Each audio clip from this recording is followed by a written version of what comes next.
Wish I could say I was finally over you, but that's not the truth. Everyone always keep falling in love again. The fuck's wrong with them? I don't understand. Maybe it will pass by, someone save me. For I pass out, I'm too lonely to be done. I'm a drink at this place. Yeah. Why am I the only one who's left in the rain with nobody to hold on to? Ooh. Why am I the only one who's feeling this pain when there should be two of us? And yeah, I know we both wanted different things, but letting go just comes easy to you, don't it? Why am I the only one who's left in the rain? If I had an option to be someone else, I would, and let go of you. I know that I'm obvious, fuck it, I'm made this way. But why didn't I stay when I had the chance? Maybe it will pass by, someone save me. For I pass out, I'm too lonely to be done in my drink at this pace. Yeah. Why am I the only one who's left in the rain with nobody to hold on to? Ooh. Why am I the only one who's feeling this pain when there should be two of us? And yeah, I know we both wanted different things, but letting go just comes easy to you, don't it? Why am I the only one who's left in the rain? The only one that's left in the rain.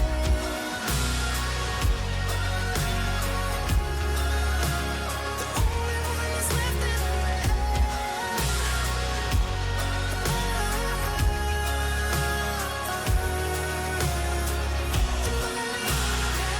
Am I the only one? Am I the only one? Am I the only one? Am I the only one? Am I the only one? Am I the only one? Am I the only one? Wish I could say I was finally over you, but that's not the truth. Why am I the only one who's left in the rain with nobody to hold on to? Ooh. Why am I the only one who's feeling this pain when there should be two of us? And yeah, I know we both wanted different things, but letting go just comes easy to you, don't it? Why am I the only one who's left in the rain?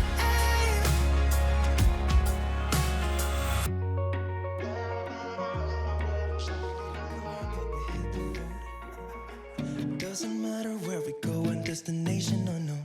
I don't care where the motor stops, cause when I want it, then I want it. Yeah, I want it, oh I want it, let's go. Look around, where's the people at? I want a taste of the good life. Hit me with it right now, I'm in it. Cause when I want it, then I want it. Yeah, I want it, oh I want it, let's go. And I won't look back, yeah.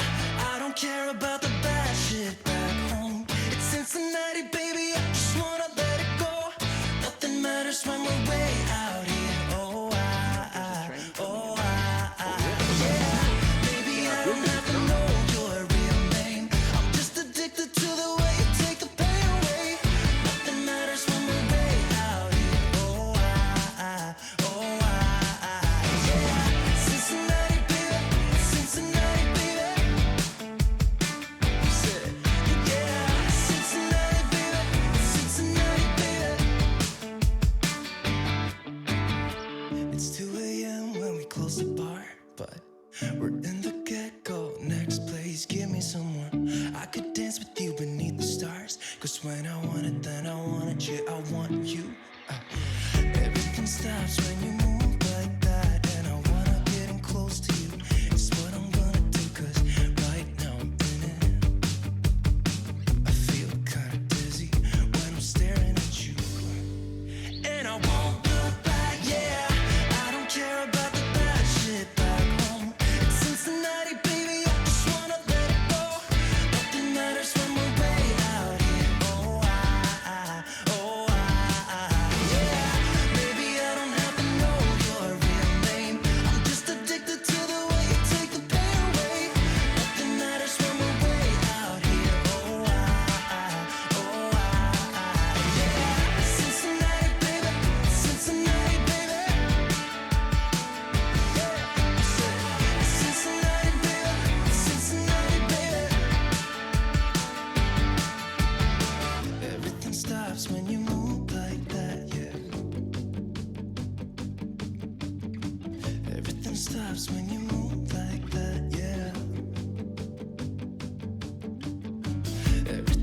loves when you move like that, and I wanna get in close to you. It's what I'm gonna do, 'cause right now I'm in it. Yeah, I'm fucking in it. I don't care about the bad shit back home. It's Cincinnati, baby, I just wanna let it go. Nothing matters when we're way out here. Oh, oh, yeah. Maybe I don't have to know your real name. I'm just addicted to the way you take the pain away.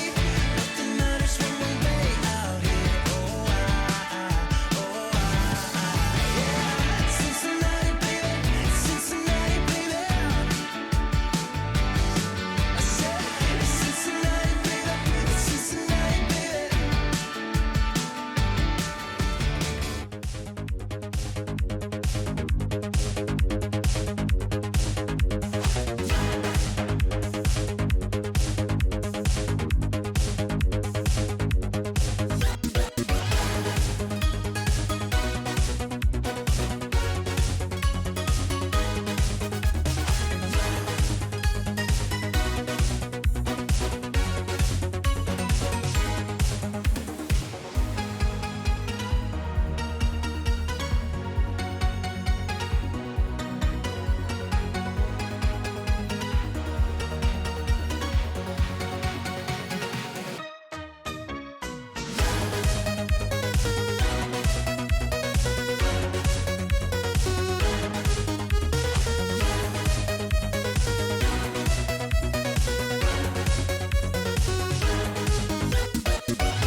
Take everything we got, give it an honest shot. Turning it on and off, we've been sliding.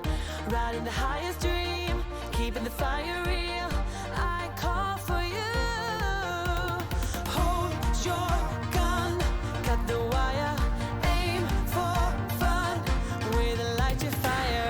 I've been flying up the ceiling, taken by this feeling.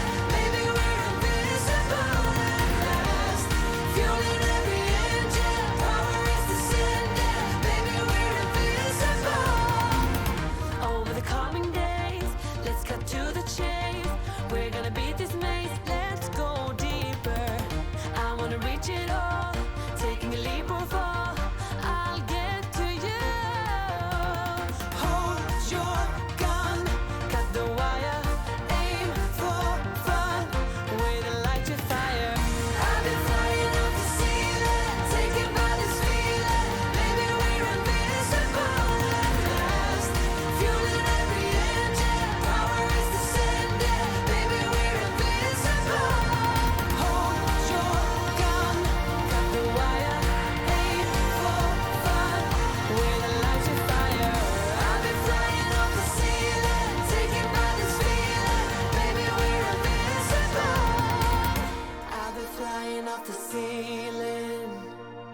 and maybe we're invincible.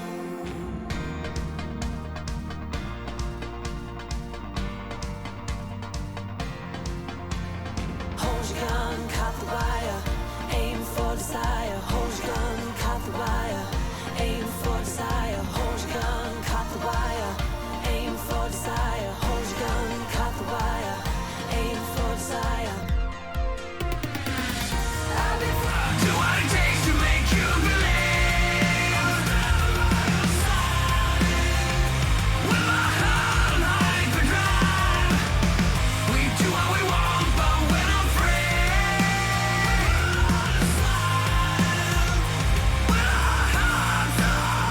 Hyperdrive.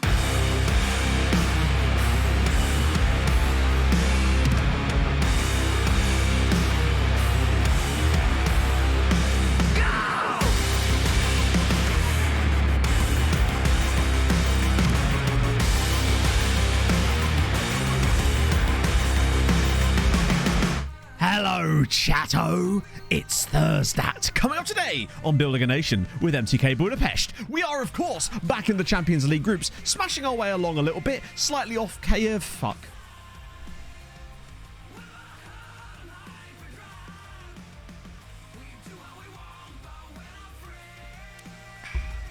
Yep. Yep. Slightly off Kea. Chat, did you ever just be off Kea? Like, have you ever just felt slightly off Kea? And we're dancing. Do or something. So what I was going to say is, I don't even know what I was trying to say. Do you know what? I don't know. You're flaming galas. It's Friday. I feel like I'm flaming Gala right now. Thank you, Hard News, for the 12 months. And also, thank you, Hedor. Yeah! Thank you for the follow during the intro. Got there in the end. But just to come back to the topic of Percy Pigs, to sort of prove that, to move on swiftly from this, they are only the deliciousest snack. I don't know if they have them in other countries, but basically they're just like gelatin pig. Okay, I'm going to say this, and you're going to say this sounds disgusting if you don't know what they are. They are basically gelatinized pig heads. But, which I realise doesn't sound like the most appetizing thing possible. I need a picture as like, I need to get like a photo or something to prove my point. It does sound gross, yes. They're not. They're basically sweets that are made of like a jelly substance in the shape of little pig faces. And they're bloody delicious. They used to be, I think that it's Marks and Spencer's, isn't it, where you get them from, right? Pig-shaped liquidized pig bone. There you go, nailed it. They are the best. I always used to get them. The Europeans are judging. Don't blame them. That's true. So they, in a way, they are still Percy Pig. Yeah, M&S was always the way. Do you know what I used to really like from M&S as well? M&S used to do these. There were chocolates in like a tube, almost like Pringles, but like much smaller. Like I don't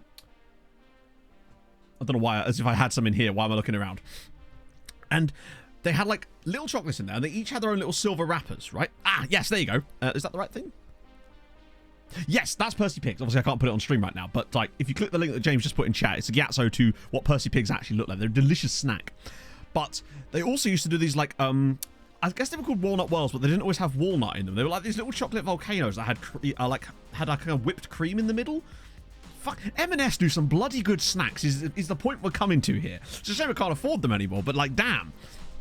I remember them changing the recipe of Percy Pigs too, which was like caused some uproar because I don't think they taste as nice as they used to. Still poggy up. Walnut, yeah, I think they were, but they didn't actually have walnut in them. Some of them. Sometimes they had a walnut on top. But these ones didn't. You could get them because I didn't really like walnuts as a kid. But yeah, they were quality. The Lidl of intros. I'll take it. Lidl's prices are good. I'd rather be the Aldi of intros though, just because I don't have a Lidl near me. Non-walnut whips. I guess, yeah. Yeah, they just had the walnut bit missing, basically. But the rest of it was still firmly intact. Exactly. You've got to keep the sugar in. The sugar's where it's whipped. I think, yeah. Walnut whip or walnut whirl or something like the Londies of 12. Oh, the Londies. That's a deep cut. There used to be a Londies near where I live, but then they kept changing hands constantly. I don't know if Londies even exists anymore.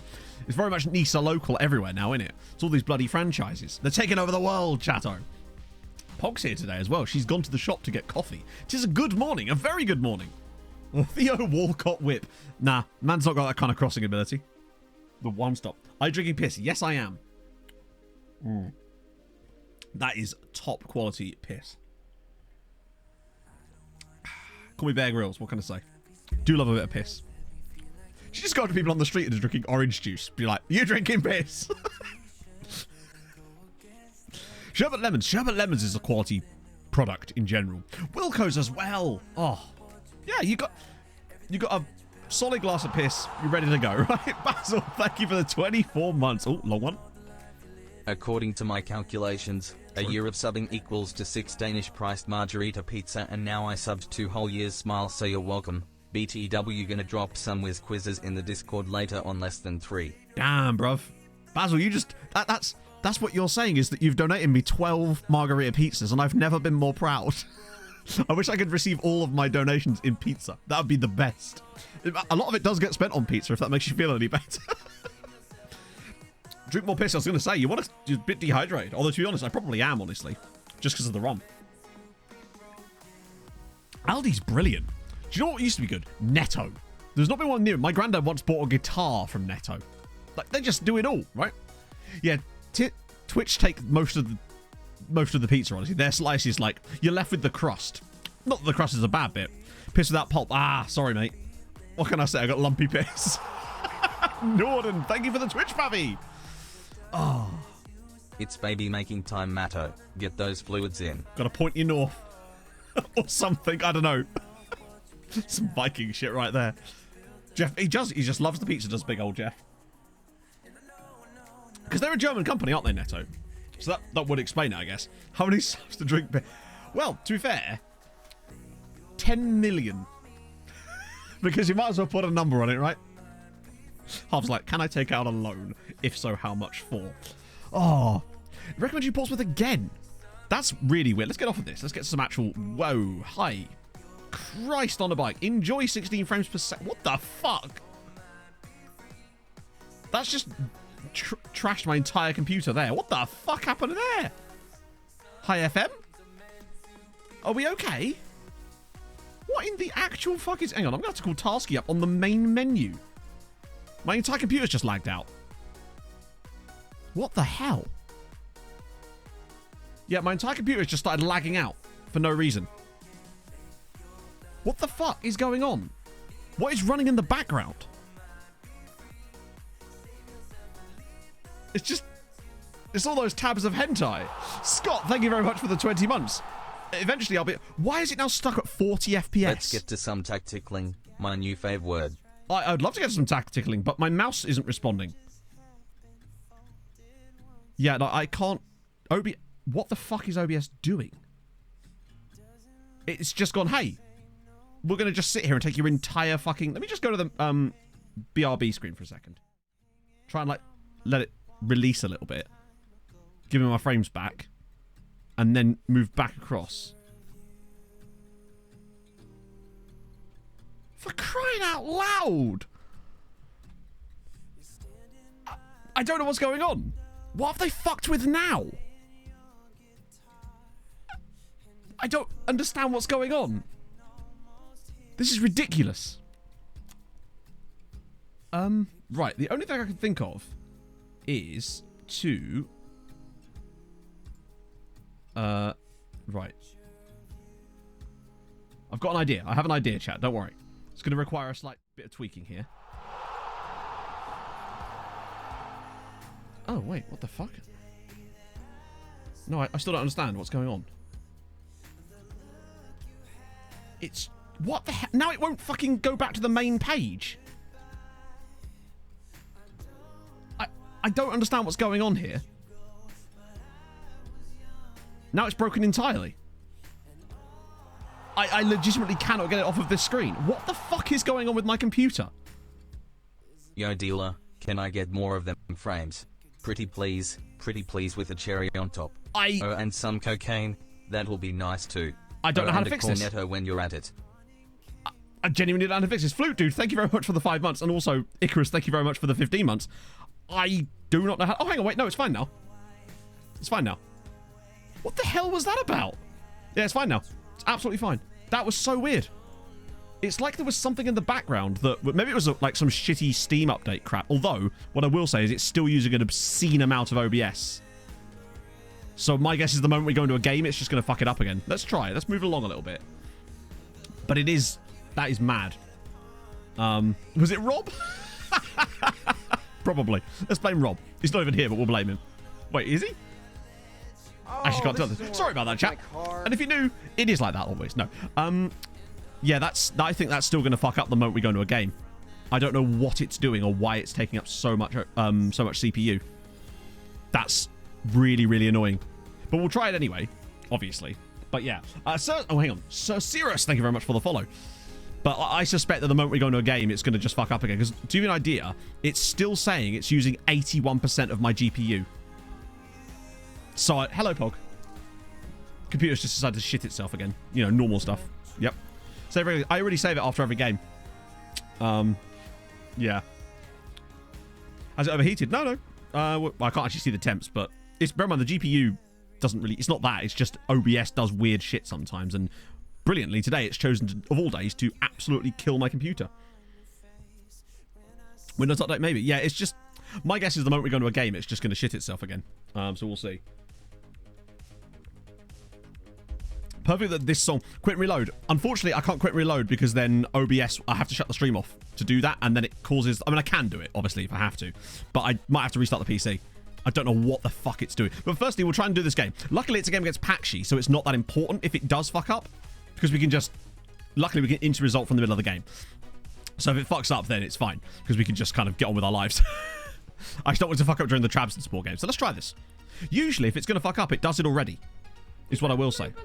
It is Blue Banana. Have you not noticed this already? Yeah. I know.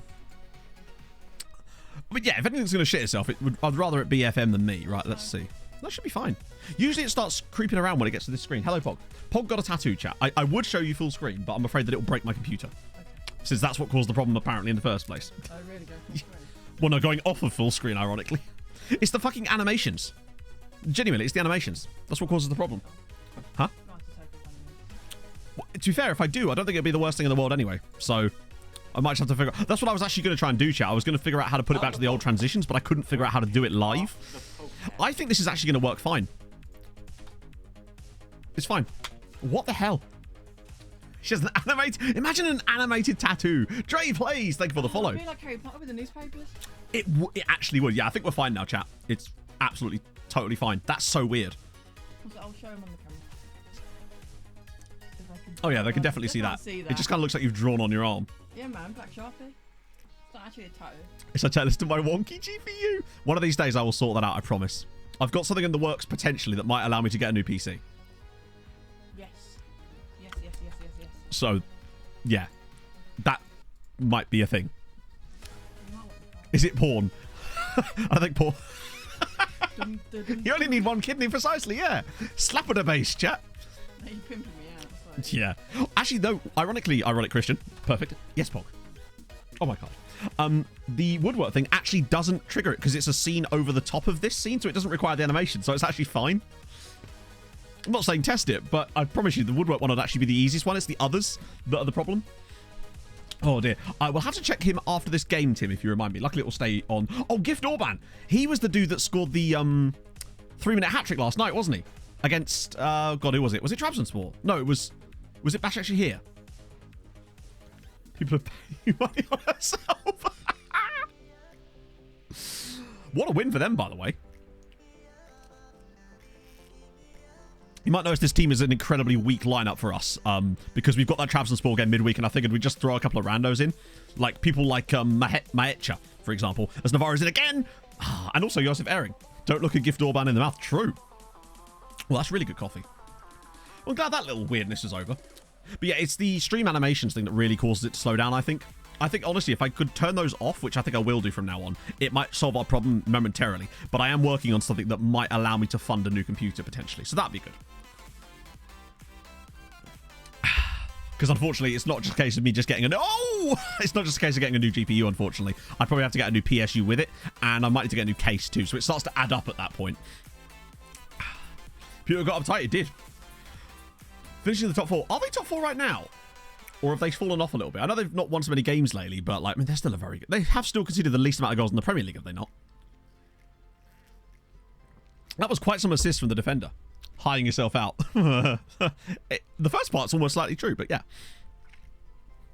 I might be landing myself. Oh my god! Offerman has just absolutely killed a man. Speaking, I actually have Nick Offerman's face on my t-shirt, which actually makes this weirdly, strangely connected. Oh, cut back and please. True. The reacting on Twitch. So yeah, it is new. I obviously can't, but basically what it is in certain moments in stream, if you use those reactions, whatever it is, after stream, I get like a summary that shows when they were used, and then it like gives you timestamps and stuff. I can see what they're trying to do. It just doesn't work that well at the moment. It's a cool idea though. New motherboard, new PC. But yeah, exactly. This is my point, Dean. This is why I think I'll just build a new PC at that point. That's my hope anyway, and turn this into a PC for M or something. Well, actually, turn this. Keep the monitors maybe. My one new monitor. I could do with getting some new monitors. Like the monitor on my left, I've had since 2014. This season anyway. Oh, nice one. So I wasn't sure if you were like actually keeping up with things or not, Blue Banana. So basically, at the moment this season, it's been a bit of a weird one, especially in Europe, because we've got 5 points out of 3 games, but we got a 3-3 draw at Bayern Munich where they got a penalty and they scored 2 direct free kicks in the same game, and we did really well. Got a red card. We also battered Porto away from home, but drew 1-1. But also smashed Lyon 5-0. So we've basically been really good in all 3 games, just maybe not taking the points that we deserve. But we've got Trabzonspor next up after this, which should hopefully get us back on the next, like, get us going again. Because I want to get the rest of the stuff before Christmas done today. That's the plan anyway. 5k, 32, nicely done. I did my fastest one for a little. I did 34:59 on Tuesday because I wanted to set a baseline of like how fast I can go at this exact moment. And that's what we ended up with. So I'm pretty pleased with that, considering I've only been back into running for like 3 weeks. I feel way better about it this time. I think it's the vaping more than the weight loss. Obviously, the weight loss has contributed to it just because you're shifting less weight, but I feel like it's the lack of vaping that's done more out of the 2 things anyway. PC company be difficult. I don't know about that. I don't think I have that kind of clout. I've really not had any approaches from sponsors at all through this year, despite my videos doing better than ever, actually, which is kind of interesting. But I guess it's, you know, they have to find the right people. I'm always open to it, sponsors. Because I have worked with people before, but hey. Oh, God. Okay, that's not ideal, is it? Might have to be Morning, Matto and Chatto. Hey, Clarky. Hope everything is going well. Sick hard. As of you joining, things have just settled into going well again. It was going terribly for a bit, but now it's all good. But thank you for the 22 months. That's mad. How are you, man? Yeah, the overview videos, I think, they've been really well received this year. I think it's just because of they're less frequent than a normal Let's Play, so I feel like the overview videos have actually done remarkably well. Like 5 times better than last year, which is interesting. Raid Shadow Legends? No. I probably wouldn't still want to do Raid, just because I don't like the game itself. And I don't know. Maybe not my thing. I feel like that'd be hypocritical of me at that point, right? Because I have been approached by Raid in the past. Oh, it's a great goal from Big Donovan. Like, I want to work with companies that I want to actually use their products, I suppose. Schiller, thank you very much for the Prime. That hasn't popped up. Let's summon it. There it is. Thank you, Schiller. That's super nice of you. Football. I worked with OneFootball.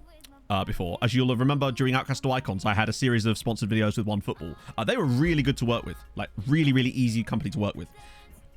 Highly recommend them as well. Plus, their app is actually really good. I really like the football news features on OneFootball, which I don't feel like I get as well on the other ones. Because I have, like, about 7 different apps. Everyone has a price. Yeah, I feel like but my price to work with Shadow Raid would be, like, ridiculous. Just because, you know, I'm playing...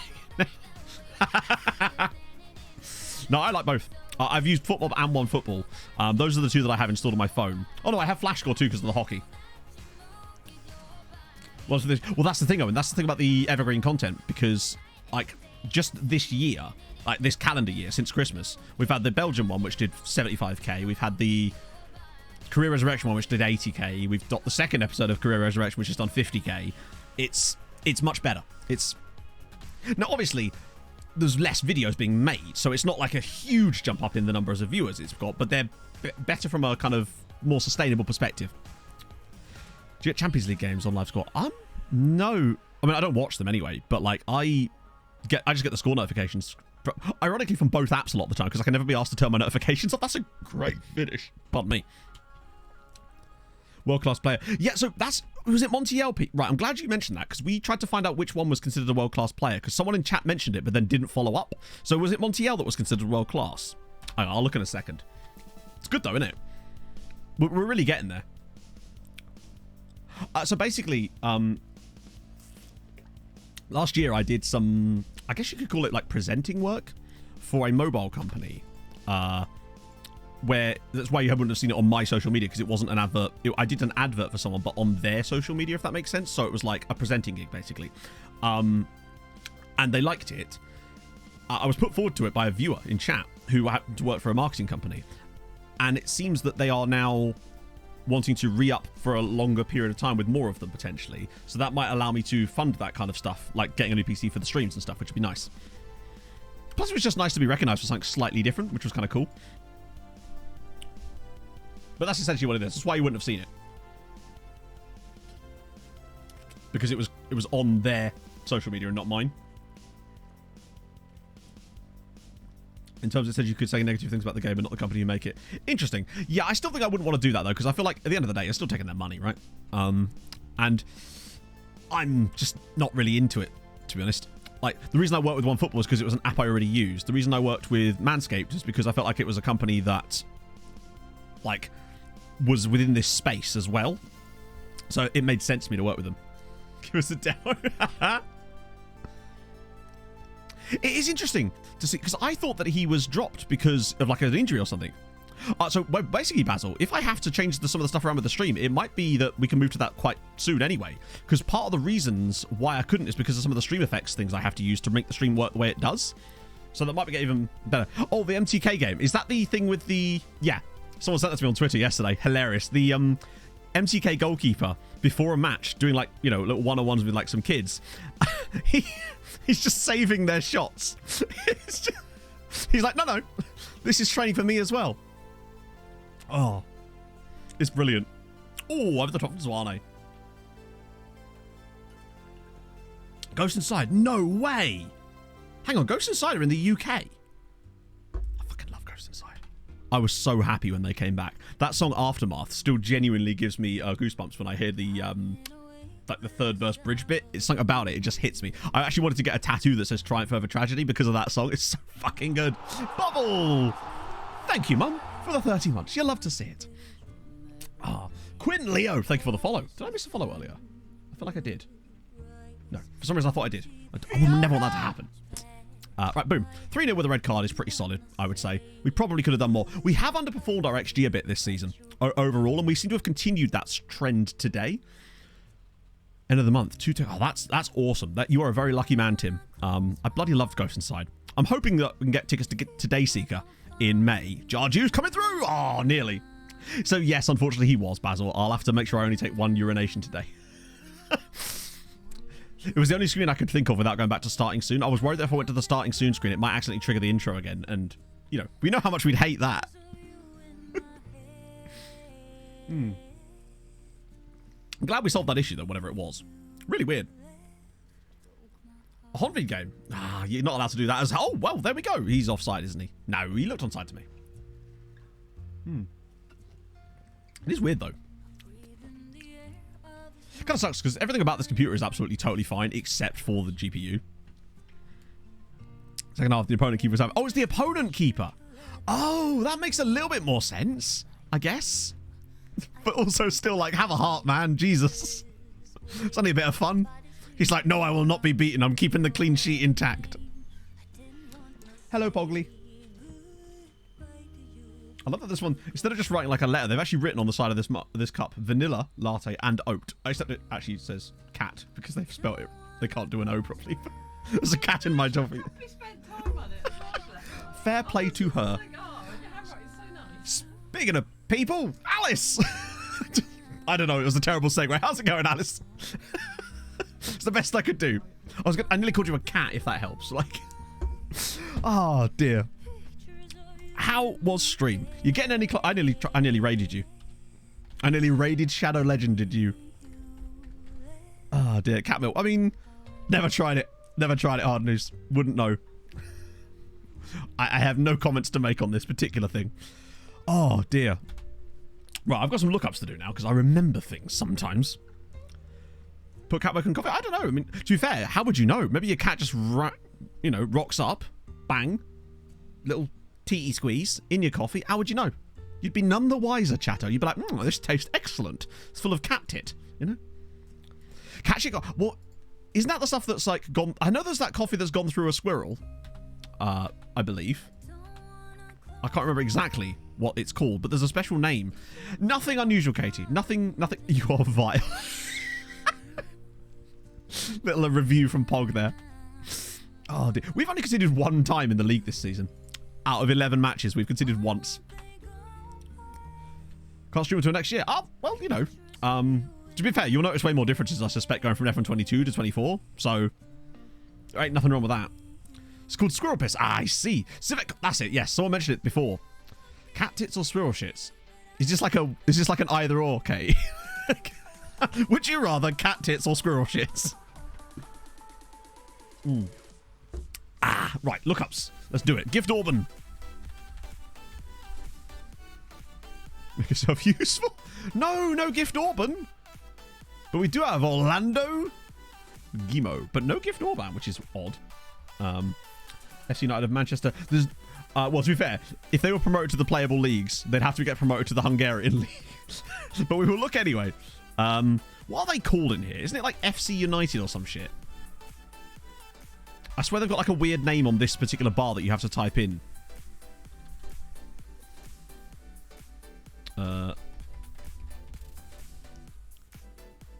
Oh, there you go. Yeah, FC United. Hey, didn't I literally just type that in? So they are in National League North. So yes, they are in a playable league. Technically, just not in this save specifically. But they are actually, yeah. Can I unraid? You've made a wise choice. Bring them in. They'll never trust you again. It's perfect. The handbags of the glass. Stereophonics trying to make a comeback. Yeah, is this their stadium? I guess it must be. But yeah, so they are actually in National League North now, at least. Did you remember that? No, Newcastle have been regularly a Conference League side in this save. We have seen them in Europe, but usually I think they're a Conference League team. Let me just check. It's an unrequested lookup, but I'm doing it. I'm going. I'm fairly certain they're... Oh yeah, sorry, Europa League. So they are currently second in the Europa League. But look, Ferencváros and Molfehavar doing their bits, which is the key thing. So they actually are there. Let me see. Marcel Berger. No, Benga. Benga? No way. I fully get on board with anyone with Beng in their name. Can I get some Bengs for the Benga? It's one of the Benga... It's Alice's favourite band, the Benga Boys. Oh, I nearly put that coffee in my piss. Excuse me. Oh. You'll have to see it. Aren't you glad we made this emote? The Bunga Boys. Speaking of that, actually, are we kind of settled on the bnng.com arena as the name for our new stadium when it eventually is made? Because they've named the new stadium after the current stadium, just with a slight change of name. 19k though, that's going to be sick. Just in time to miss out on the FM data button. Standard FIFA, innit? .hu. Oh, it could be, yeah. But maybe they'd want to be more like worldy, potentially. Right. Oh, Gelhart, okay. I do like that they're actually sticking with the 14 groups. Have they changed anything else, or is it just going to be like normal 14 groups? But is it like where... Wow, okay. Where you get the 3 teams are going to have to go through like in the Euros or something. .org. .gov. Bung.gov. .shop. I just never trust the .shop domain. So he's at Feyenoord now, and as of this season, did he do a bad? Went to the Championship. That was his like best season, was the Championship with Leeds there. And he was still playing a lot, though, really regularly for Leeds. Well, sort of. It took him a little while. .goal. Best third place. Yeah, so it's just like in... Because how many groups is it going to be? 8 groups? Or is it going to be like 10 and then there's like a few extra... I don't know the actual format. I haven't looked into it. Oh, speaking... Well, not speaking of, but sort of speaking of careers. I have chosen the 2 players for Career Resurrection 3. They didn't bother updating another Irish team. Really? Have they not got the Kerry FC in it? I'm guessing not.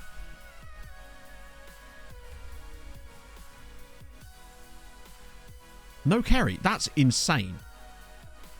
Oh yeah, there's just 9 teams. I just don't understand how you can be that, like... What's the word? Derelict as far as that. Like, There's literally Kerry FC are in this team. They got a draw with Treaty a couple of weeks ago, if I remember correctly. That's mad. But yes, so it's probably going to be Monday night for the Career Resurrection stream. Most likely Monday. I'll let you know properly on Derelict. I'll let you know properly on Sunday stream. But it's most likely going to be Monday night. Probably about 7 for the Career Resurrection. So what I'll do is I'll give you an hour on each player, basically. So we get a decent amount of that. But that's going to be the plan anyway. And the players you're going to be finding moves for are Noni Madueke and Iash Mariba. So those are your picks. I've already done my side of things. I haven't done the video part yet, but I have picked all the picks I want to make for them. Mike did it out of spite. I know. Bastard. Lovely man. Bastard. The HTTP. No. You've got to be HTTPS. They need they got to make sure they're safe. We want fans going to a sensible website that's going to not steal their data or something. Well, it'll steal their data anyway, of course, because it's a website. Velasquez is... Really? I also noticed I was looking at like our best rated players, and look how many of them are like 23 and under. Oh, most of the best ones. Thank you very much for the follow. Which is Sunday. Did he really? Just maybe he's looking at a new move potentially. Yeah, Mariba and Madueke. I was looking at another guy potentially to do it, which would have been a huge one, but I couldn't find the exact right time to make for it to work properly for him. So he might have to go to a later one. But those are the two players that you're going to be finding moves for on Monday night for the video. You're going on a work trip to China. Holy shit. Fair. Anywhere fancy? 5th place. To be fair, that's still bloody good progress. I think we got to... Well, we did about the same number of seasons, I think, and got to 3rd. But there's so much luck about it, right? Because with us, we had a lot of fall off from like 3rd and 4th that allowed us to do that. Whereas in this save, it's getting there, but it's still quite a huge gap to try and bridge. And I think that's going to be our biggest struggle. Eskil Tuna, no way. Yeah, he's actually decent in this save. He's got like 140 CA and 163 PA. Bear in mind, you'll be able to see all this information. That's one of the things that you'll have access to. Obviously, I have the editor switch on, so I've got a special view that you'll be able to use and stuff. You had him on Luton. That's mad. I don't think we'll be able to quite get them to Luton, given the amount of money they want. But I've also got them at the point where they'll accept the lowest wages, and they still won't go that low. But it's the prime moment for them, because you'll be doing it from the same point I will have already done it from. So it's completely fair. Be curious to see how it goes. Here we go. Serkan Urza. Finally happening. I thought we'd actually confirm that last stream, but no. Turns out that watch him immediately drop from 5.5 star potential. 5.5 star? I'd like a 5.5 star potential player, please. That would be great. Nope, he's still got that potential. The one thing that concerns me is the balanced personality.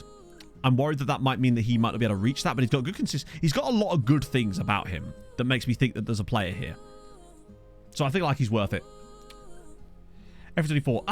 Well, F24 is going to be a long way away, Quinn. Like a good 6... No, more like 6 to 8 months. So, if it's on sale, which it is, by the way, it's also on sale on Fanatical. So, using my link, you now get 35% off plus an extra 10% off with the link that I have. I think it's !F23 if you do want to pick it up really cheap. Yeah. But... what I would say, Quinn, is, as for PS4 as well, I don't know what the game's like on console. So I really couldn't comment on whether it's worth picking up or not. Have any of you guys played it on PS4 specifically, actually? 12 star. I want a 12-star youth intake, chat. 1 a.m. No way. Bet you enjoyed the game, though. Like, a couple of my friends, when the game finished, they popped up in the group chat just being like, didn't like the Premier League anyway. I've heard the Championship is the best league. So I think they're kind of resigned to it now.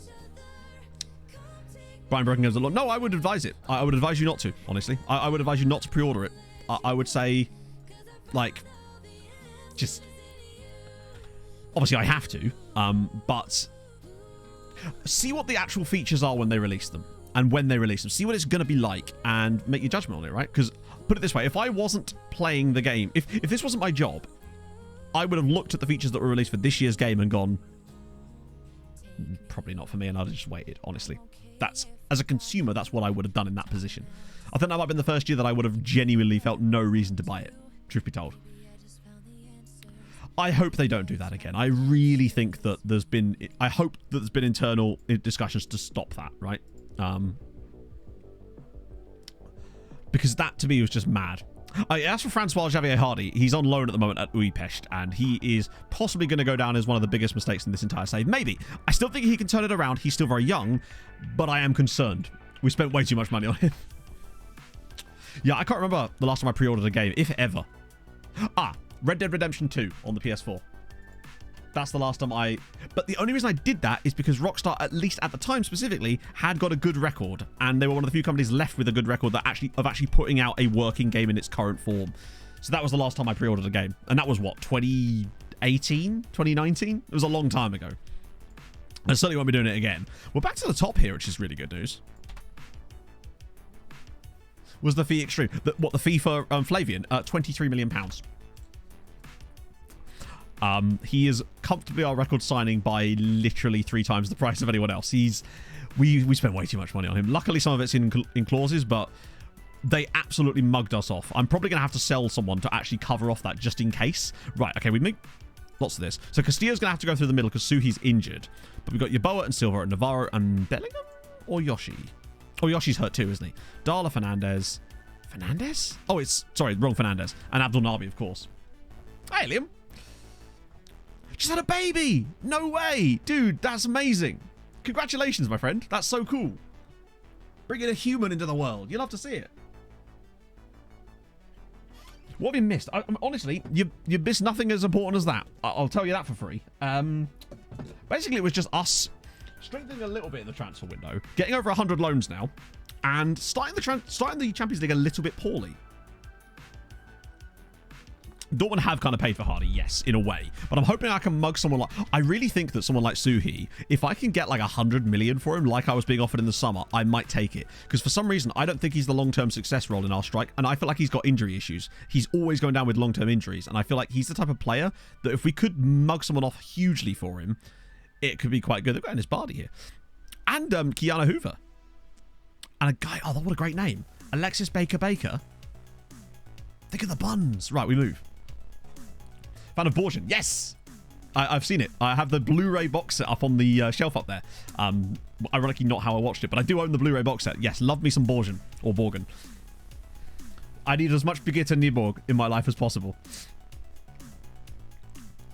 Crash Team Racing. Oh.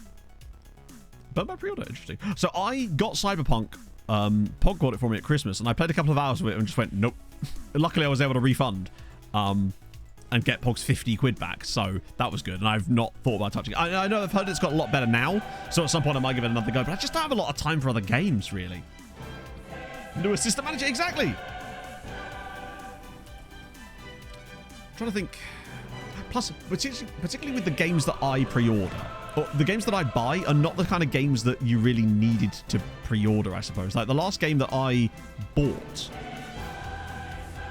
I genuinely can't remember what it was. It might have actually been Peglin. And I've got a lot of work, a lot of hours out of Peglin. Would highly recommend it, particularly as it's way better now than it was when I bought it. Such a good game.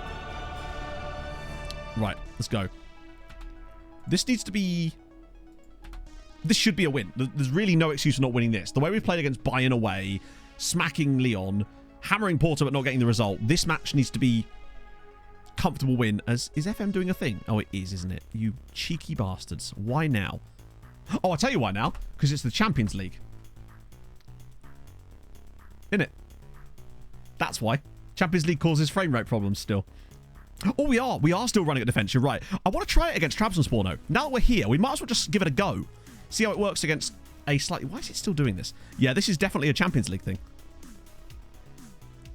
It's because of the stupid ad boards that don't work properly for some reason in my version of the game. And I don't quite know why. But it's hitting me like a... Yeah, it's causing a frame rate drop. Which is really irritating. But only in Europe. Right, Bellingham again. Oh my god. This feels like the exact type of game where we're going to get like 2.5 XG and score no goals again. That's the concern. This is the easiest game I think we've got. This and Sturm Graz. Luckily, we got all our easy games, I think, at home, which is kind of fortunate. Oh, come on. FM. Fuck me. Oh, actually, I think I fixed it. Oh, it did fix it. Because the issue isn't my computer, it's FM itself. It's not my computer's dropping frames, it's FM itself. So Task Manager has no effect on it because it's not actually on the stream side of things. It's literally the game itself is what's stuttering. So that's good. No wonder we didn't do that before. We look pretty good though so far. How have we got... They've not committed a single foul in this game so far, which is why we have got so much of the ball, I'm guessing. Lag time. Yeah, not much I can do about it, mate. Like, this is FM that's lagging, not my computer. I'm still transmitting at exactly 60 FPS, but FM lags during Champions League games for some reason sometimes. It's really irritating. It should just stop doing it for a little while. But today it's just like, no. This was... Ever since they brought that patch in... I think it's ever since the winter update. Or was there a different patch they brought in that made it cause it? Custom ad boards. I don't know. I don't know why I don't have ad boards at all anyway. But I'm worried if I try to like repair files, it might break a load of other stuff, and I don't want to have to sort of dig about and messing it out, by the way. It's very annoying though.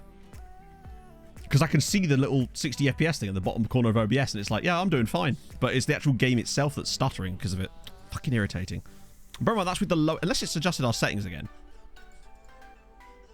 Let's just check. Nope. Medium, low. Yeah. Weird. I might switch to the... Oh, hang on. I might switch it at half time. Change it up a little bit. It's still so annoying, though. Wait, I didn't press play. That'll help. And then randomly, it'll be totally fine. But then it will start stuttering again. Really weird. It does seem very unstable. I'm not sure what they changed about it, but I think it's something to do with the fact that I've got those lack of ad boards too. I think that helps or doesn't help us. Castillo at least draws us in front. We're doing our part for this mess. Have it nicely. And let's try that. Chat, in fact, you might have to join me in this endeavour. FM, if you would be so kind, could you please stop stuttering during Champions League games? That's all I ask of you. Just, there's no reason for it. You're fine. Just have to calm down. Let Castillo score for us, and it'll all be okay. Please. XOXO Gossip Girl. Doesn't appear to be listening yet, but maybe the second half. Oh. Just show the game. Just show it properly. Wow, that still only pushes up to 11th. Piston combustion to a rotary engine. They've gone full diesel. It's a diesel-powered game. So look, now it's smooth as fuck again. And then it starts again. It's really weird. Navarro. And Silva. Oh, good save, actually. Yeah, that's good. We could, like, reverse psychology it. Doesn't hate big matches? In it. Okay, good first half. We're going to build up a team around a Norwegian. Around a Norwegian? Hang on, how do you mean? Because surely you just choose the best Norwegian and build around them, like someone like Haaland, right? Presumably. Drop into the Europa League. If only you could. Can't even do that anymore. I'm just trying to see if it's still doing it. I just don't understand it. Yeah, it's still doing it. I don't know. Puts the behind. Yeah, no, you're right. I think it does. I think when it's in the center of the pitch, the behind the goal ad boards are not visible. It doesn't seem to do it as much. It's really weird. It's definitely to do with the ad boards, though, because that's the only difference between League and Champions League games is the ad boards. I still don't know why they're like that. They have been for the last couple of updates. I think it's... I've probably got a broken game file somewhere. I might have to, like, try and verify the game files or something, so it would re-download anything that's missing. And then it's the song. I don't think it's the music somehow. Although imagine that the music file's just like sat in the background, taking up like CPUs or something, and that's what's doing it. Dala clips it up. Oh, go on, Abdul Nabi. I was hoping you'd twat that. Imagine if it was the music. That'd be hilarious. F20's like, really?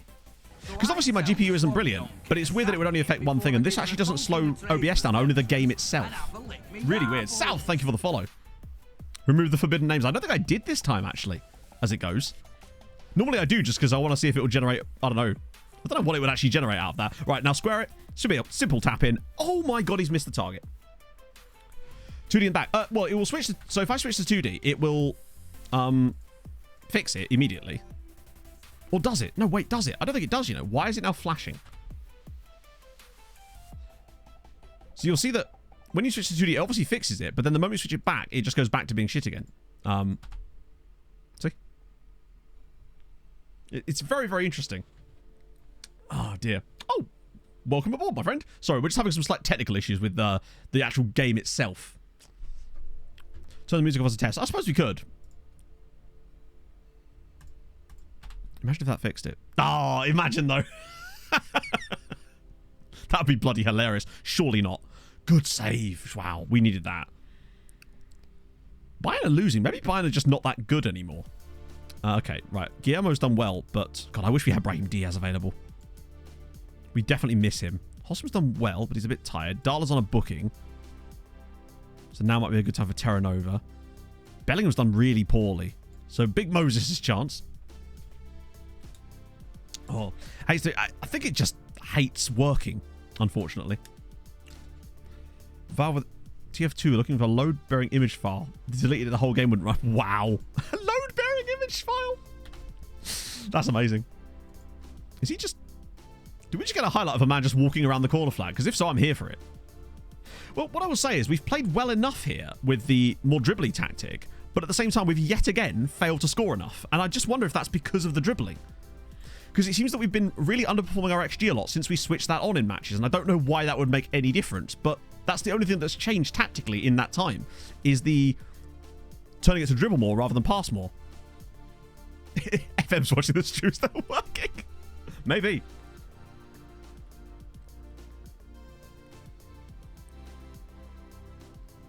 What I will say is, it only seems to do this on days when it's prone to this kind of activity, i.e., earlier in the stream when we had that issue, then we're fine when we got to the Paxi match. I suspect that if this was a normal day and that doesn't happen, this probably doesn't happen either. It's like it looks for any reason to do it, and then on days like today, it's the sort of day where it does happen. As Pereira's, how are we missing these chances, man? This is obscene. That's 3... Meta dribble, let's not move. Well, this is the thing. So we thought we'd try it out to try and entice some yellow cards. Although what I have noticed is that we're the ones with the yellow cards and they're not committing any fouls. Shadow Claw, thank you for the follow. How have we missed so many chances there? It's actually mental.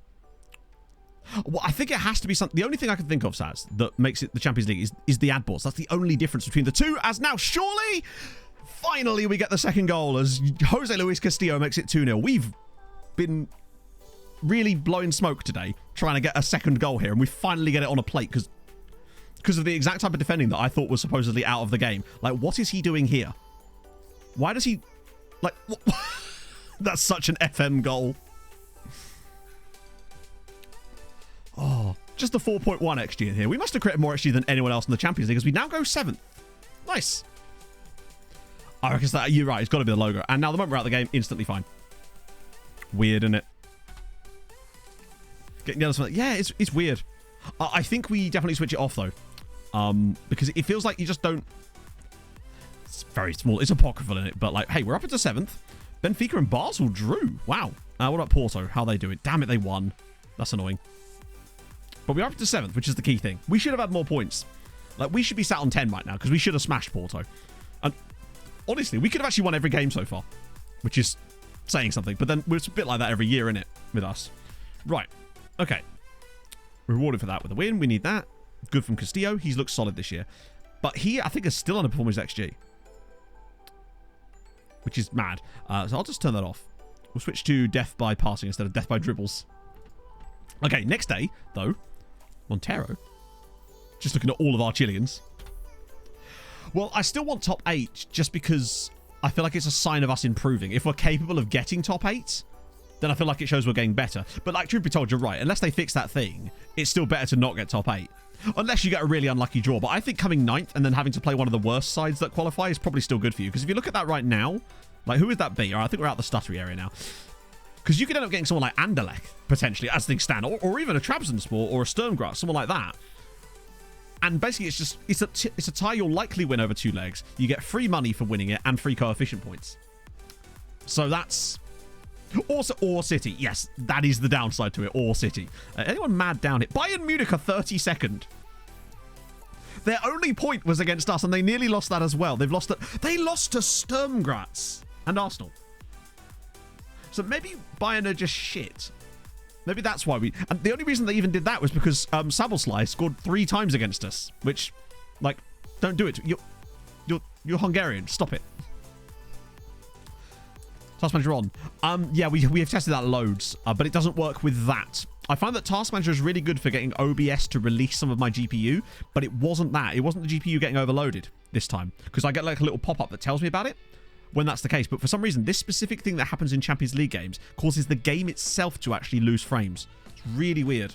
But nothing else does. So the actual computer is fine. It's just the game itself is struggling. Really, it's not something we've experienced before, honestly.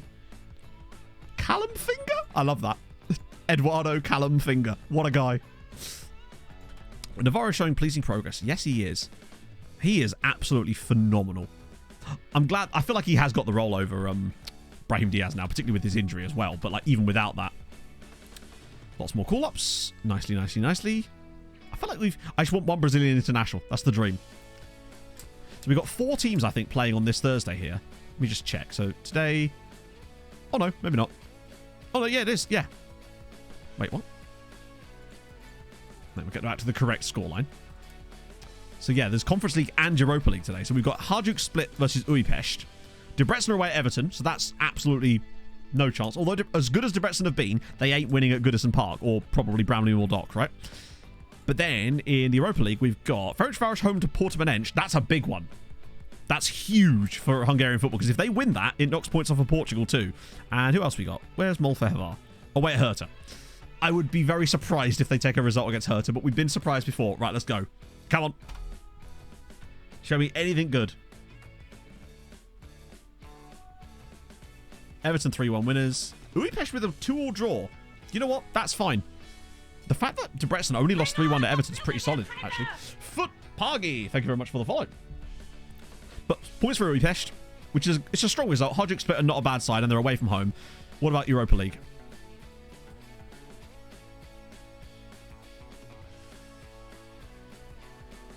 Did I misread this or something?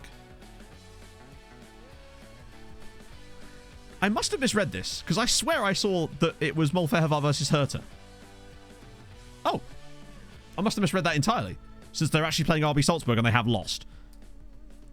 It's going good. It's going not bad, considering we've just got some more points in Europe, which is the key.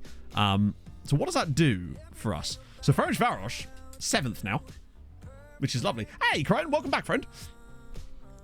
So I'd say they're now a couple of points away from guaranteed qualification for something, and Molfehevar are still pretty good. I think they both get through in some form. And even if it is only to the next knockout round bit, then that's fine. I think they're in a pretty good shape for it right now, because if you look, Olympiacos are, what, on 3 points? So they're 3 behind Molfehevar, 4 behind them. Wasn't they against... Yeah, you're right, they were. Hang on, what the fuck? Did it show like the wrong scores or something? Yeah, hang on. Maybe they lost. I'm confused. Yeah, it didn't show the wrong results.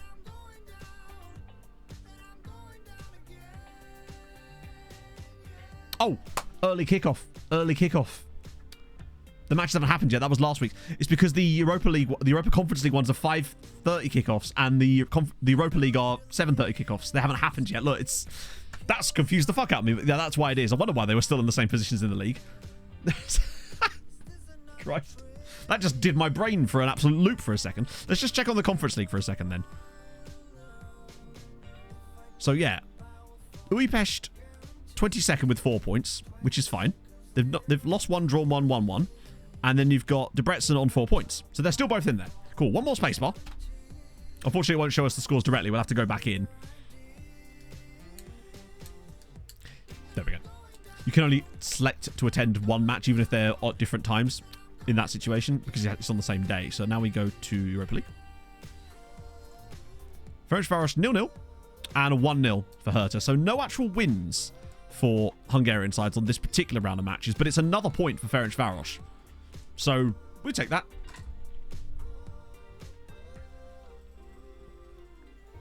Yeah, I wonder, Dragon, if I call the tactics something ridiculous, where the game would just pick up on that and be like, the death by passing just really suits this team. So not a great round of fixtures for Hungarian sides. 2 defeats, 2 draws, and a win. But that's still another 0.8. Which is also Lorenzo Luca. Absolutely killing it here at Fenerbahce. Fair. Unnamed tactics would be... If you did it with named tactics, that would be bloody hilarious. So that should take us above 7, right? 6.9. Nice. Although... fuck. Portugal just had a hell of a round. Because we were within a point of them, and now we're like 1.5 away. The gap has just come right down. Geordie press. Yeah, that was a bad match day from us. It just was. The others had some tough ones. There's going to be tough games for them, right? No, we've got two tactics. We've got death by dribbling and death by dribbles and death by passing. But it's death by passing that we've now moved back to, because I feel like the death by dribbles one, for some reason, was making us miss loads of chances and scoring, like, massively underperforming our XG. Like, we're -5 on XG. Normally we're well above it just because we score so many goals. So this year we're actually underperforming it, and it's really showing in Europe as well over the games we've played in the Champions League. So against Lyon, obviously we won 5-0. That's the sort of exception that proves the rule, but we still had 3 XG in this game. Death by dribble. And but after that it got a bit weird. So like against Porto, for example, it was a 1-1 draw in Portugal where we created 3.3 XG in this game. So it kind of balances out from the first one, but then after that it kind of goes a bit off the rails because it was the 3-3 draw against Bayern, then everything else. Hey Cat, thank you for the 100 bits. Long time since I've popped in early enough. Just Very wanted early. to share death by passing plugged into new save. 4-0 after 21 minutes. Finish 5-1. You bloody love to see it. Where's Toby Carvery? Oh, it's Toby Harvery, isn't it? That's why. Wait, what? Where's Toby Harvery? Chat? What's happened to him? Oh, it's because I'm writing in Havery. Again, that always happens, doesn't it? Thank you, Cat, though. I'm glad it's working for you. Has anyone else tried the tactic? Hello, Pog. What up, Chief? How go? You what? You don't look homeless at all. On account of being in a home. That also helps. Make some pasta later. It'll be great. Watch Ted Lasso. Good stuff. Easy. Player switches. Imagine if that could happen. I can't show myself full screen pod because it's gonna like glitch out. I don't want to risk fucking it up for like 3 years again because it's just not worth it. Oh, fine. That seems to be okay. It's when I move it back that it seems to cause the problem. It's still be upside down. yes. Because I can't. It's also going to be horribly out of focus on account of the fact that the camera's focused on me and not put it near my face. Put it in your face.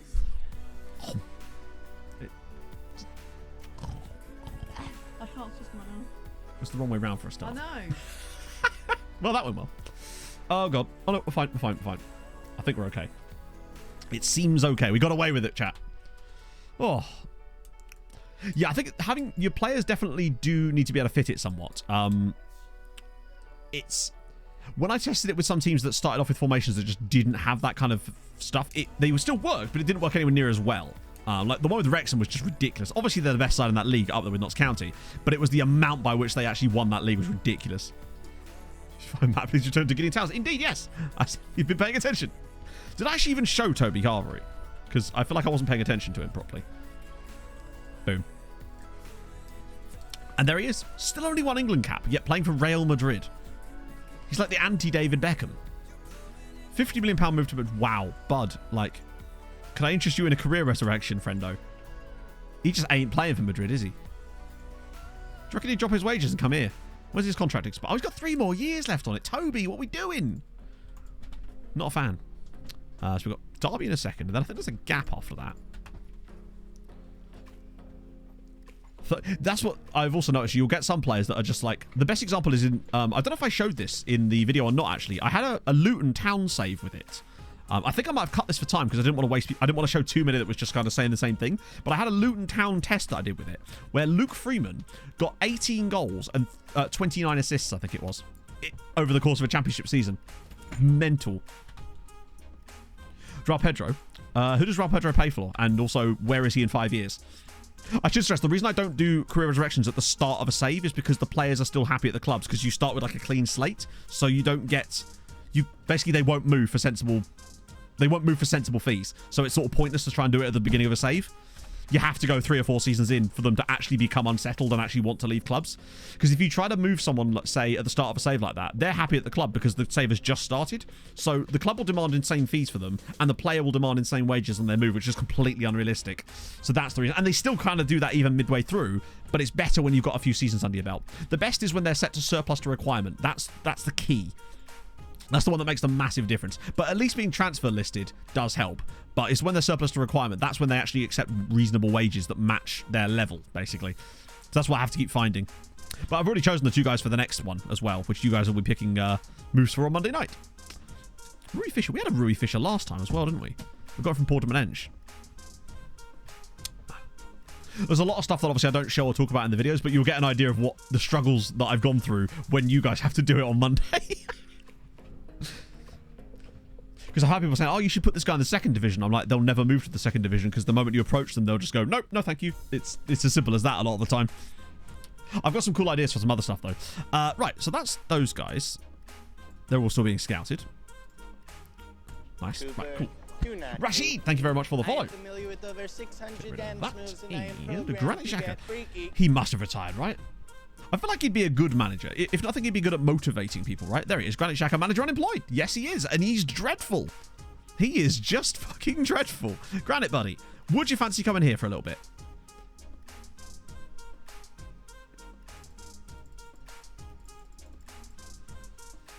Cool. Well, it looks like we've signed Granite Xhaka. You'd love to see it. Love. Thank you for the suggestion, Crichton. Got him in there. Judging player ability. Like, what does he do? He's not... This is the things highlighted for manager, and he has none of them. But boy God, is he disciplined, determined, and adaptable. Our under-19s are going to be the scaredest... They're going to be terrified of him. Now, I think what I might do for the next career resurrection is... Oh, no, I'm going to do one with another creator first. But then after that, I might do the one where either it's regens, which would be kind of fun, because we can make up more stories to them, or where I take players from South America that are struggling to get game time and bring them to Europe, which I think would be quite fun. Shit it and everything else. Yeah, he's a personality hire, basically. Trapped to big clubs not playing the other big players who are at lower clubs. Oh, yeah. Well, a bigger player at a lower club wouldn't be needing a career resurrection by the very definition of it, would they? Because they are the exact type of player that are already top of their game looking to move for massive clubs. Because there's no resurrection, because a resurrection implies a fall, you know, or a death if you're Jesus. He tries real hard though. Yeah, true. Oh, is there a regen? There is. Jean-Baptiste Brun. It's a goalkeeper. Well, there we go. The first year of the save that there's actually a regen on the goal 50 list. And he's 22. Any more? Probably not. Imagine if he was still the only one. He's not a regen, but must have been very young at the start.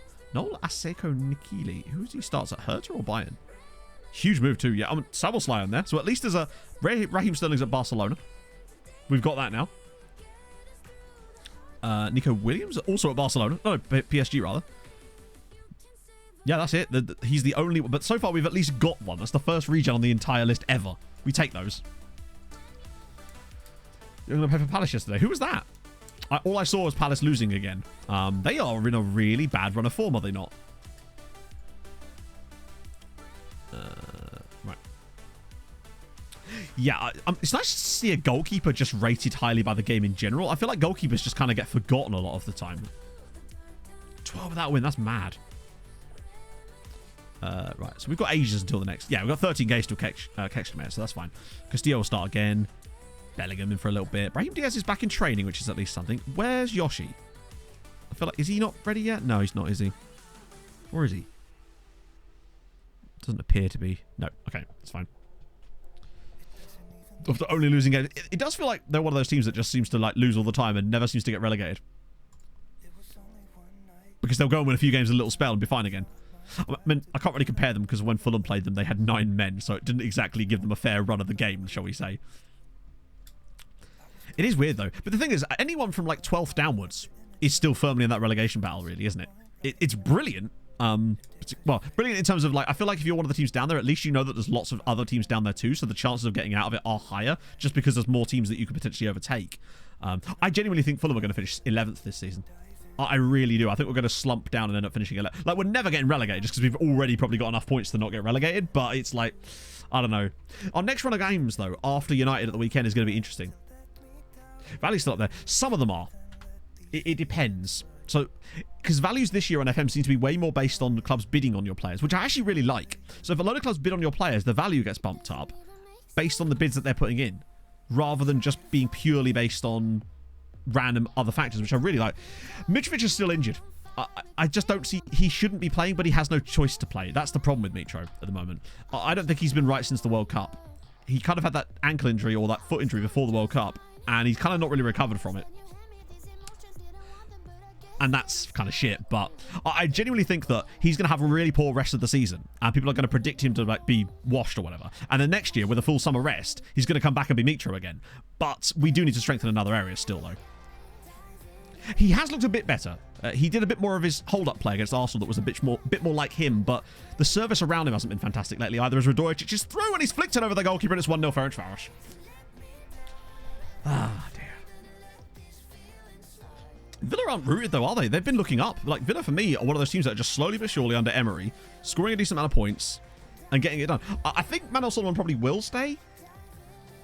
Just on account of the fact that at the moment, I don't see any reason why he wouldn't want to. I know there's going to be big clubs that are going to be interested in Palny's form, but you have to look at it from a personal viewpoint of the player as well. It's like, he's just come here. He's done a good job. The club are interested in him. He's settled in here. Does he immediately want to try and tear that up and move again straight away? I don't know if that's the right move for him. Obviously, that's completely selfish from my point of view. But no, there's no option. So basically, the deal with Solomon is, the idea was that we were going to loan him for the year and then pick him up on a free. But obviously, he's performed much better than people were expecting him to, and thus, it's become a bit more of a challenge. But I think that Fulham have been in negotiations with Shakhtar for a while to try to just, like, agree, like, a fee at least, or something at the end. Riviere was the guy, yeah. Just manages Spurs next season. I mean, who does Spurs fans want to be Spurs manager next season? Because it feels like most of them probably just want Poch back, right? It's fine, FIFA Horizon. You're here now, which means we're going to turn it around. I know that there's rumours of, like, Silva being linked with Spurs, but I just feel like that's a really dumb move for him at this point. It just feels like he get chewed up and spat out just like Nuno did, or various other managers and that. They don't need a Silva right now. It just seems odd. I can see why they'd want Poch back again. I feel like it almost feels like there's unfinished business now. I'm going to switch to the other tactic. In the recent Robinson slander, which Robinson slander is that? Poch, do you know what, right? Interesting you say that. In my career resurrection test, Postecoglou is Manchester City manager.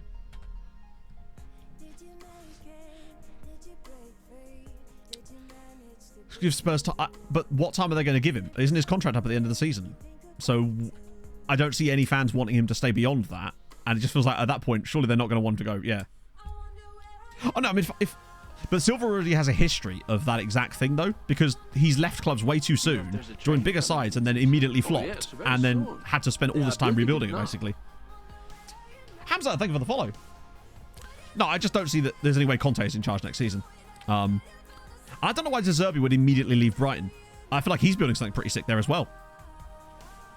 I love watching Brighton play. Brighton have got better under De Zerbi, it feels like, which is incredible. It happens so rarely that you see a team do really well, overperform, and then get better when they move managers.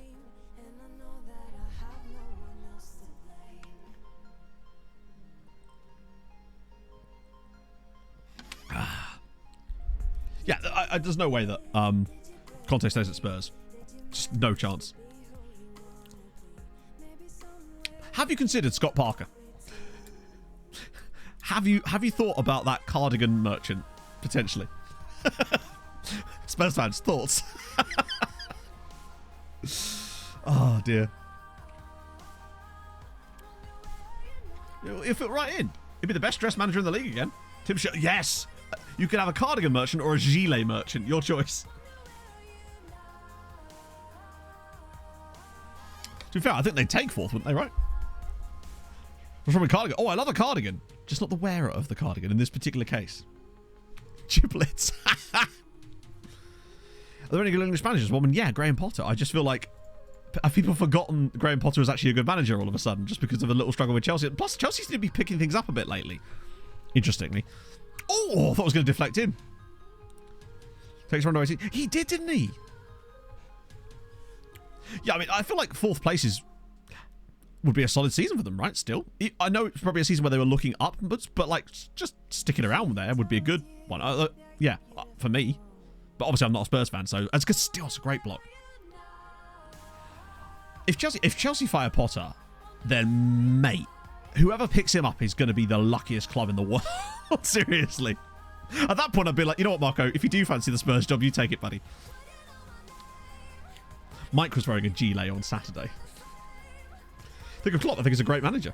I think he's proven that. I think that Liverpool are in a bit of a rough spot at the moment, but I still think he's an excellent manager. Because, like, I feel like every manager's allowed a bit of a wobble occasionally, and even if it is a full season wobble, right? It's a question of, well, if it then becomes a bigger problem where they actually continue down that path, then there is obviously things that they'd have to look at. But for the moment, sometimes you just have an off season, right? Was it a baby's beep? Give voice. Hey, I agree, Paul. Genuinely, a baby grow. Hey, Millie. And we scored. It's Castillo, literally as I'm about to substitute him, has just potentially scored the winner in the derby. Come on, lad. Goes to Spurs unless they get Champions League. Well, I think they will. But then I still think that Newcastle are due for an upturn in form again. That was terrible goalkeeping. Lampard or Gerrard. Haven't both of them... Aren't they both in the running for England under 21 or something? Something like that. I saw something to do with that. Oh, look, there you go. There's the red cards finally happening. I think Gerrard was a bit out of his depth, but I think he still did incredible things with Rangers. I feel like there's something there. He just maybe hasn't found the right club lately, and maybe he just steps up too far. Same with, like, didn't Lampard do very, very well with Chelsea when he was manager initially, when he had to work with that younger squad? It feels like, I still think there's something to them as managers. It's just that it's not worked out here. I don't think they're, like, washed or anything. I think there's still a chance for them to redeem themselves. There's clearly something there. Worldwide, thank you for the follow. It's Pitbull. I reckon, what do you reckon, chat, that one of them ends up as England manager one day? Napoli are amazing. What are they, 18 points clear now? Absolutely hammering it in the Champions League as well. They're so good. Footage of the Frankfurt fans causing riots in Naples, given they were banned for entertainment. No, I didn't. That's not the sort of thing that would have come across my desk, would you believe? But no, I didn't. That sounds silly. That's some outright silliness of behaviour. Also, our second goal conceded of the season. How dare we? It does feel like one of them is going to end up as England manager one day. Or maybe they both do it, but like as a joint thing, like the Cowley brothers. So one goes, one stays, you know? I think that's the plan. A bit of... No, Sunday? Or Saturday? Season of injuries. Yeah, they've not done well with injuries. But I also find that Klopp does not help himself sometimes. With some of the things that he blames for results really do not help him.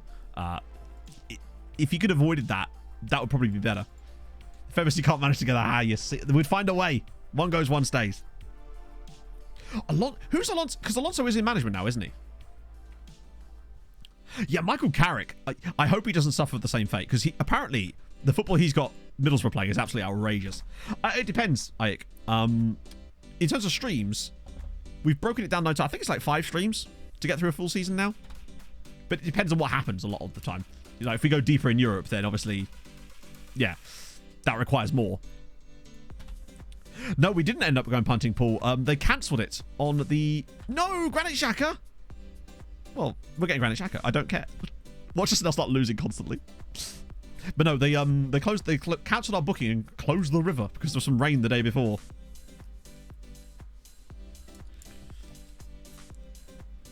But even if they did sack, right? If say they did sack Klopp, like who are they replacing it with at this stage? Hey Dan, how's it going? What do you think about the United game on Sunday, rather? Silly punts indeed, yeah. Where are they actually? I'm curious. So Lampard at the moment is Everton manager, still, remarkably. He'll probably never leave actually while they're in Europe. Gerrard might be a bit of a different case though. Probably retired, right? Yeah.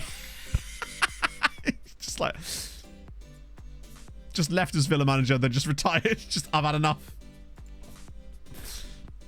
He's probably still at Ream.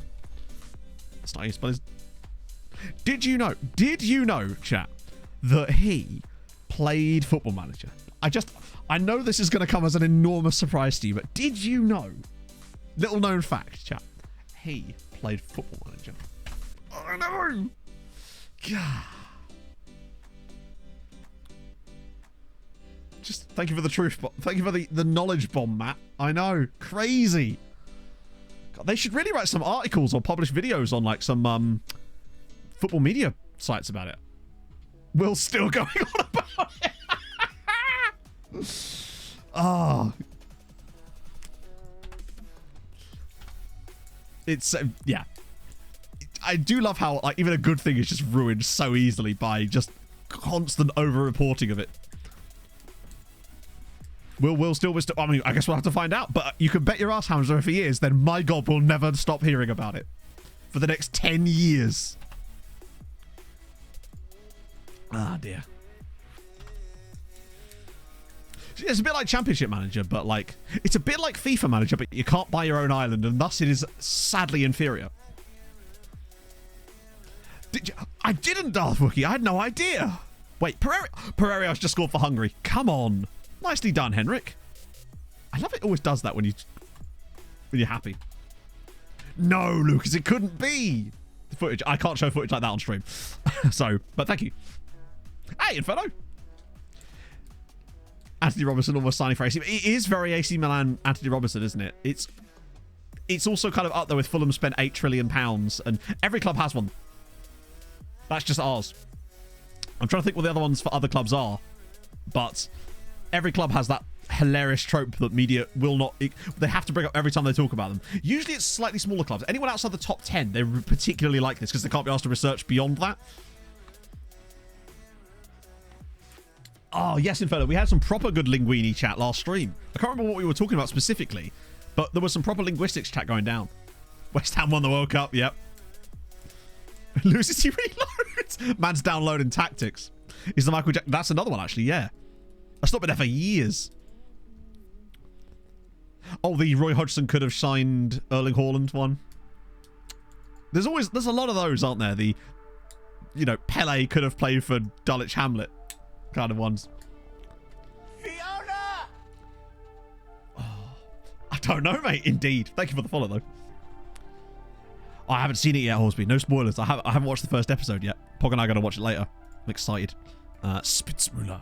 Istvan Kish. Wait, who's he wanted by? Well, I guess my next question is why, but sure. Oh,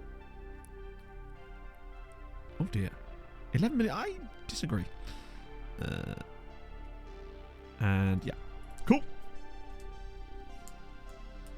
Is that to pay? Agreed, Darth Wookie. I hate it. I hate it so much. I just want to binge things sometimes. I'm a binger. Like, Pog and I are currently watching Scorpion, and I'm just enjoying the shit out of it because it's so goddamn stupid and wholesome, and I love it. Right, any fun people in here? Okay, a few Turkish chaps in here that might be quite interesting potential. Wow, loads of Turkish dudes in this particular report. Another dude at FC Copenhagen. Okay, he's intriguing. Could be quite expensive, but intriguing. Who would I want Fulham to sign? No one in particular. I don't tend to like think about it in terms of specific players because like it's completely random. I know what positions we need to be looking at. I feel like we need another number 10. Just emphatically because Pereira has got no rest this season. We do still need proper cover for Polinia. And I think that we do need a little bit more depth at centre-back and in full-back positions especially. Because when Diop or Ream is out, Tosin's fine, but I feel like we lack a lot behind that. And when either Tete or Robinson are out, it does start to get a bit dodgy. So I wouldn't look at specific people because that's sort of irrelevant to me, but it's like, that's the positions that we need to be looking at specifically. Fleming Moss. Ultimate Soccer Manager. That would be, yeah, that. Do you know what, Zero Lives? I'm totally on board. That sounds perfect. That's the exact kind of stuff I want in the game. Pliny will go. No chance. Really? 6-year contract, been at the club 1 year. I mean, he could go if they've got 100 million. It's just that I don't see... I think people that think that that's going to happen just basically go, he do well, ergo big club buy him, and sort of ignore every other variable, because I guess that's just really easy to do. I just don't see that being the case. Not in 1 year. What is... Oh, hang on. There we go. I nearly pressed the wrong button. Definitely another number 10. Yeah. I think we can see too many chances, and I feel like that could be improved as well. Money talks, though. Yeah, money talks, but someone has to be listening for money to talk. Plus, remember, Pellegrini is not like... If he was 22, then no doubt about it. But it's... Whenever he goes, he'll get booked on the way. I just don't see him leaving this summer. Now, part of that is obviously I want to. I want to believe that, but I just think that he seems happy here. Team in Europe comes in. Okay, but which team in Europe? Like... Okay, so, I mean... Lincoln Red Imps are in Europe, but that doesn't really... Yeah. PSG. Maybe any team in Europe. So Gibraltar teams in Europe that like, which team? This is what I mean. People just go, hey, a move, without actually providing any kind of logic behind the move. Just big team in Europe. Why did it stop the YouTube series? Because nobody watched them. That's just the long and short of it, Joyce, is that nobody watched them. Yes, okay, I see. You're just not actually... I see what you're doing. Fair enough. 70 million. Probably, but remember, 6-year contract as well. It's not like he's got a 2-year deal. He has 6 years on his contract. Pieter Hotspur, now we're talking. Now we're talking. I don't feel like Polini is the Newcastle type of signing. Like I said, if he was 5 years younger, then maybe. But they look like they're building something from below. I know, Joyce. It's just, unfortunately, if I'd have kept doing that kind of content on YouTube, the channel would have died, literally. Because you can go to Arsenal. I definitely can't. I mean, are Arsenal going to pay 80 million for him? Arsenal seem like they're smarter than that, honestly. Richmond, yes, AFC Richmond, get him in. They've already lost Roy Kent. Now what? That's literally it. It's just basically the kind of brain dead, like, he must move club because immediately somehow he's just, yeah. I don't think that they need him at this point, right? Again, they'll want to buy younger. Precisely. I feel like that's another thing that's going to hold him back from those potential moves, is that he isn't as young as some of the other players that might be wanted in those positions by those big sides. You know? I am, Joyce. Yeah, it's just one of those things where, particularly, I was looking at some statistics basically in terms of stuff, and genuinely, if I didn't move away from doing Let's Play content on YouTube, the channel would have I would have probably had to stop doing this as a job this year. Genuinely. No, I haven't. Hatter. I might watch it at some point.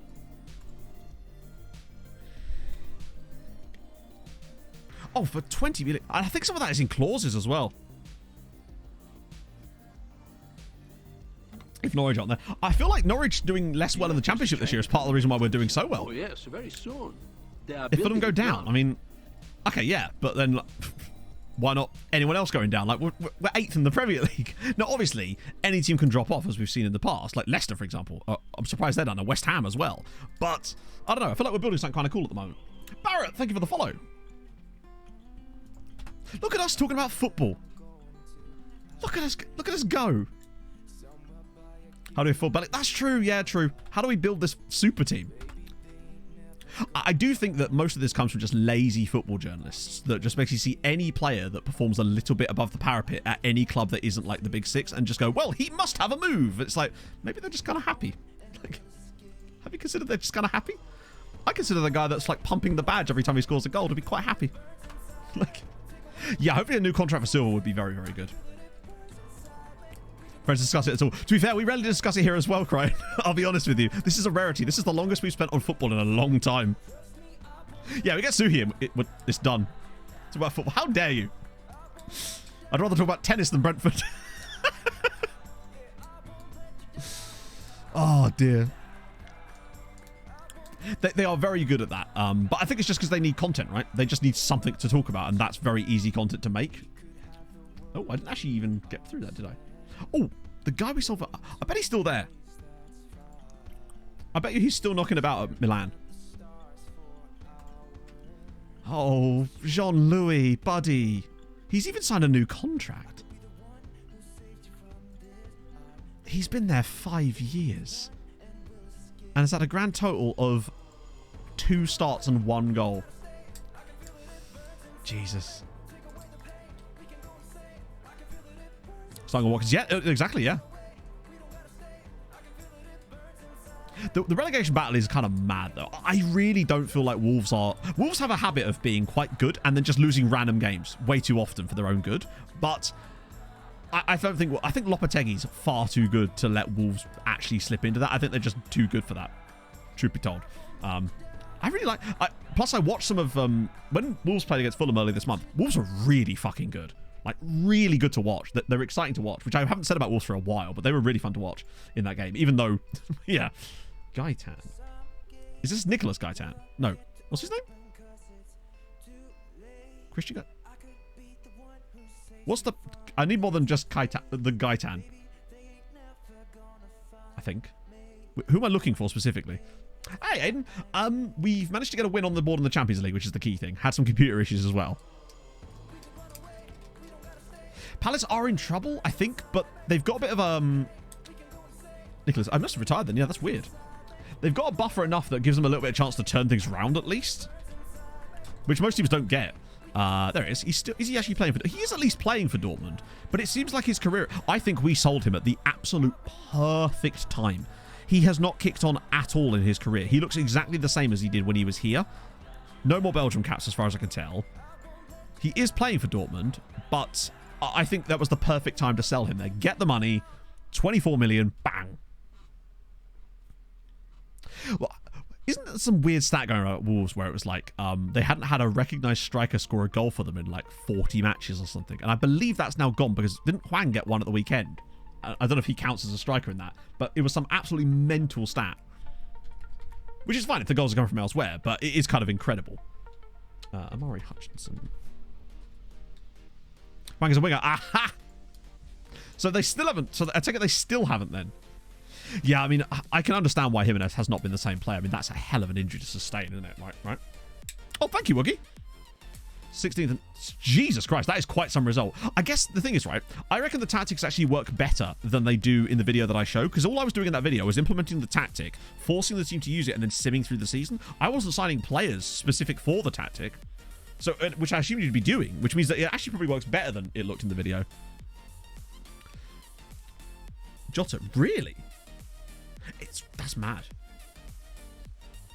Silver Star. Who have they got? Who is the actual striker at Wolves right now? The person that is occupying that position on the pitch. I feel like calling them a striker at this point is a little bit of an insult to actual strikers. But who is the person that is supposed to be in that? Oh, is it actually is Jimenez? Right. Okay, I wasn't sure. Diego Costa. Hasn't he got quite a serious knee injury now, Diego Costa?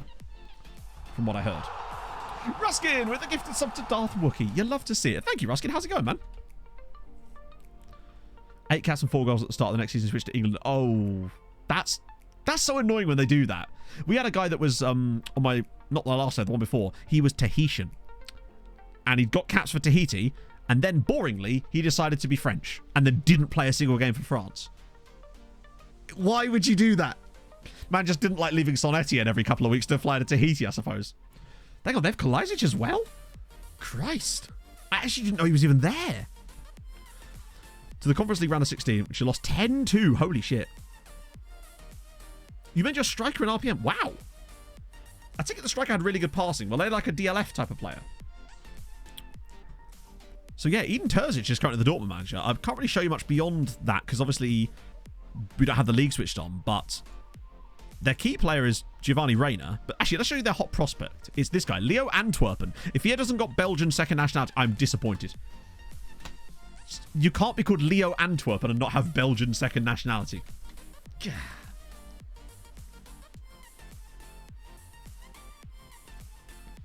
I'm glad the tactic's working for people.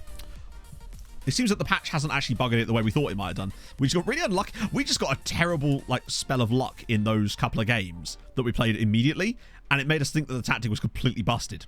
But as it turns out, it feels like it's absolutely fine. I'm going to start airing again here because we want Castillo for the Champions League against Dortmund, ironically. And I want Pereira and... Ooh. Fuck, we'll do Zwane again. Why not? Wait, Edgardo Fernandez at right back? No. We couldn't simply do it. Yoshi's not playing left back, although Yoshi will play in the middle. I'll bring him instead of Bellingham. Coincidentally, I say what I want. You know what I mean? Coincidentally, I don't care. Sorry. As luck would have it, I'm not asked. Virginia, yeah, we're good. I think Wolves are actually owned by Chinese company, aren't they? They just had like a proper thing for Portuguese players. That's the kind of sass I can get behind. I'm trying to steer it more into that kind of sass than the old school sassy times. Yeah. Oh, Xavier. Right. Is he still wanted by... Yeah. Wait, hang on. I, for some reason, thought Brighton was in there. Unapologetically sorry. Yes. Oh, it's Kexman. For some reason, I think... Where's all the insane players that these guys have got? Don't they have, like, Julian Brandt in here? Fosun. Ooh, maybe? Because, yeah, was it Jorge Mendes? Yeah. Oh, that's why. Right, so that's why they're all the Portuguese players, because of Jorge Mendes. I see. Oh, I see. So that's a lot of ties. So no wonder then. Then again, it's not like Jorge Mendes only represents Portuguese players, is it? Like, that guy's one of the super agents. Wait, which one? Who passed away? Was it Mino Raiola or was it Jorge Mendes that passed away?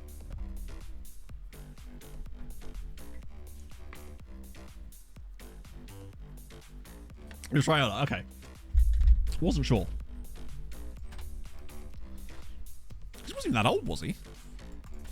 Okay, let's get this goal difference back up a little bit. I'm a bit disappointed by the fact that we've conceded 2 goals this season now. Oh god, this is now. Oh, nearly number 3. Did I actually take Yoshi out of... Okay, good. I thought I might have left him in left back then. Last thing we need. He's the super agent. There can be only one. I think they should have had a battle. Like a proper battle. Kia Jarabjian. I remember that name. I feel like... Wasn't he Sven's agent or something? Didn't he have something to do with the Notts County thing? Pereira's looking good here. Go on, Henrik. Oh, that is an effort. Haaland's almost certainly still at City, I think. I'll check after the match, though. What do you think? It's like a fight to the death. True, I suppose, yeah. He did sort of personify that whole sort of fat cattery, right?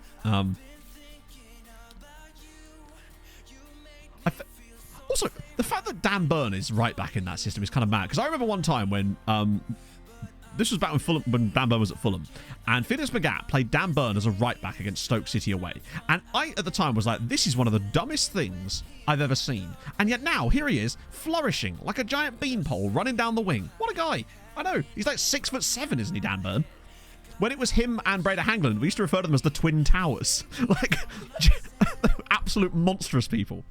6'7" with 9 fingers. Wait, on which hand? No, he was a right back. Well, I say he wasn't. He was very much a centre back at Fulham, but they play him as a right back. Yes, Pog. What up, Chief? Just annoying me, fair one. Love you.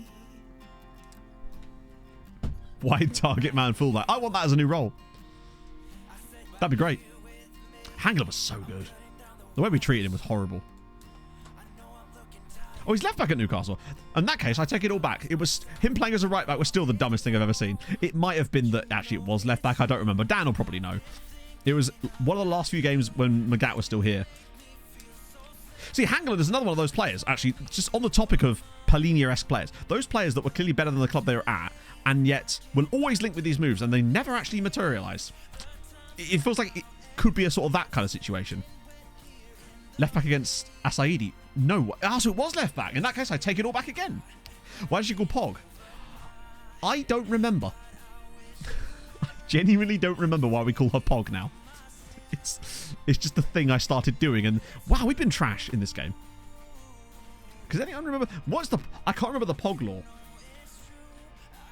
I think it was because she's Pog. She do be Pog.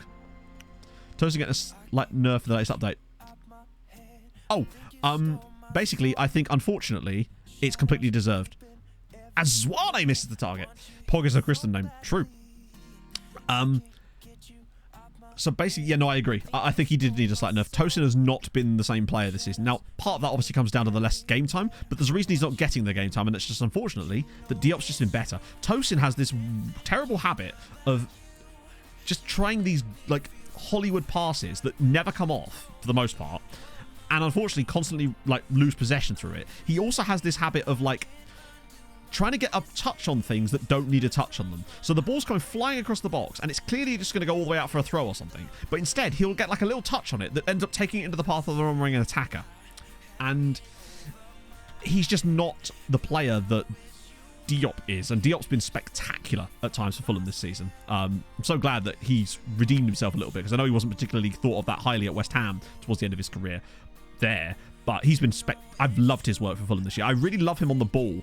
He's so good at not progressive passing. He progresses the ball very quickly on the dribble. He's so good at like picking the ball up in defence and actually busting through that first line of press and opening up the entire midfield, and I feel like he does that better than anyone we've had in a while.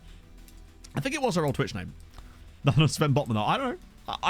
I do love me some Mr. Diop. Sven Botman is very good though. I think that wasn't the issue with Berahino. He had massive attitude problems. I remember reading an article about Cider Berahino a little while ago. I can't remember where. It might be on The Athletic, actually. And there was, like, he had just massive attitude issues, which I think every manager basically said this about him, that he could have been amazing, but just never reached his potential because of those reasons. As Navarro with the open goal, and it's over the bar. Hello, Mike. How's it going, man?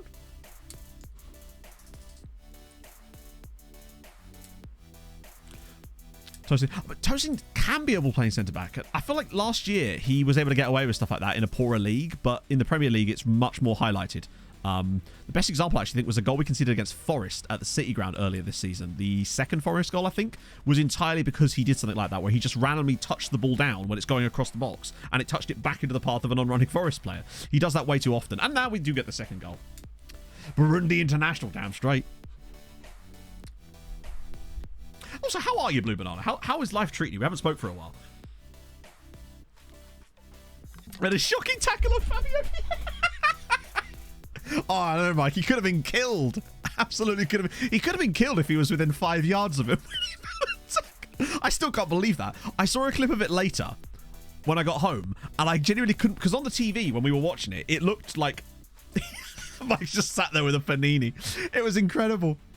Yeah, I have no idea why Diop was dropped for that. I heard some, like, not rumours, but like what the explanation I saw batted around was that they felt that Tosin's aerial threat would be able to deal with that Arsenal a little bit better, but I don't think he was very good at all in the air in that game. Yeah, very strange. No, it's great. It's like, essentially everyone from basically 12th down is in the relegation battle, aren't they? Really. James Beattie, the one that once got headbutted naked in a shower by Tony Pulis. You left at half-time? Really? I see. I couldn't have left at half-time. I would have left Mike alone eating his panini. That is the weirdest place I've ever watched a football match. Was just in a bowling alley with no commentary, whilst eating cold chips with no seasoning on. That whole game felt like that exact metaphor right there. The next 45 minutes. Yeah, we were a little bit better in the second half, but we still didn't look like we had any ideas. We've looked a bit kind of lacking creativity in the midfielders, Chloe would say, through the entire last few matches. Even some of the ones we've won, we've looked a bit completely not arsed. Show a shigile. Yeah, sorry, Mike. I told them that you were wearing a body warmer on Saturday. I think it was Saturday. Oh, fuck. Wrong button. Oh, no, we're fine. Picture a naked Tony Pulis. Is he or is he not wearing a cap? Of course he's wearing a cap. But the question then becomes, Inferno, right?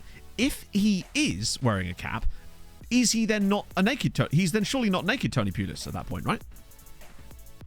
Because if you're wearing a cap, are you naked at that point? Or does a cap not count as an item of clothing?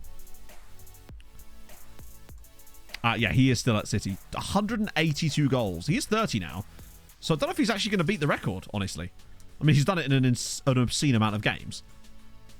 But it's seasons like that, Erling, where you only score 15 goals, and seasons like that with only 16, where you are useless. What did they do? Farm him out wide that year? What's going on?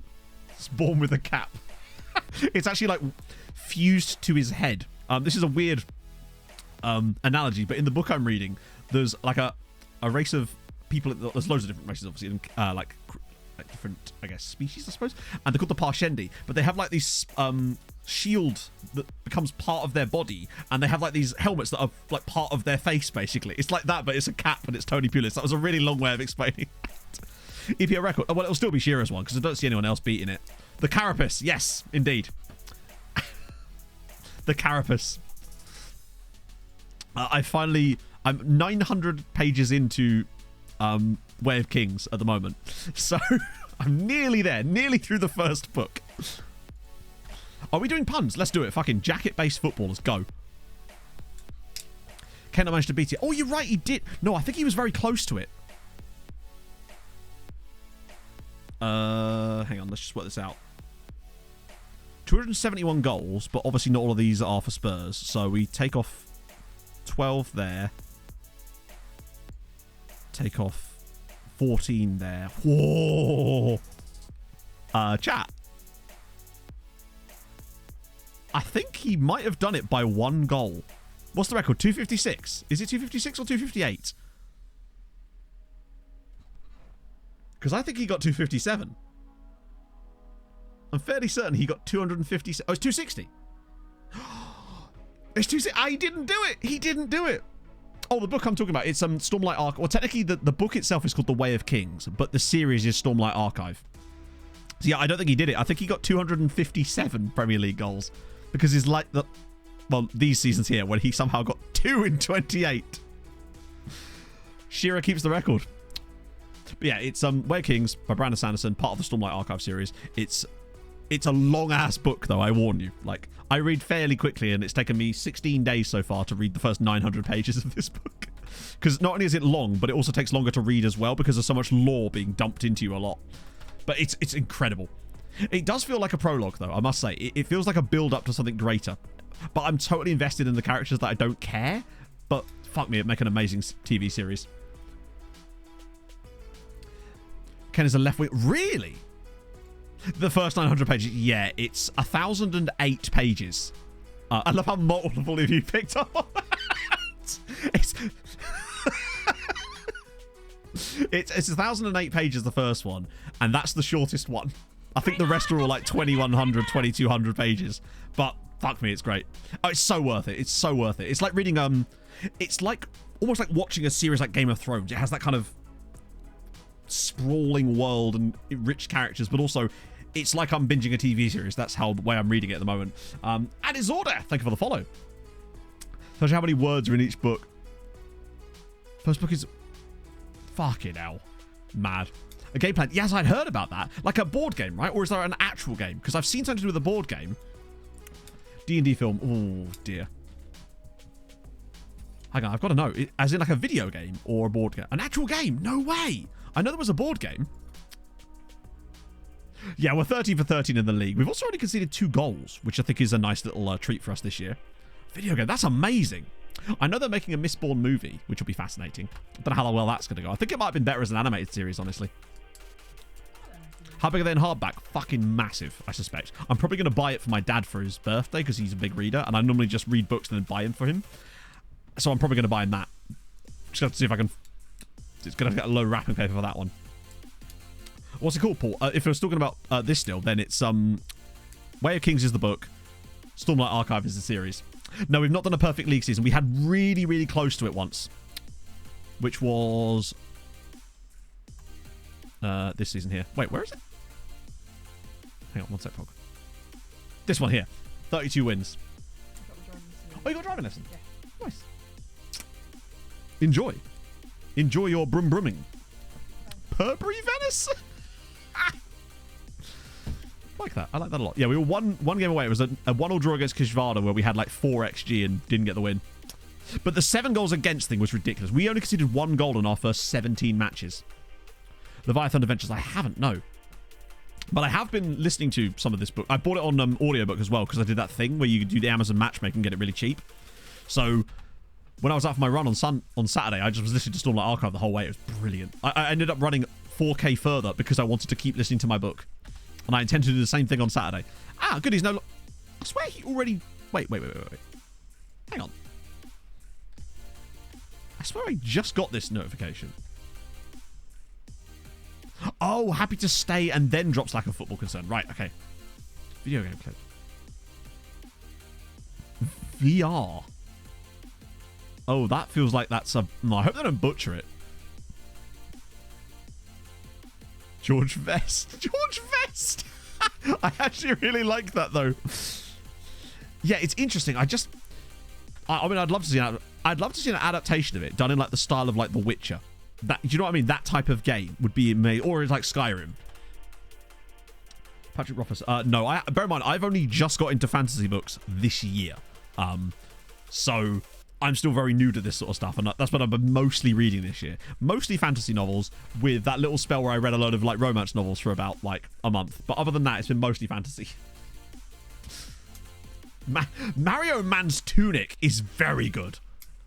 If we're just doing pure clothes, that's remarkably good. I rate that pun very highly. Great work. So, like, as far as fantasy stuff goes, I read like the whole Mistborn series, like 7 books there, and I've read most of the Red Rising series. Wheel of Time. I don't want to commit to Wheel of Time yet, just because it's so goddamn long. Gonna binge this week and hold back on spoilers. I might not ever. I might at some point get bored and just try it out, but I'm enjoying just watching Scorpion at the moment. It's wholesome and fun and incredibly stupid, and therefore brilliant. Sylvan Duster. Do you have to say it like Dustan, maybe? Just to really, really sell it. Okay, get the pro team out here. That fan is jiggling like nobody's business. Buddy, calm down. Are we gonna have to like turn you off? Oh my god, Swizzles, come on, bud. Chillax, friendo. Sorry, Mr. Swizzles' replacement is not quite up to scratch. Blazer Moo Tweety. Because isn't there like 14 books in the Wheel of Time series? Or something mad? Oh yeah, I mean, I don't know. I said that March was going to be basically me reading Stormlight Archive, and then I've realised that it's going to take me a lot longer than March. So, yeah. In the days like I'm on. That's mental. My dad and sister are both like that. My sister is a writer, which probably helps because she reads a fuckload. I guess, yeah, reading and writing. Probably do it at the same time, knowing her. And, 420 plays it. But, yeah, they're both ridiculously fast readers, whereas I'm not, like, stupid fast. I'm just, like, I read at a pace that I'm comfortable with, right? Oh, speaking of my sister, actually, I saw my sister yesterday, chat, for the first time since the pandemic. So that was really nice. Nobody can truly replace Mr. Swizzles. He will always be in our hearts. Malero, do I want that? Surely I want Navarro there, right? Deliberately. Deliberately, yes. Well, actually, so basically, her and her friend were going to a gig at the O2 to go and see Lizzo yesterday. And it just made sense for them to stay here because of traveling and shit. So, yeah. 8 million optional fee. Interesting. I think that's wrong, though, Fraj. I'm fairly certain that's wrong. I've heard really good things about MK Jemison. Skippy, was it? Oh, dear. I guess it would have to be... No, because she's younger than me, so technically I would have to be first yellow card in that, right? Boom, boom, boom, boom. Right, yeah, we'll sort that out. Nice. Is he going to play in this game? Yes, he is. It's about damn time, literally, yeah. Chess match between Sherlock Holmes and James Bond. Surely Sherlock would have him, right? James Bond would be too busy trying to assassinate him under the table, right? Presumably. Boom. No, I don't. As far as I'm aware, Farage, there's no buy option in Solomon's contract with Fulham. To what I'm aware of, anyway. Can't replace him. Exactly. Okay, let's go. Tario, thank you for the 10 months. Hope you're having a lovely day. 1 game suspension. The Joao Polinia of yellow card puns. Done first in languages then. Well, there you go. Like, usually, I can read most books. I read about 60 pages an hour. So, like a page a minute, generally speaking. Some books that are a little bit easier to read just because either they've just got more space in them or the language is just maybe a little bit more simplistic, I can get up to maybe 70, 80 pages an hour. With the fantasy novels I'm reading at the moment, it's more like 40 pages an hour because there's so many like character place names and like stuff that you have to read a little bit more closely. Either Hoodie Johnson. Weirdly, Owen, written down, that feels like a terrible pun. But when I say it out loud, it actually works way better. If I read at the rate I talk, I'd get through that entire Stormlight Archive in like 3 minutes. Title of my autobiography? Well, we tried. Maybe. Lore intense book? Yeah, very much so. I'm able to read a bit better now because I'm not having to take in as much lore anymore. The worst part is when you start a brand new fantasy series and the first like 100 pages is just lore dumping and you have to read it so fast or read it so slow to like take everything in. Speedy coat. I nearly did Enrique Araujo was nearly in line for a career resurrection. Unfortunately, he wasn't getting any game time at Bayern in this save, and I was like, "Ooh, I wonder." But unfortunately, the price is just mental. Can an Adderall to read? Adderall would be nice, I think. Go 5 times faster. See, I don't like reading out loud because I just fall over my words too much because I try to speak too quickly as Malero's through on goal, and he's nearly taken us the lead inside 30 seconds. God damn it! Oh, unless Bellingham could. Nope. Keeper's coming out though. Ironically, Schlotterbeck was another player that was potentially in for a career resurrection, but he was a bit too old.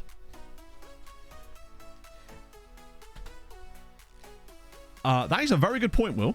Notice how we have no lag in this. Well, apparently it's actually... Isn't it one of the things that they use to treat ADHD? Oh, shit. Or versions of it, anyway. Oh, nice one, Jiminy. That's awesome. I have got to go back to my doctor about that because I tried speaking to the private doctors, and unfortunately the prices I was quoted made me hurt inside. And silver!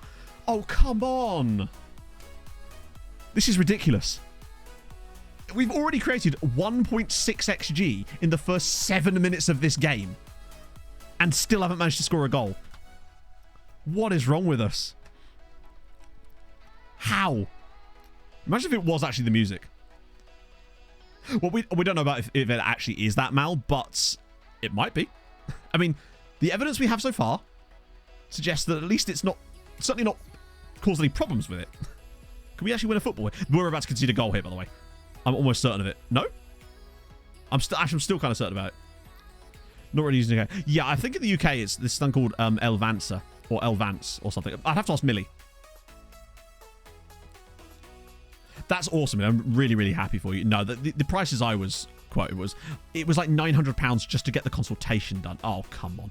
And I just simply couldn't afford that. Not with the appointments I knew would be needed after that, sadly. So I'm going to have to try and go through the NHS and try to use... oh, come on. Oh, as if, man. There's a thing called Psychiatry UK, which you can do, which I believe can cut the... It's like a charity that kind of is outside the NHS but still works quite close with them. And his manager would be his manager would be correct, Richard, on that one. Elvance, yeah. I still can't believe that we've not scored a goal in this match. Have we got to get another chance in the same highlight? No. I thought we were actually going to get another chance then. Right, slide in. There we go. Oh, no. Come on. Please not us conceding off of this. Fuck off. Actually uninstalling.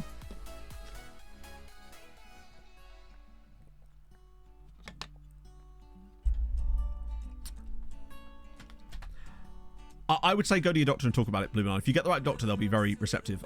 When I finished the appointment with my GP, she goes, I go to her, basically, is this something that's worth pursuing properly? And she was just like, yes. So, yeah, I really should get back into that. So, no, it's not offside, apparently. I think our centre-back plays it on. I think I'd rather not talk about that on stream, Ex-Vavata, because it's just going to cause people to get into arguments about politics, and I have no intention of turning this stream into Twitter. So that's a goal. No, it wasn't Harley Street. So what's the... So we've created 2.05 XG in this first 14 minutes and somehow not scored. Meanwhile, they get their first opening of the whole game and score. Classic, innit? Oh, now we're through again. And that's going to be offside. Oh, God. What I would say is it does look like we can get through Dortmund basically at will at this point. It's got... Literally, we've scored directly from the kickoff. Straight off the kickoff, we're back level again. I thought that was offside. Oh no, the left back. I love the way the defenders kind of gave up on him, including Omgbar. From every country in the game. I mean, you could try it. That would be what, 200? Basically, also, it was the only private... It was just... That's just what private doctors cost, unfortunately, right? So we're up to 2.25 XG in 16 minutes. Just the one shot on target, though. I think if we carry on at this rate, we might have a chance. Watch us create like nothing for the rest of this match now. This is mad. And now we've created nothing in the last 10 minutes. We probably won't create anything else again until we then... He has actually paid us back. I told you it was the right time to move him on. It did feel like it was the right time. Hey, Spicy. Right, come on. Second goal here. That's a pass. Velasquez and bang one. Now we're moving. It's Abdul Nabi's into the box. Just drop it across. Oh my God. How are we unable to score goals in the Champions League this season? Nice set piece goal. That'll do. Come on. Ah, Jesus. Our Trabzonspor score was 2-0 in the end. We battered them, but could only really get that second goal right towards the very... Oh, fuck off. We should be able to catch him. Yeah, he'll get this blocked. Oh, wow. Also, how fast is... the best camera freeze ever. That is the best one ever. Oh, I wish I could go full screen for that, but that's amazing. Just get that one fixed. Ah.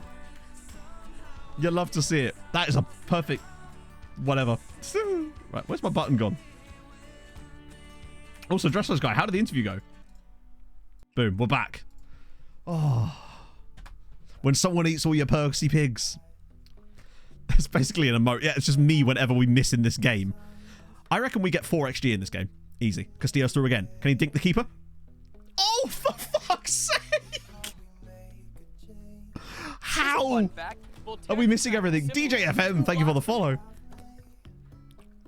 This game, man.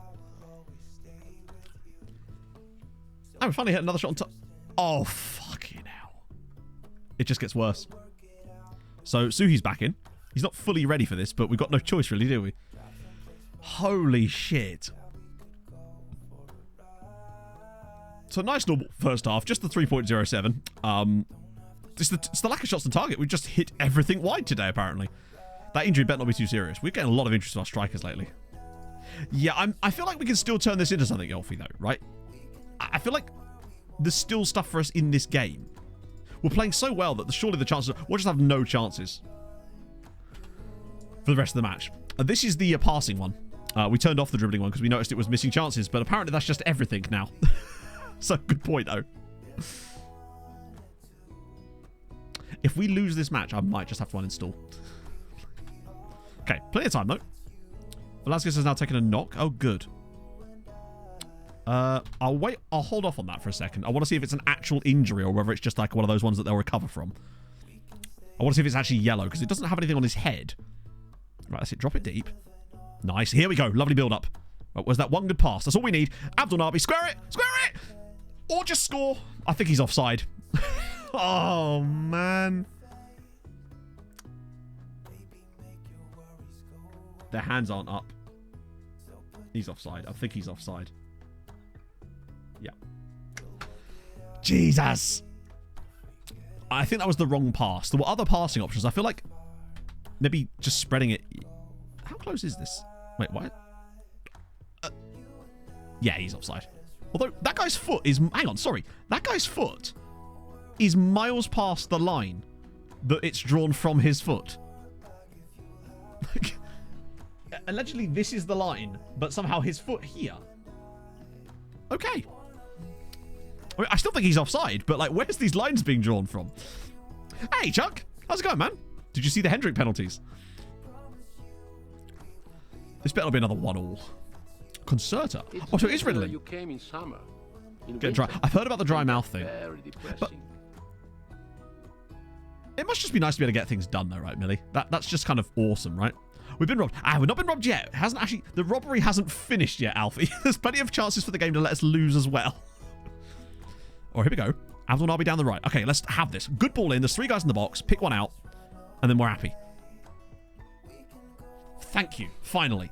MTK 2, Dortmund 1. Deserved. Malera on the score sheet. Finally again. On the plus side, it does look like we can take on pretty much any team in Europe right now, which is awesome. I was genuinely expecting that to go over the bar. The amount of times I've seen those exact chances go over the bar. But it actually has gone in. It looked fine in 2D. That is Joe Bellingham, yeah. Right, okay, so that's...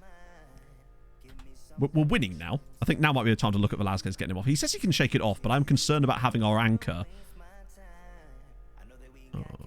Yeah, we'll move Moses. Why the hell did I let Moses play left back? Bring Terranova in there. I guess Darla must be suspended. Yeah, that'll do for them. Actually, Job's done okay. Brandon Silva was struggling, but he seems to have pulled it back now. Let's just leave it as it is, I think, for the moment.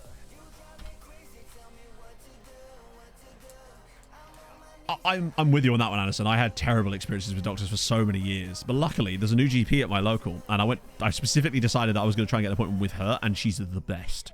Actually listens, rather than just doing whatever she's going to do, no matter what, as Moses Jar just smangs us 3-0 up here. 3-1 up, rather. It's just nice to have a doctor that actually listens. Wouldn't grow. He hasn't actually grown much since he joined us, but the problem is, I think, with us, is that he spent 5 years at Man United and played like 4 games in that time, and as a result, he just never played. So it meant that he just didn't get any development. He's still a good player. I don't think he's ever going to be anything beyond what he is, but he's still good. As we now go... Feyenoord, by the way, up in 7th here. We go 5th. That's solid. We've still got Sturmgratz. Yes, that's something that happened to me in the past, Anderson, because I had a health issue about 7 or 8 years ago that had a lot of that shit. Asu, he's now through. Can we make it 4? Stanislav, he's gone round the goalkeeper. No, for fuck's sake. He's gone round him so hard that he's gone round himself as well. How is it only 3-1? We could have genuinely had about 7 goals in this game. That's how good we've been. Your bow are now into the box and it's cleared away. Oh.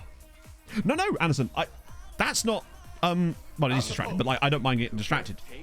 Richard Clayton connoisseur now. We've had the enjoyer, now the connoisseur. I'm not sure where he is, Heathable, honestly. But we do have a look up for stuff like that. I have seen him in the Hungarian national team, so I think he plays for Bordeaux in this save. But what blood test would she do for ADHD? Hoping to find some attention in the blood. Like, what are they going to do with that? That's interesting. I've never heard that before. Smalls, thank you for the follow. Sorry, for the follow, for the prime. It's very kind of you, friend. Hope you're having a lovely day. I suppose maybe what they were looking for was any reasons it couldn't be that, maybe. Blood pressure high. Does it really? Interesting, actually, because when I last had my blood pressure checked, the doctor did actually say that they were surprised by... That could just be because of other things, obviously. There's other factors that could cause that. But they did... This was at a time when I was much skinnier. So they were a little bit like surprised at the time as to why it was as high as that. Malera has to square this to someone. Surely! It's wide again. It was working fine. Weird. Maybe Smalls. It's a trap. I'm not sure what for, but something. Well, we've won in the end. 3-1. It took us a little while to get going, but we did get there. After you get the medication, that would make sense. But it was like, yeah, no, they didn't ask me about that. But then again, I suppose it's because it was only my first meeting with the doctor, and she was more like bowel problems. Oh, that sucks, Heathable. Obviously I've never suffered with that, but I had liver disease about 7 or 8 years ago, so I know that shit can be scary, basically. But I mean, it were bad. Yeah. Who did they beat? 7. I didn't even notice that. Oh my god, Man United just got their pants pulled down and their bottoms played with by Bayern Munich there. What on earth? Good lord. That's even funnier in a way, because Man United were doing really, really well, and then Bayern are like, hold my bratwurst, and then do horrible things to it. That wasn't an intended pun, by the way. Believe me, I can't help but smile if I make an intended pun. I was deliberately avoiding that one because that wasn't what I was trying to do. But no, it sucks you going through that though. When I went, I feel like sometimes I'm terrible at sympathy, I'm good at empathy. So I always try to relate things to my own life in a way that's like, because I feel like that's how I relate to people. And I feel like sometimes that can maybe come across as aloof. But when I had liver disease, when I went to the liver clinic at Addenbrooke's in Cambridge, I was definitely the only person that was there that didn't have like an alcohol problem, basically. You know how you can tell with people's faces a lot of the time. And obviously that's the most common way of getting liver disease is obviously through sclerosis caused by alcoholism. But I was literally the only person there that clearly did not have an alcohol problem. Obviously I had a different type of liver disease to them, but still, scary. Saying I'm sorry, it's working over the fridge. It seems to be working fine. Yeah. Did I just miss a joke? Is that what's just happened? I think I've missed a joke, didn't I? God damn it! Sorry, Smalls. Craziest things that happened to this save. Us reaching a Champions League final in the 7th season is pretty much up there, I would say. But specialists. Well, the specialists. I mean, so I also had a specialist, and the quicker you get the specialist, the quicker you can either take action or not, basically, and you know. I don't drink very often. Oh yeah, Norway won the World Cup. That's pretty mad. Oh dear. Oh, Adam. Buddy. Sorry, old pal. Surprised we're not up here. Maccabi Tel Aviv. Oh, we are actually. We've had 113 players for Benfica. That's mental. But fair play to us for getting in there too. But Maccabi Haifa and Maccabi Tel Aviv smashing it. I don't really drink very often. I had a nice several collection of beverages on Saturday night because I was out with Mike and Chloe and Em. But other than that, that was the first time I'd really drank since probably my beer in the bath about a month before that. And then before that was only one beer. Okay, so we've got Uipest at home and Sutjeska Nikšić. That's a must win. Debrecen at home and Karabakh. These are both potentially nice wins for us. We've also got to remember that the Europa League games are later. But yeah, Todd Cantwell played in the 3rd tier of Hungary in this save, as well as the biggest thing, maybe Hakim Ziyech signing for a 2nd division side. Glass of butter. Now you're talking. Those of tests. Yes. Gilbert syndrome. Interesting. 25% bigger than it should be. Wait. I guess that's a good thing for you in a way, right? If anything, having more liver is a good thing, surely. I think part of the reason they were worried about my liver as well is because I had mononucleosis when I was like 20, and that causes permanent damage to your liver enzymes, and you get like elevated transminase levels. So it kind of always, it's caused by like, the Epstein-Barr virus, but it causes problems like long term. So that's why it's also a little bit, so I have to be a little bit more careful with my liver just as a result of that alone. 25% more alcohol consumption, indeed. It's the dub. Farnborough. Yes. We did that exact thing with a couple of guys from the National League South on the Treaty United save. You can pick up some absolute gems there, especially when you don't have the league switched on. It's weird. Let me just quickly do this, and I will look up Todd Cantwell. Well, 1 second, but first, wins, please.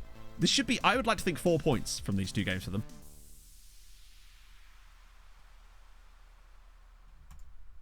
Debrecen with the 2-all. Okay, that's disappointing. Please tell me Uipesh at least won. 5-2. Good stuff. Hardy even scored a goal for them. Papa favoured the Nahati. So that's 4 points. That's what I wanted. Did Everton lose? They did. So now, Espanola top. 4 wins out of 4. Fair way. Kelza, thank you for the follow. So now Uipesh have got 7 points, which should, from what we know about the Conference League, be enough to get them top 24.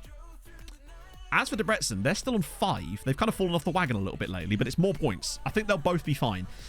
Whether Uipesh are going to be able to do enough to challenge top 8 is unlikely. Also, Dino Batumi, my boys. Who have they beaten? Wow, they have had a really quite an easy ride so far. Where's their draw against? Okay, they took a draw against Atalanta away. They've still had a good time. That's just still good results for them. Right, what about conference? What about... Oh, it's already happened, hasn't it? Europa League. We had... Who do we have? Molfehavar lost to Eintracht Frankfurt. And Fenerbahce... Not Fenerbahce. Fucking... Who am I talking about? Ferencváros drew with Young Boys. So they're on 9 points now, which means they're probably qualified. And Molfehavar still on the bubble a little bit, honestly. They need to pull their shit together. But they do have some easier games to come. Because in Season 3 onwards, this is how Europe's going to look in 2 seasons' time. They're moving over to the Swiss method, essentially. Which means you get this instead of individual groups. So if you go to Season 3 of any of your saves, you'll notice the league, the Champions League and the Europa League look like that now. Sick. Coefficients. Good shout. We didn't look, did we? That should be a nice little jump for us now. 8.1. And now we've gapped Portugal a little bit again, but we are still a full point behind them. I think next year... We'll have to wait till next year, I think, to really fully get past. They've done okay, Richard. It's just they're not quite... The problem we've got is that last year we had all the best Hungarian sides were all in the Europa Conference League. And this year those two sides are both in the Europa League. So they've got harder games. And weirdly, our teams are performing better in the Europa, ironically. Which places go to the Europa? It's the same. So it's not to do with the places. The actual allocation's the same. So if a team goes into the Champions League now, they'd still go into the Champions League with this method. It's just that it's a different method once you get to the league phase. I miss shots. Thank you for the follow. Have you been up front for us for the past 2 hours? Because it feels like it. More teams further in the tournament will get... Yeah, pretty much. That's the thing. Where are they right now? So where are Porto and Benfica? Sturmgratz are doing remarkably well, considering they're one of the weaker sides in this. They've already beaten Bayern. Then again, everyone's beaten Bayern except us, apparently. So Porto sit 19th. They could still drop out. And Benfica are 23rd. I'd love it if Benfica dropped out entirely. That would be perfect. Yes, so if we overtake Portugal, we get a 6th side in Europe. King Willem! Thank you for the follow. If you were to be replaced by like, say you were king and then you abdicated and your son was also called Willem, would he be Willem Tway? King Willem Tway, obviously. Veman, thank you for the follow. So as for the Europa League, what have Portugal got going here? Yeah, Feyenoord doing remarkably well. Where are Portugal's teams here? I'm literally losing track. I know Portimonense are in here, and they're struggling. So Portimonense looking very likely to go out, which is great news. There was another Portuguese side in here, and I literally can't see them. Sporting, yeah. So Sporting are often... They're Sporting, aren't they? Popcorn Lover! Thank you for the follow. And then in the Conference League, it's just... Oh, God, who is it? Oh, Estoril down in 24th, so hopefully they'll go out. And there was one other. Oh, Braga. Braga are always good. Braga might be a real long shot. They'll be like a deep run. But the key thing is they also get their score diluted slightly. Just an extra digit. There you go. It was more of a reference to the football club, but I assume that's maybe what they're named after, right? Boom. I kind of want as many games as possible for them, provided they're going to be strong enough. I think, for me, it feels like the best positions to finish if you want to maximize coefficient and also money is like 9th. Because then you get the best possible chance for a good draw, and you get an extra round of play. And no, I'm not selling Joao Virginia. Look at Öztürk. That's the really good Bayern striker, isn't he? Yeah, he's ridiculous. He's Turkey's like dreamboat of a striker, honestly. The fact that he's only worth that at the moment is kind of mad. He must be fully keeping that other guy out of the team, though, at Bayern. The Tulberg dude. What if we can get the brothers back together? Send them both out on loan to the same team or have them play against each other. Speaking of, how's things going in the second tier? For Vashas have fallen off massively. They were winning this league comfortably. What's happened? Ah, Heiko Genius has stopped scoring for them. That's what's happened. 13 games in the league. Yes, we are... Yeah, we're 13 games in, and we've won 13 so far. Oh, Morten Nielsen. Oh. Okay, nice. Intriguing. He's very much one to look for. Babacar Wade still at PSG. He's definitely not playing there. Get a buy and still get 8 million appearance free as well. They didn't before. So unless they've changed that in the update, then, as in we know this because when we got the buy, when we got top 8, we didn't get that extra money. So unless they've changed it with the latest update, then no, you don't get it. And you also get 2 games less coefficient. Hopefully they have fixed that at least, though, because that would be mad if you actually got punished in terms of financially for doing better. This isn't the NHL. Right, here we go. But yeah, maybe they've changed it, but that's not how it worked before. In fact, we can have a look, can't we? Because we can see the rules. We should be able to anyway. Although the rules are a bit weird on this anyway, because it shows both sets of rules on our version anyway. Let's have a look. Rulesies. So, knockout round here. You get £8 million there, and then that's the round of 16. So, there's nothing here suggests that you do get that extra £8 million, because that's the one you get for this round. Whereas if you went here and won, you'd get 16 million. So, unless they've changed something in the update, I don't think you do get that extra money. You'd think so, Barney, but as far as I'm aware, I mean, you'd think in real life that's how they'll implement it, but as far as I know, the implementation in FM means that if you get top 8, you miss out on an entire round's worth of money as well. You don't get extra cash as if you'd qualified past it. So it's actually better to get 9th, go through against a poor team, get an extra £8 million, and then get another £8 million for the next round, rather than, yeah. It's weird, that, and surely there's no way that's how it will be implemented in real life. I'm kind of surprised they didn't fix that with the latest update, considering they did fix the other stuff. You know, with the sorting rules. Our Hungarian national team is irrelevant to improving the league, because obviously the national team and the league are completely separate to each other. So you might see that the national team gets slightly better as a byproduct of improving the league, simply because you'll get better players from nations like Brazil that are here, and a lot of them naturalise. So the Hungarian national team actually has a lot of naturalised players in it at the moment, just by virtue of them bringing so many to the league. But it doesn't affect the actual building overall. The sorting rules before, basically, it did it on head-to-head, which was mental, because the maximum amount of times you could play a team was once, and most of the time you would not have played against the teams you were being sorted against. So you'd have a situation where you would finish bottom of a head-to-head draw, despite having played against none of the teams you were drawn head-to-head against. It was mad. So if they'd both drawn each other, and you hadn't played either of them, they got to finish above you. It was mad. They haven't figured it out yet, but I feel like they'd still I feel like you'd use a bit of common sense with it, right? That you're probably not going to punish a team for doing better. In general. Yeah, so we've got the updated sorting rules, but as far as I'm aware, it is still sorting using the old rules. Now would be a good time to look at that, actually, because we've played enough games now. So we just need to find teams that are locked on head-to-head. Right, so here we go. Yep, no, it's still using head-to-head. Because look, if it's using the new sorting rules, Juventus would be above Arsenal, and so would Feyenoord. But using the current sorting rules, because Arsenal have beaten Atletico, they now get to be above all of these teams. That's mental. So no, that's not using the new rules yet then. Same here. There's even worse ones like this one here. Like, that's hilarious. Liverpool just happen to have played against 2 of these teams, and as a result, they get to finish above all of them with a worse goal difference. Sushi, yeah, he is better than Airing. Overall, although I'm still thinking that he might be one of these players that I could get a huge amount of money for, and I'm very tempted. Because I think Castillo, for the moment, might actually be the guy. Potentially, anyway. Well, see, this is the thing, Barney. They actually said that the new saves... I'll show you here. It's weird. So, we've got, like, both sets of sorting rules. So, we actually look at the rules. Oh, you're right. Yeah, that doesn't actually show it. Point being, we did start the save. We started the save, like, when the game came out. But they also, I swear, said that they had implemented it for current saves. And someone said that they actually had them. So we thought maybe we just have to wait a year, but it is still like that. Yeah, Susie's value is insane. We had a £117 million bid on him. That's why his value is so high. Seri's value is even higher. Where is Seri? Is he still suspended? I think he is, you know, for that red card he got. It's actually really good. Not really, no. Hungary haven't produced many good players in this save. The best one they've produced is Andres Puskás, who's on loan from us to Debrecen. But I can't really think of anyone else. They've been kind of bad for that, actually. Considering they've got an okay youth rating, I'm a little bit surprised by it. Right, Papa Fate. I'm sure Mike would have tested it. Exactly. At one point, we will find that perfect striker for us at some point. It's just not quite there yet, I don't think. We should that guy that's going to sink people. Right, I need a wee. So I guess you can do yourself a... I'm going to have to give you a different whiz quiz here, aren't I? Right, fuck. Oh, well.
You were right. The correct answer is Gabor Yepes. Well done. Well done.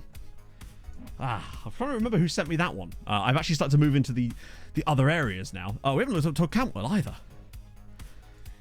Let's direct to the Champions League sorting rule for competition. New save. Ah, okay. I love how they say may be required. It's like, where's the may here? It either is or it isn't. But yeah, in that case, we're just going to have to be screwed for it by the rest of the save. I do hate shit like that. It's just like, surely someone would have looked that stuff up. Oh, Tom Cantwell's, he's the terrible head of youth development, isn't he? I remember looking at him last time. Hey, Gav. All right, Gav, all right. A little bit of a little bit of this, a little bit of that. Yes, that felt like a good one. What I will say, right, is the satisfaction you get from opening a Coke can is not as good as the satisfaction I get from opening a Pepsi can. You know? Just saying. Clubs for 6 years. Well, no, I mean, well, unless you call Kazanc Barshik a clubless. He's This was his career stats. Tory Phantom Fit. I don't know. I haven't had one for a while, actually. Actually, that's not true. I had one on the way to see Mike on Saturday. But that's only because I'd ran far too far. So Coke can't. True, yeah. It's diet caffeine-free Coke. The best a man can get. Stool football. What's this, Danny? Hang on, we click. I don't know if I can show this on stream. Just want to make sure. Oh, yeah, that. I figured we were going to get that hundreds of times today, but yes. Oh. Too extravagant. I will extravagant all I want. Oh, this isn't where I park my car. Fahi fella? Thank you very much for the follow. Hope I said that right. Oh, I can't seem to get comfortable. Neither as good as bet. True, but I don't know. It'd be a bit weird if I was drinking a beer at 1:30 on a Thursday morning, wouldn't it? That would... You'd maybe wonder if I should go back to the liver clinic at that point, right? Okay. We've actually done remarkably well in the Champions League today, despite the sort of everything else. We've played well against both Dortmund and against Trabzonspor, just maybe not got the results that we deserve. But surely at some point that's going to come back around, and I do wonder if we can get a massive one. First person to say it right. Wait, hang on. Fahi. Question, Fa. How do people say it wrong? Like, I know it's like not immediately obvious, but I'm trying to think like. I'm trying to work out how I'd say it incorrectly now. I'm just that good. No. Oh, you're welcome in here, friend. Hope you're having a lovely day. Perfect for a bev. Oh, it's perfect for this kind of bev. A nice, soft beverage. Because don't do drugs, kids. Not that that's relevant to this, but yeah. Oh, yeah, fine. Aussies, you crack on, lads. Lads and lasses, you crack on. People say Faye. Oh, I can see why they might do that, yeah. But I didn't. Linguistically adept. Oh, I don't know. I don't know about that, Gav. Best player wants to leave after he managed to get the Champions League for a club that's second tier of Spain. Yeah, that'll happen. You could reach a Champions League final and actually win it. And you'd have your player going, yeah, but I'd quite like to join this Premier League side that isn't in the Champions League or isn't in Europe at all. Because money, obviously. I feel like at some point there should be some... It's because the dynamic stuff doesn't update fast enough a lot of the time. Or you speak better Irish than the natives? Well, it's probably part of doing that Treaty United save last year. I thought we were talking about my shirt choice, Anderson. Pog and I were cleaning out some stuff the other day. And we found this t-shirt I had from years ago. It's like it's a Ron Swanson t-shirt. You can't really see it probably because it says, give me all the bacon and eggs you have. And I've not worn it in about 7 years. But I was like, you know what? Today I'm cracking out the Ron Swanson top. Agent Anderson, it's this chatter right here, officer. This one. Caught in... FBI open up. Sorry, mate. Looking good, but I meant the kids. Great finish from Sumi. Did we hit the woodwork again? Didn't beat them with Treaty. Oh, we beat everyone with Treaty, but we were trying to give Shell some good players. We did lose our best player to Shelbourne in the first season, though. Wait, that's... I was going to say, I thought that was going to count for a second then. A lot of bacon. I'll give you all the bacon. Oh, God. Ron Swanson is my spirit. I just bought Nick Offerman's book, actually. I don't know when I'll get to reading that, but sometime in the next year, maybe, if I'm lucky. Bloody love Parks and Rec. Pog and I have promised that we're not going to rewatch it again until we can finally get a new place. Exclusively with the... I want a club called Old Men. Dala. Good save again from Popovich. I like this guy. Watch the last of his conversation. Oh, of course he's in that, isn't he? I'll eventually watch it. I probably won't. No, I might do. But just at random as we now concede. Okay, good. First goal conceded. So a third goal of the season conceded. It's basically dead at the moment, Blue Banana. The houses are just not existing. That's basically it. It's not even a question of affordability anymore. It's just they don't exist. I have this huge drawn search area that you can do on Rightmove where you draw like a huge... And it's just nothing in it. Like, occasionally I'll get a house come up and it's like, hey, it's got loads of bedrooms. And I'm like, I only need 2. It's going to be a cheaper house that has 2 bedrooms. There's just no houses in existence in this entire area. And it's mad. And occasionally one will come up and then it will be listed with a thing saying, let already agreed. It's like, why are you listing it then? Just impossible. Couldn't get into. So what I would say, Daz, is that the first season of Parks and Rec is not good. It's not like... It's just not. I tried to watch Parks and Rec about 5 times, and I could never get into it. But I pushed on through the first season and a bit, and it actually gets so much better into the second season. New PC. Well, yeah. Hopefully, well, we kind of have no choice because of Pog's work, Blue. That's the thing. If Pog had a different job, whether it was somewhere else, then we can move. Because I can do this job from anywhere. It's just, yeah. I see what you mean, Crying. I don't know if maybe that's, I don't know if that's why I disliked it. I just don't think it was very well written compared to some of the other later stuff. Once they kind of, it just has to find itself. We've conceded another goal. Ruskin with a gifted sub to Blue Banana. You'd love to see it. Stream from Pog's work. Yeah, just at the back of the shop, just like chilling.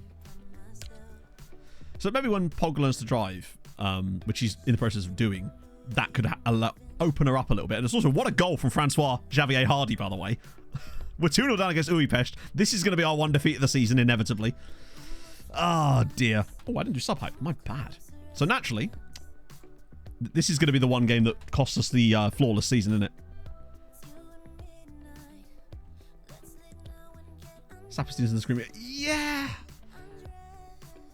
Yeah, I sort of see what you mean. I still like it. We should sign that Hardy, dude. You're right. It's going all right, Syndra.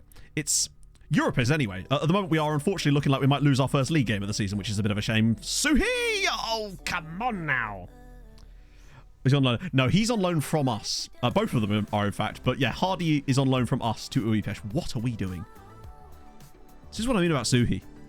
He just constantly, if he plays well, he plays well. But most of the time, he just goes missing in games way more than even Airing did.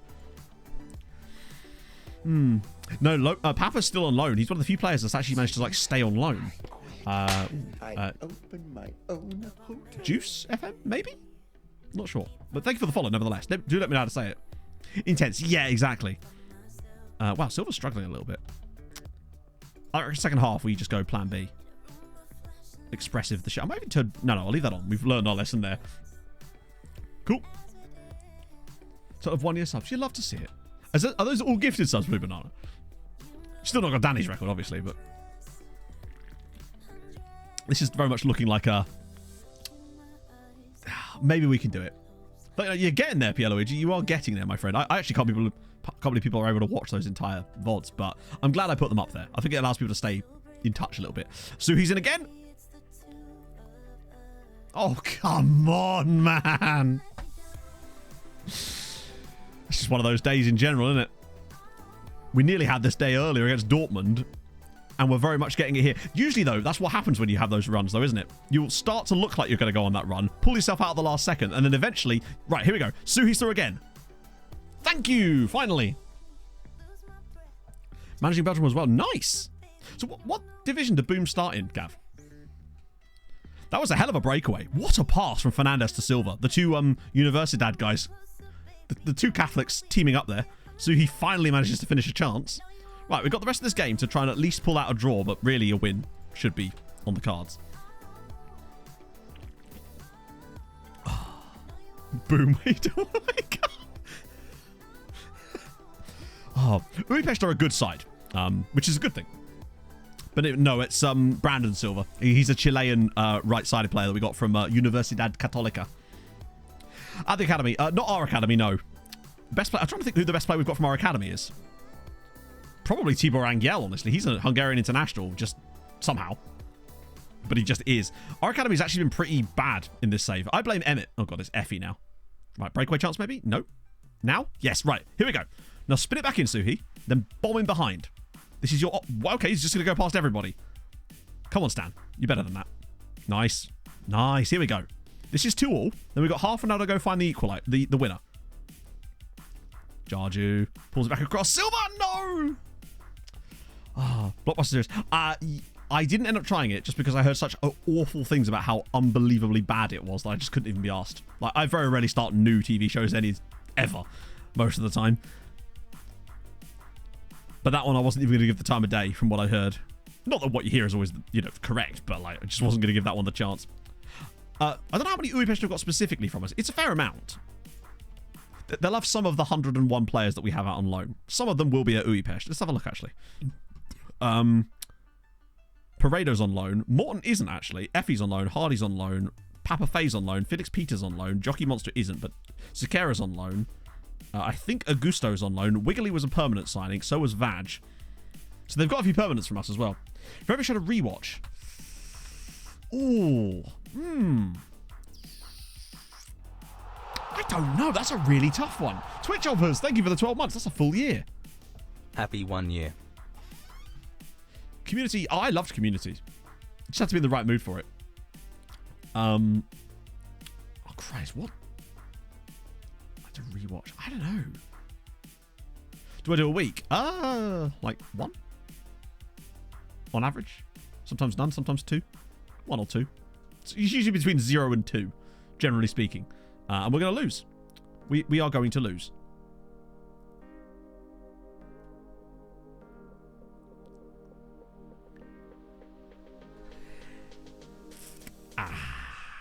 Yes. Nice. There's our defeat. Gone. Nice. West Wing. Yeah, I've only ever seen the West Wing once, but it was fucking excellent. Really enjoyed it. Well, there we go. That's a nice defeat. That's our defeat for the season out the window. Watch us get the next... We'll win the rest of the games this year. It always gives you that one defeat. Honestly, Owen, I couldn't get into Break. I've tried Breaking Bad so many times, and I just could never really... I'm like, this is good and all, but I just never found it interesting enough for me to actually keep me watching a lot of the time. So I've just kind of given up trying with that now, and that's fine. You know, not everyone likes the same things. Like, I can respect it and understand why it's so popular and everything, but it's just not for me. One defeat. Get rid of me. I know. Useless. Oh, God, we've got to play Man City. That can only go well. We did lose. I'm so glad that Aguilar's performing. Look at how good he is. He's brilliant. And he's got goals, too. Lots of those guys, too. Yeah, I feel like there's some shows... I think it's the same with, like, highbrow movies and shows a lot of the time. It's like... There's good show and what I enjoy. And those two things aren't always in the same Venn diagram, right? For example, my favourite movie is probably Chef. Does that mean that I think Chef is the best movie of all time? Yes. No, it doesn't. But do you know what I mean? It's like...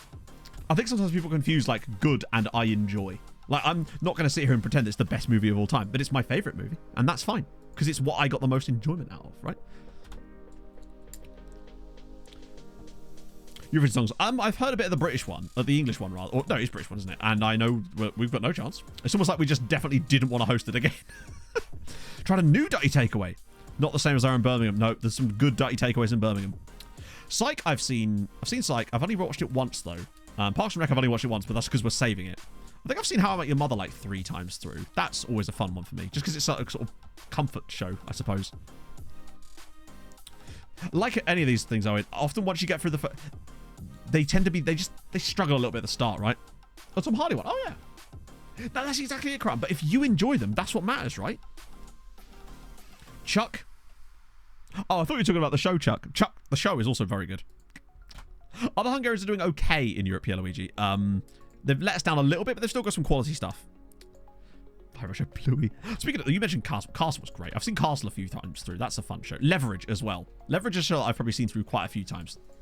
That's an infinitely rewatchable show for me. Superstore I really liked, but then I kind of just lost interest in it, which was weird because I actually did quite like it. Show's considered good. I think like it's one of those things where I like them. I'm just not like that bothered by it. Lie to me. Yes, I remember the show. I never watched it like properly, but I do remember its existence. Truman Show. No, I like Truman Show. I think Truman Show's a really good film. Firefly. I've never seen it, but I've heard really good things. Hustle. Yeah, so Podrick and I actually tried to watch Hustle earlier this year, and we got to about once Danny and oh Christ, what's her name? The character's played by Jamie Murray. Once they left, it kind of just... I lost interest a bit in that show too. Lost. I really want to show... Stacey, that's it, yeah. I really want to show Pog Lost. Last time I watched Lost was during... when I was with my ex-girlfriend, to give you an idea of how long ago this was. But she got like a proper pissy at me because I sometimes would watch episodes without. And which you're right, that is a crime, but like, there's a limit. And I'd watch them with her. I'd be like having to pretend that I hadn't seen it. You know what is a good show? Person of Interest. Like to rewatch that at some point. Fringe, also another. I love those types of shows. Person of Interest, Fringe, all that kind of era of television. Castle, Lost as well was a bit sooner. Heroes, which was a bit earlier than that. That's like my jam. White Collar, Psych as well. Love that stuff. Manifest. I tried watching Manifest actually not that long ago again, and I couldn't. Maybe I was just in the wrong mood for it, honestly. I have to be in the right. The Good Wife as well.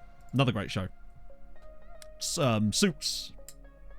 That's my kind of stuff. Yeah, Fringe, I think you're right. It was up to season 4. Chuck, another excellent show. How is Andros Busquets? He's very good. In fact, he's in this exact scene. I was hoping I could click on him from there, but I can't, annoyingly. Hang on one sec.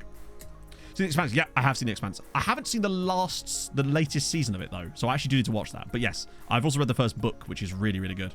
The Boys, tried it, just wasn't my thing. I watched the first series of it, and it kind of just wasn't exactly my jam.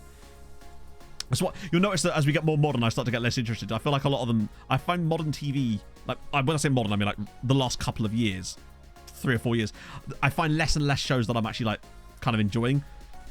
I feel like every single show, it feels like it feels to me like every single show now has to have some message where it's like, hey, we're going to be gritty about this. It's like, can't we just make a fun time? Like Ted Lasso. Like, not every show has to be that either, but I feel like too many shows try to be too serious, and I'm just like not interested.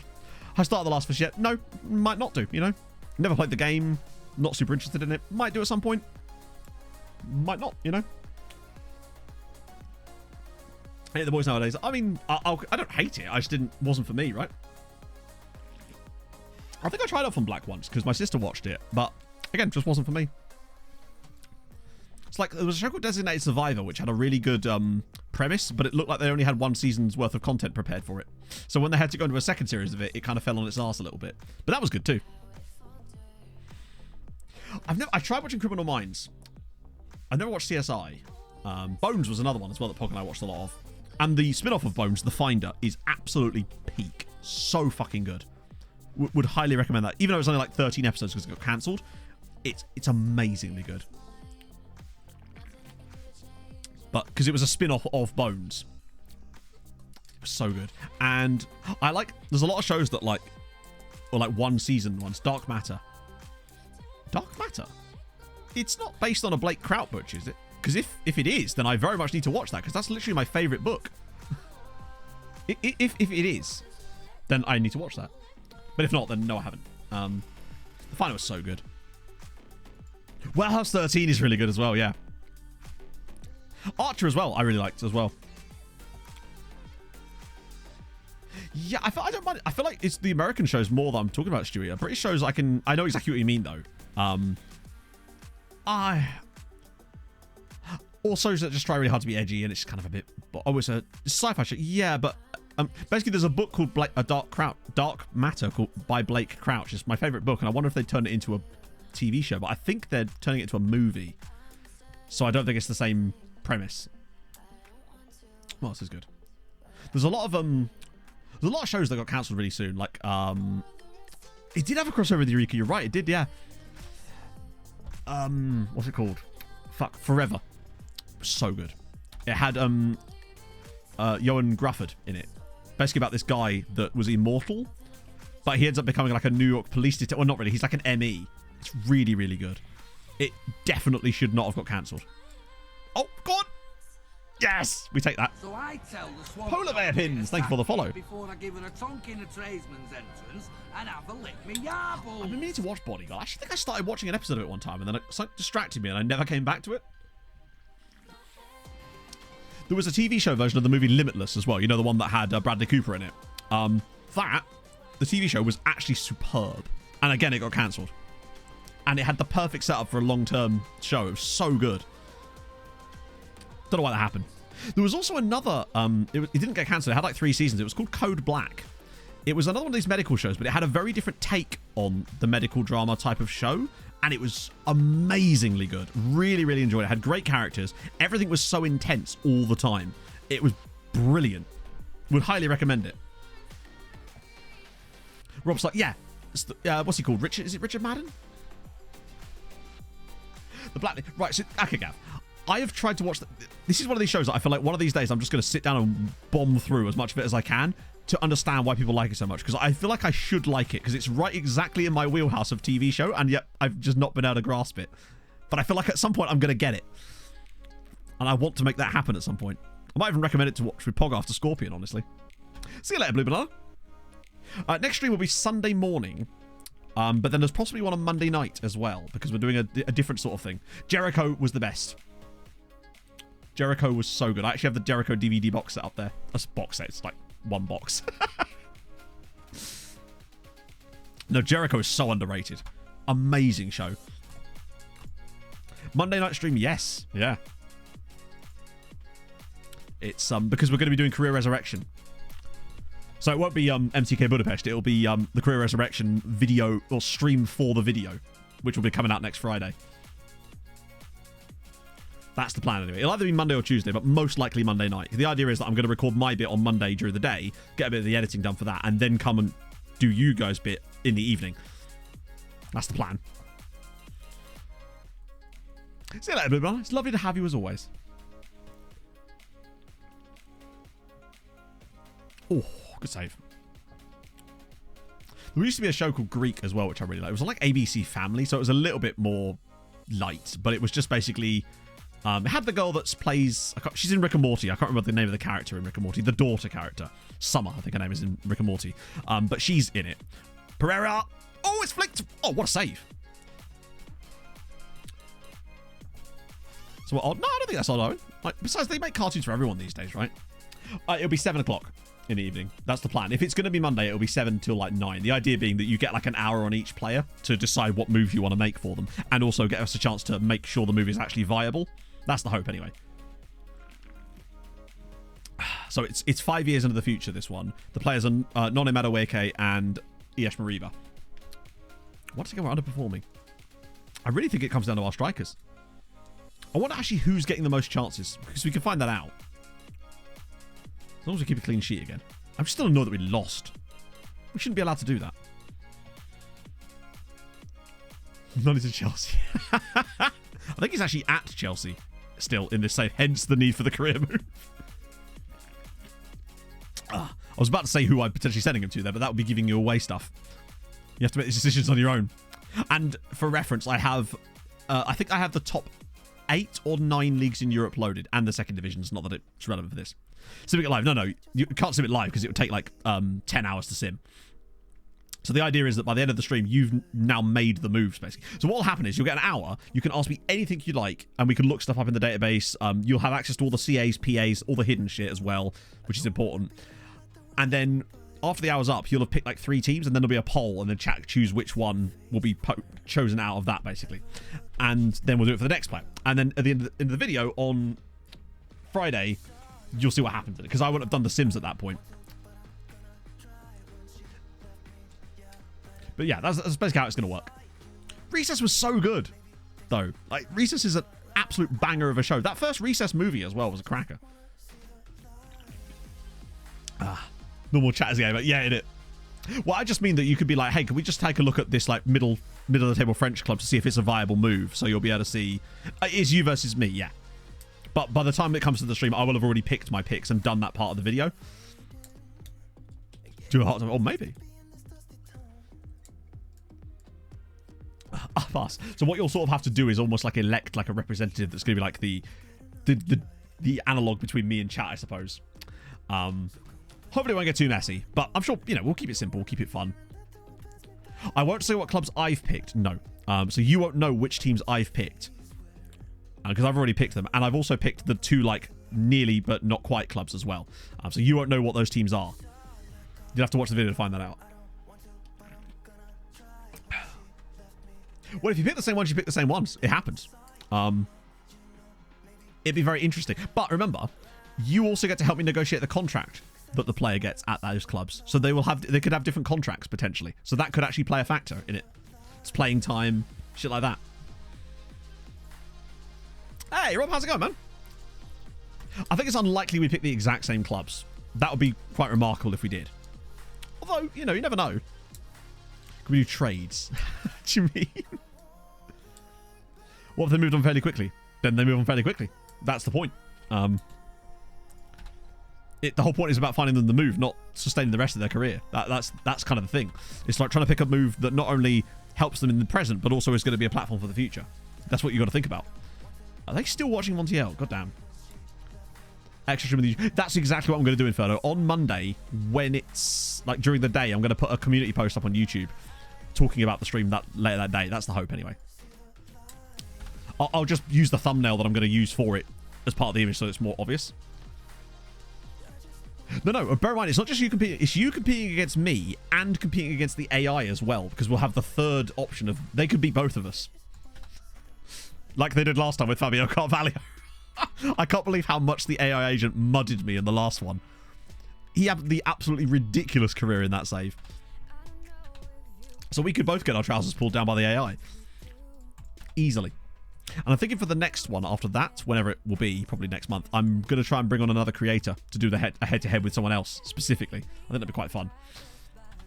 I've got plenty of options for this. Oh shit, more injuries. God damn. See you later, Inferno. He wants to get in the Nationals himself. I mean, yeah. I understand that, bud, but it seems like a skill issue. There we go. He doesn't want to play that much for Croatia. Besides, you got a cap, didn't you? You got a cap that was enough to bump your wage up, as you always do in these saves. They always get that one cap. Just enough to screw with you a little bit. Uipesh versus Apollo there. Obviously, it's Apollon, but like that's just a really cool name. It sounds like a fight card. Maybe I'm just thinking of Apollo Creed now. Chibano. Oh, yeah, of course, we sold it. Oh, Youth and Tech preview. Right then. Here we go. Emmett. This is a preview, but still, what are you reckoning, chat? What's Emmett done for it? Now, bear in mind, he's had like 3-4 years of absolute straight wank, right? I'm going to go big on... I'm going to bet big on Big Emmett here. I'm saying 5-star. I trust my Emmett, man. If it's a good youth attack, I'll give him an ED7 and everything. Come on, Emmett. Oh, fuck you, Emmett.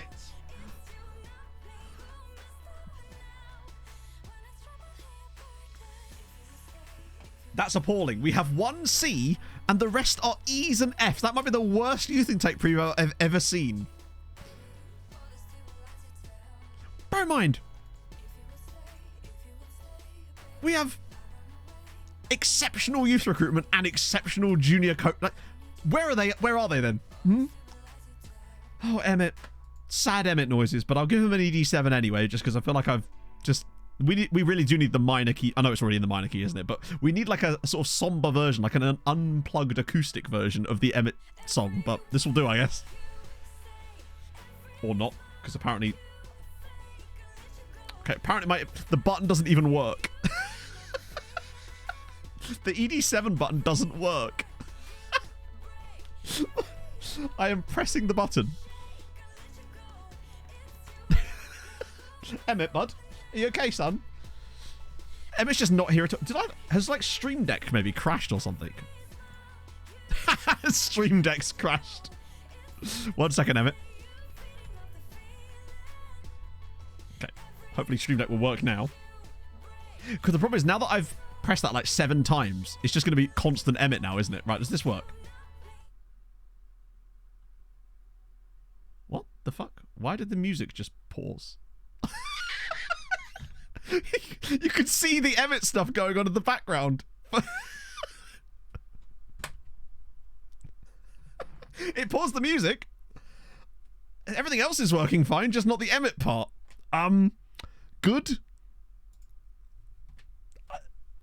I'm baffled. I've never seen... Some of the things that are happening today are things I've never had before. The lights are on, but I'm not home. Sorry, Emmett, bud. What is going on? I've got to know. Are you okay? Are we back to normal now? Oh, now the lights are... It's on next door's TV. Right, let's try that again. Emmett, this time for the reels. Yes!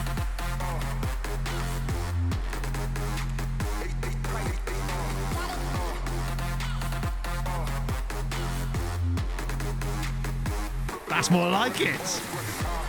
Don't know why it didn't work, but we'll take it.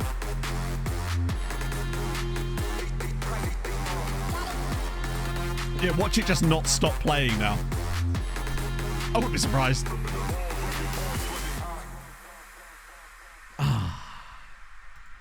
Okay. I think. And he's even turned the music back on the way out. It's literally like he missed his alarm and we've had to wake him up by shaking him out of bed. You did miss the can opener. It was a really good one today as well, I'll tell you good. Woo. Kishvada, newly promoted, smashing it. Pushkash being shit as always. Avashas getting their act together again now. They are, but not with... Have they just stopped playing Hyco Genius all of a sudden? Like, how is this... Oh, he's still playing. This man's form has dropped off a cliff. Look at the way he started the season. 1 goal. Oh, you can't see. Goal. Hat-trick. Missed out a game. Goal, goal, goal. Hat-trick, hat-trick, hat-trick. Goal, goal, goal. And now, just useless. Oh, he had a little injury there, which must be what it is. But still. Like, how on earth did he get a 5.4? Oh, it's because he missed 1.43's worth of chances. Presumably he's missed a penalty in there. It has to be.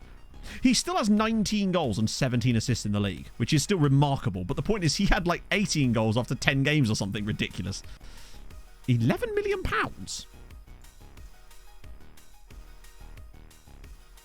Why is £11 million? Hi, Chelsea. Are you okay? He's a Welsh international who's actually really good. He has 5-star potential. We can't afford him because we only have like... We got money in the bank in terms of the transfer budget. The problem we've got is I spent £7 million on that other dude, and we also only have 46 million at the moment, and we don't want to drop out of rich. That's weird though that it's actually got the 5-star PA. That's rare. You almost never see that. Just there's always like a little white star on there too. Hey, Papa. I'll keep an eye on him for sure. Why is he 11 million? Hang on, I want to see.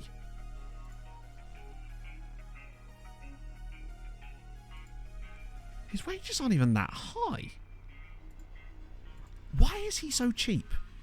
What do they know that we don't? He's got good consistency and big matches as well. Resolute personality. Maybe I do want to try and sign him.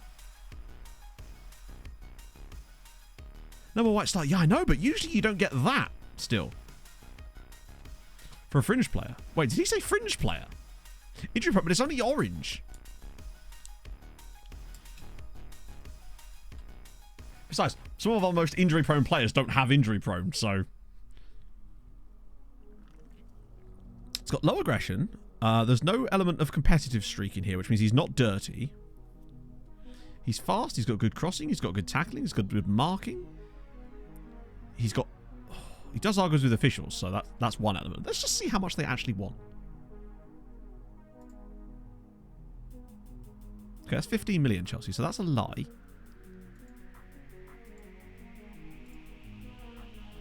Would you take 5? Resolute personality, yeah. And then...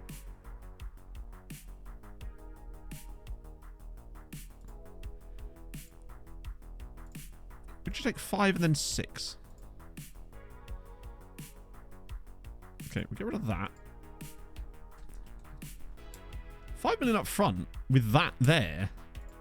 I'd do that. He's worth 5 million. That much I think we can all agree that he's worth 5 million. Because that's over the next 3 years. So that's only 1.7. That's nothing to us. And then that's nothing to us as well. I think he's worth 5 million now. I know he's 23, but like that's just remarkable. That he's I'm sure there's a catch here that we just don't understand, but I think that's a solid deal for us, honestly. There's another one here at Liverpool. Wait, hang on. Didn't we loan this guy? Oh, no, it's a different guy. We had a guy called Adu. Well. Strange. Sell before buy board request. I don't know, actually. No. I don't think I've seen that one before. I know that it exists, but I don't think I've actually seen it firsthand on any saves we've done. Yeah, lots of guys there that we... Oh, Parvanov's. Wow, he's down to a D now. Christ. Wish I hadn't bought him now. Oopsie. Right, okay. Okay, so still 14 guys left. Klinkenberg is a superb name. Love me a bit of that. I'm not sure what club I would have had that at, to be fair. See what kind of wages he wants. Watch him now want wages that are much beyond what we were just able to offer. So what does he want? So 12k there. Squad player. All right, we'll get rid of these because you're not having those. 15k. He's already got caps for Wales, so we've got to be careful there. But what I will do is try to hit him with a bigger deal. And then, like, Clean sheet bonus. We'll whack that right up. Because he'll get a lot of those. Hang on, I've just given you a shitload of clean sheet bonuses and you've offered me nothing. There we go. We can't offer him any like, international clauses because he'll just get them anyway. I quite like him. It looks like he might have had a lot of interest. I feel like it's worth a go, right? Because it would just give us a little bit more backup on that right with Abdul Nabi and Dela Cruz. And it would mean that, say we got into a bit of an issue with Abdul Nabi where he just became an unworkable player for us, we'd at least be able to have someone that could sit in that role. Should we get like a moon money bid for Abdul Nabi, we'd have a guy that's ready to come in. He's fully developed. I don't mind sending the occasional... We've got enough of the under-21 guys now, the like under-18 dudes, that we've got enough homegrown players now. As long as we don't sell those guys, we should be fine. Right, so I definitely want to start Castillo over Suhi this season because... Oh, I can't start Castillo, can I? Because he's injured or suspended or one of the above. Christ. Okay, I guess Suhi... might as well just let him play his way back into form then. Actually, that's what I was going to look. I was going to look at the stats and see who's actually missing all these chances that we keep missing. Just turn off that. So he's underperformed his XG. He's underperformed his XG. Suhi's massively underperformed his XG. Brandon Silva has an XG of 5.8 and he scored 1 goal. Pereira's underperformed his XG. Yuboa's obviously above because he's always above. He's clear of everyone. This is the problem. Could sell him for possibly 60, 70 million. Maybe. Jesus Christ. Brandon Silva and Suhi. This is why we're struggling because nobody's really able to get above that at the moment. Christ on a bike. Silva's just way too inconsistent. And he's one of the few players that actually plays to that. But I think as he gets older, he's actually going to get more and more consistent, which is the hope, because I believe that's true. It's copium, of course, but that's what we've got on our side. It's quite an interesting side, actually. It's always like a bit of Honveed. But I think we can get a decent amount of money for him. This guy. Nice and tall. Great jumping reach. Tackling, marking, heading is all perfect. Good, solid pace as well. Aggression's not overly high. Bravery's really solid. No, I really like him, usual suspect. How much are you buying him for?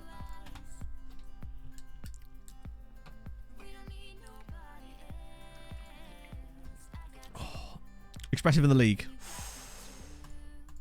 I do sometimes try it when I'm playing games off stream. I sometimes do whack us on expressive just for the funnies. We could try it for this one. Just let us have a bit more freedom, perhaps. Usually I do as a sort of plan B. If we're not hammering a team with our standard tactic, I'll usually whack on Be More Expressive to try to just, you know, find those little extra gaps with the more intelligent players that can find those little spaces. But we could try for a full match. I'd expect us to have a good result anyway. But we are underperforming in front of goal. This is the difference between us and last year. We're winning matches and still keeping things really tight at the back. But last year, we'd have been at like a plus 45, 46 goal difference right now. And we're clearly lagging behind that. We're actually only 5 points clear at the top of Molfevar, which is mad considering we've won every single match but one. Shows you how good of a season they've had. As Suhi now hits the bar. I think we might have hit the woodwork today in today's stream more than we have in like the last 7 or 8 streams combined. Feels like that's all we're doing is hitting the bar.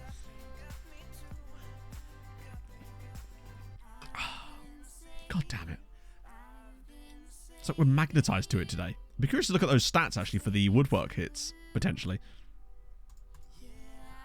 For all I know, chat, the woodwork thing's probably busted in the background as well now. It does require quite a lot of input to make it work. It's actually not considered a huge derby, really, because as far as I'm aware, Ferencváros and Újpest are much bigger games, I believe. That's a great ball. Finally! Hey, look, it's Brandon Silva actually scoring a goal. He did have some issues with that when he first joined us, but I thought he'd got past that last season, but apparently not. But he's got a lot of goals to catch up for. Nice finish, though. At least we finally take the lead, but it's not... We've not looked amazing in this first half yet. So basically, to trigger it, it requires a lot of unique inputs in a small time scale. That's how it's set up. It's set up to like trigger on like moments. So if everyone's typing it at once, that's how it's designed to do. Silver service, nice. Do you think he likes surfing too? I might just for the second half turn off Be More Expressive and let us be a bit more regimented to the tactical style. See if actually what we might have needed in this game was a bit more just stick to it discipline wise and stick with the tactic. Here we go. Abs on arm. Oh, that's a dreadful first touch. But he's got the ball back, which means probably a goal coming, right? 70% of my budget. I mean, he's very good. Plus, he's young, isn't he? And that can often make a huge difference in those types of signings. Ooh. I haven't seen a banger for a little while. We score a lot of really well-worked goals, but not a lot of absolute bangers. Go on, Bellingham. Yeboah. Oh, I thought he was about to give me what I wanted. Speaking of the order that's just come up... Not the order. The Nightbot thing. FM's on massive discount at the moment on Fanatical. I don't know if it is on other websites too, but yeah. Still only 1-0. I guess they're not that bad, but still. Guide. So I actually have a whole video about this exact thing, Thomas. The loan farm itself, because loaning players out this year is way easier than it was last year. Tom Kra! Good afternoon, Matt. How's it, Tom? Hoping I timed this right so you burp. My name Alalu Boy. Alalu Boy. I just like that alone. Alalu Boy. But no, sadly not. There was no bot forthcoming, sadly. But yeah, Thomas, with the loan farm, I think it's exclamation mark loans in chat will get you the loan farm video. That's probably the... Because at the time when I made that, it was like a decent system, but it seems to work way better this year. I don't know why, but I found it much, much easier to get players out on loan this year, for whatever reason. So as long as you keep signing loads and loads of players, then you should be able to get them out on loan.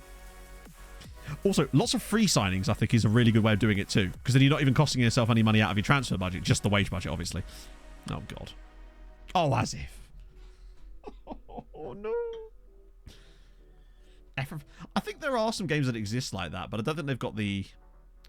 I mean, I'm sure they're even worse than ours is. Because there was... Well, for hockey anyway, there was Eastside Hockey Manager, wasn't there? Which I could just never... Like, I like hockey, but I just don't know enough about that, the minutiae of it to actually understand it in a management game perspective. I used to love playing Dynasty mode back in the day on old NHL games, though. That was the tits, as we've now missed again. Have we... Can play Madden? Well, yeah. I don't think I would. Isn't that... I could just buy Madden 12, I suppose, since it's the same game, isn't it? He's in the England squad. Wow. Who had a bet on that? Him. This title race is actually starting to look a bit like an actual title race, isn't it? Oh, unless... It might be a sign that the league is getting stronger, though, with the other teams as well, if we're no longer able to be quite so dominant, which isn't the end of the world, right? Go on, Ehring. Oh, Josef Ehring, he's done it. First goal of the season. NHL 2004, for me, was peak. Peak. Oh, it would, Jacosi. Wouldn't it just? Because you guys are all up for... You know it. I wouldn't have a clue what I'm doing, which is not a difference to what we're currently doing, I suppose, but I'd be even more clueless if that's possible. Thank God for that. It does seem a strange choice to pick him in England squad at this point, considering they wouldn't before. But hey, I guess maybe they know something we don't. I just used to love... Because you could do like create a team on NHL 2004. I think you could anyway, and put them in like the actual league. So I think I remember doing that. I swear you could do that. Failing that, I would always just manage the Avs anyway. Won so many goddamn Stanley Cups. It was great. Bringing through like the regen players. Oh, the best. And the soundtracks. Don't get me started on the soundtrack, because you know I'll go off, sis. Ooh, there's a cup game in there. Boom, boom, boom. Games were just... I was going to say games were just better back then, but I don't think it's actually that. I think it's just that you have those more fond memories of them maybe when you were younger. There's just more games around now as well. It's a more saturated market. So who's actually in this one? So, oh, Gay's in there. Nice. That actually makes a lot... Gallagher? Phillips. How is Phillips getting on at Manchester City? Like, how often is he playing for them? I'm genuinely trying to remember the last time I saw him on a football pitch. Didn't notice the games were that good. True. Would it be too easy? It depends on what your goals are, Lua. Like, if you want to manage Liverpool, then manage Liverpool, right? It will be quite easy. Then again, it depends on... FM is as easy or as hard as you make it, right?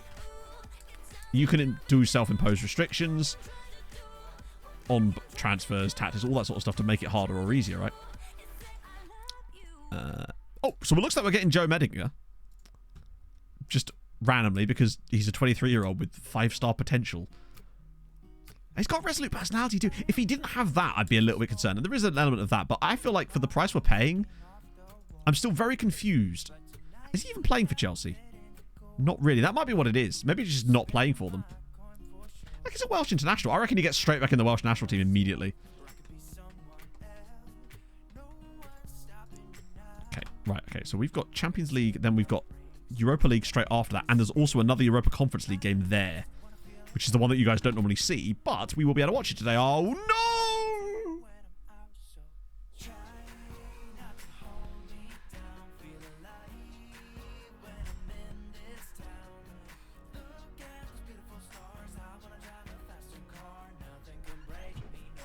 Oh. Heiko Genius is out for 11 months. Oh, that's so annoying. He had 19 goals in 18 matches and 7 assists. He was absolutely killing it for these guys. And I was expecting such big things. Thanks for all the support. It's appreciated. Buddy, we're never going to see you again. I probably should recall him, really, shouldn't I? But no. Like a crying dog, then. Ow! It's kind of the noise that Pog makes at me when she wants something. She'll do, like... If I won't get her a drink or something, she'll just be like... Arr! Like that overdramatic dog. The one that drops its toy off the couch. It was probably redacted. He's found his way there. Right, Man City. Oh, shit. I forgot we had City immediately after this. And I didn't play a second string side in that last game.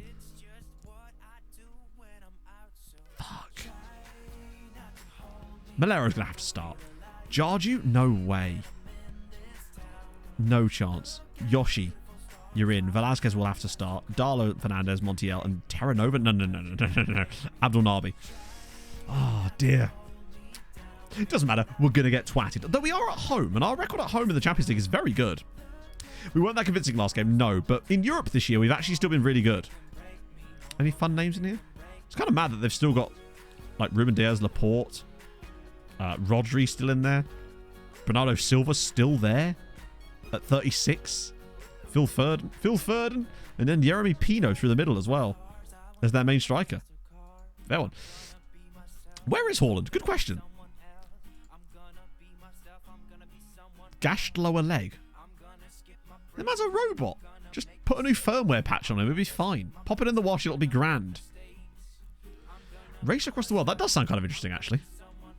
And I'll probably still forget. I'll probably forget about it because that's just me, innit?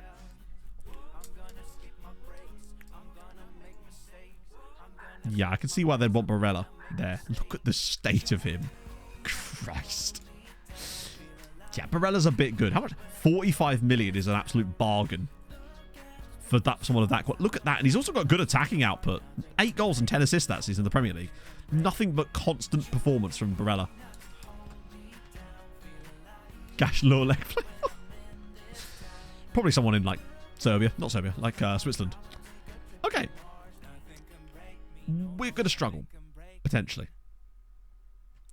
There's a chance. Without Haaland, there's always a chance, right? God, I wish we had Castillo.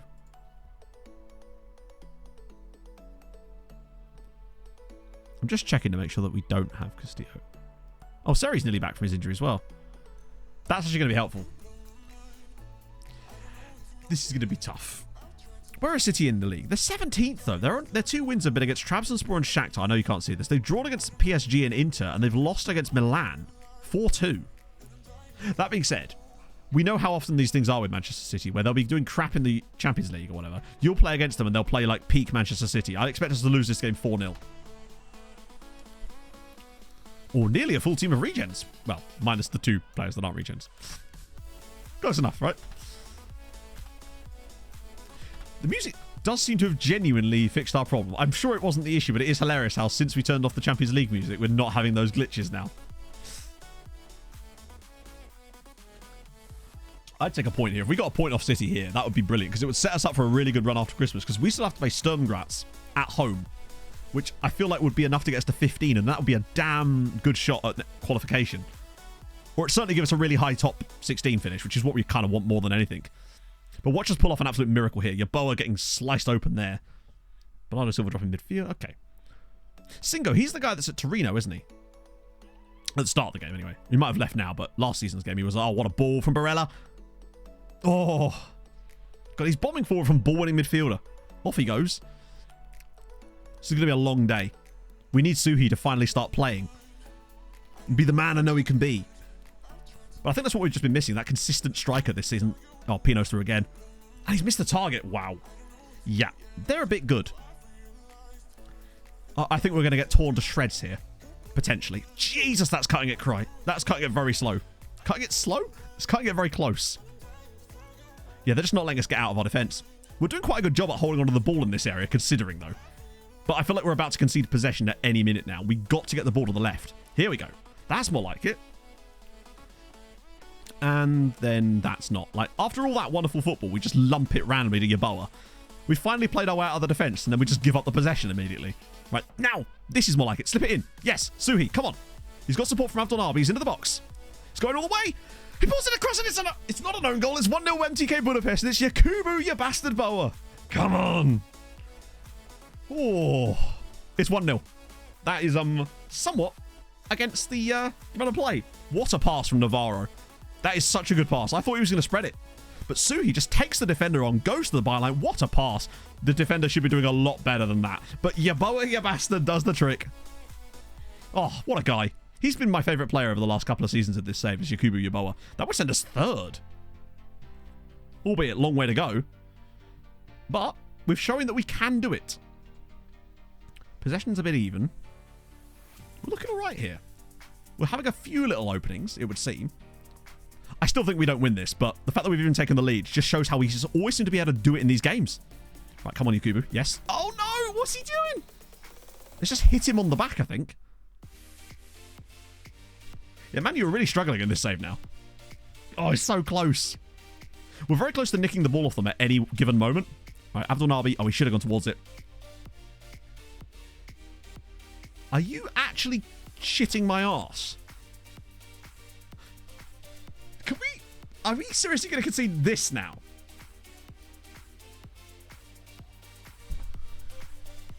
What the hell, FM?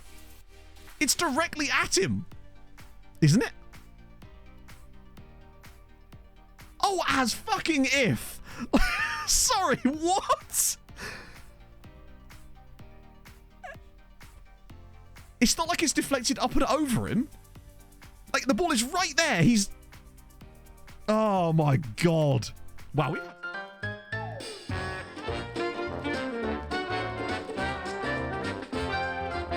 What the f*** was that? You hate to see it. But what you're going to hate to see more is probably the frame rates that we're going to lose in the second half now.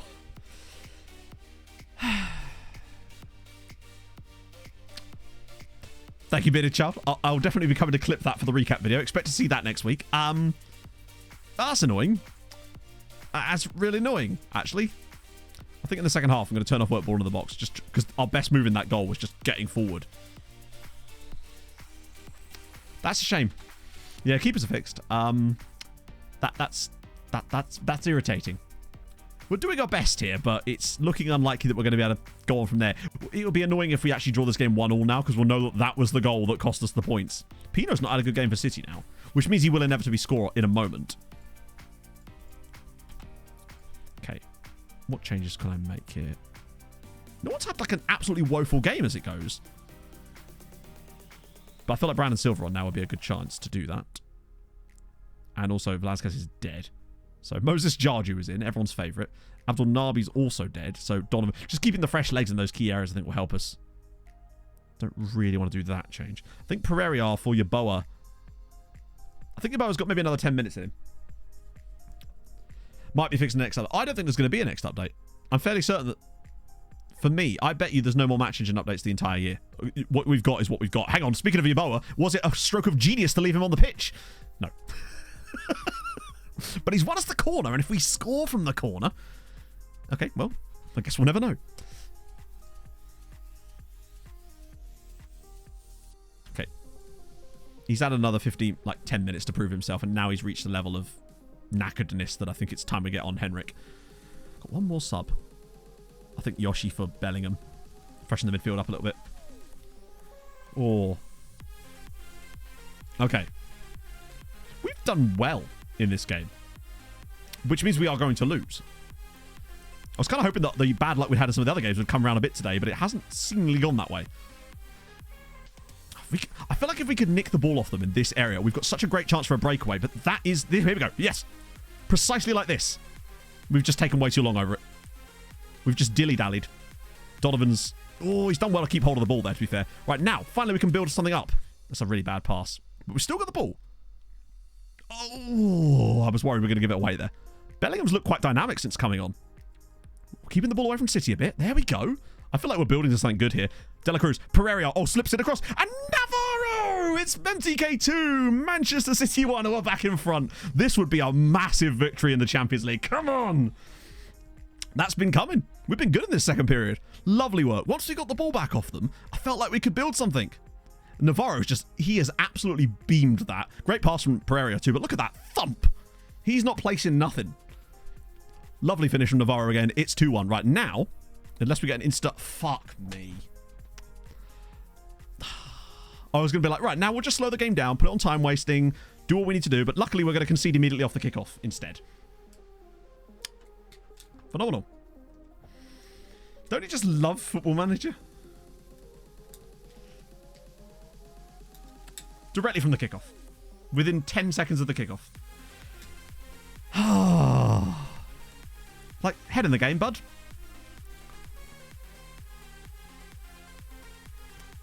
Oh, yeah, you're right. There's still every chance we could look. Oh, my God. Sweeze, thank you for the follow. Have we now got an Insta highlight from the Insta highlight? We've got another Insta... Oh, fucking hell.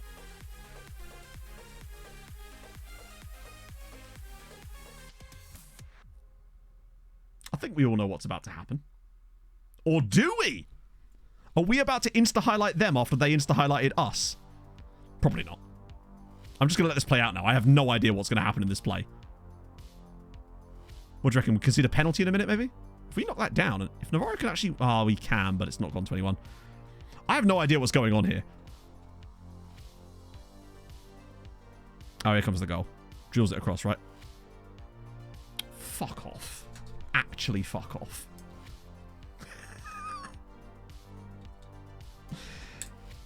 I might actually become an NFL streamer. So, just to clarify, we scored a goal, and we've now conceded 2 insta-highlight kickoff goals straight from it. And that one came off of our defender as well. The defender's played it directly into his path. This is not going to... Look. Wait, is he offside? Oh, no. Look, the defender's the one that kicks it into his path.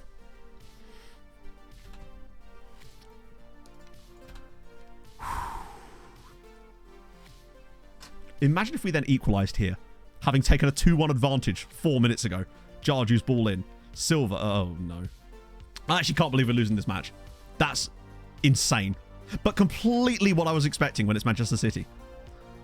Like, we've done so well trying to just get everything going in this game. We've kind of done everything we can. Unless there's one last chance. Oh, no. It's just be a header to no one, isn't it? Yeah.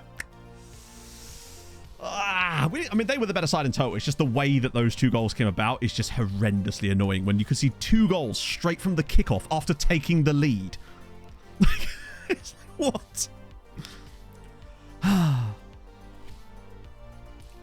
Yeah, there's going to be nothing on this highlight, is there? Or maybe it'll be City scoring a 4th goal. Do you remember that they did this with Porto as well? Good.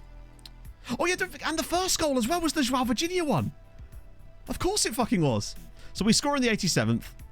Kickoff goal. And there was the Bernardo Silva one, which is the one the keeper somehow doesn't save despite being directly at him and floating. Oh, that stings. That stings a little bit. It's always against teams like City as well when you get those types of results, it feels like. It is like it's just reputation manager sometimes, isn't it? That's disappointing. Just make them score good goals against you at least, right? Oh, Man United 4-1 defeat to Benfica there. Oh.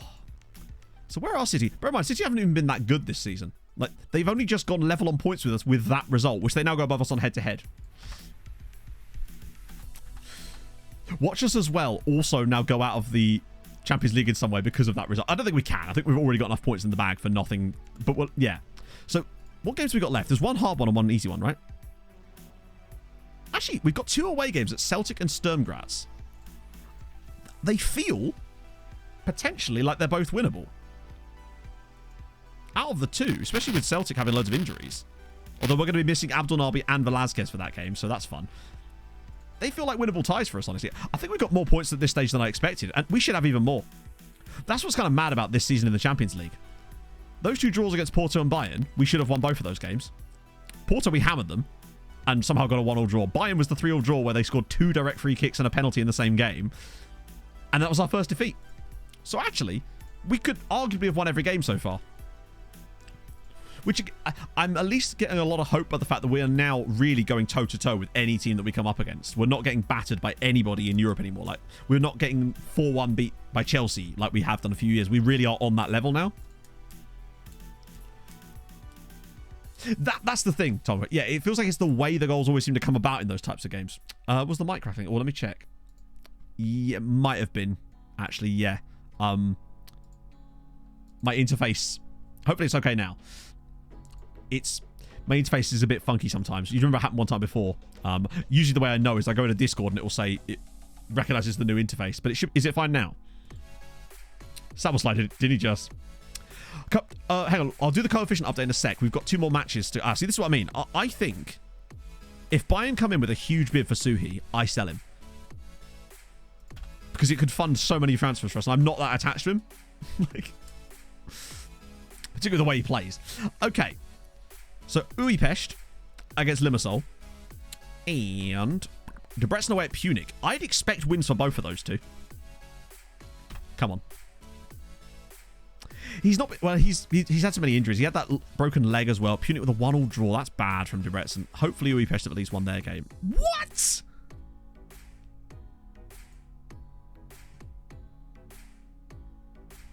Cool. Thanks, Football Manager. Glad you work.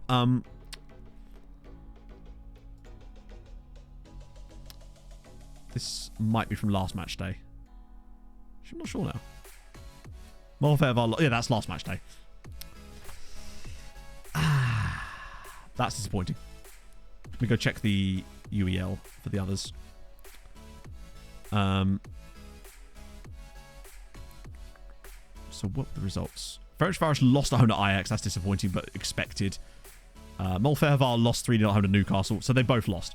So that's only 1 point for Hungarian sides over those 5 matches for all of us there. Molfehavar still right on the bubble now. Ferencváros are pretty safe. They're not getting top 8, but that's fine.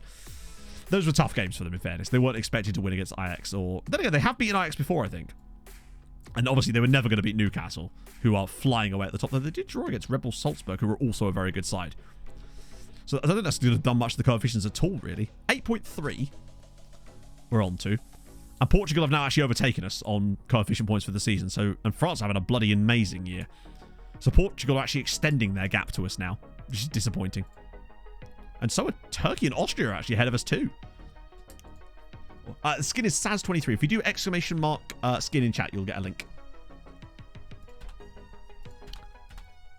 There's still that Europa Conference League games there too, though.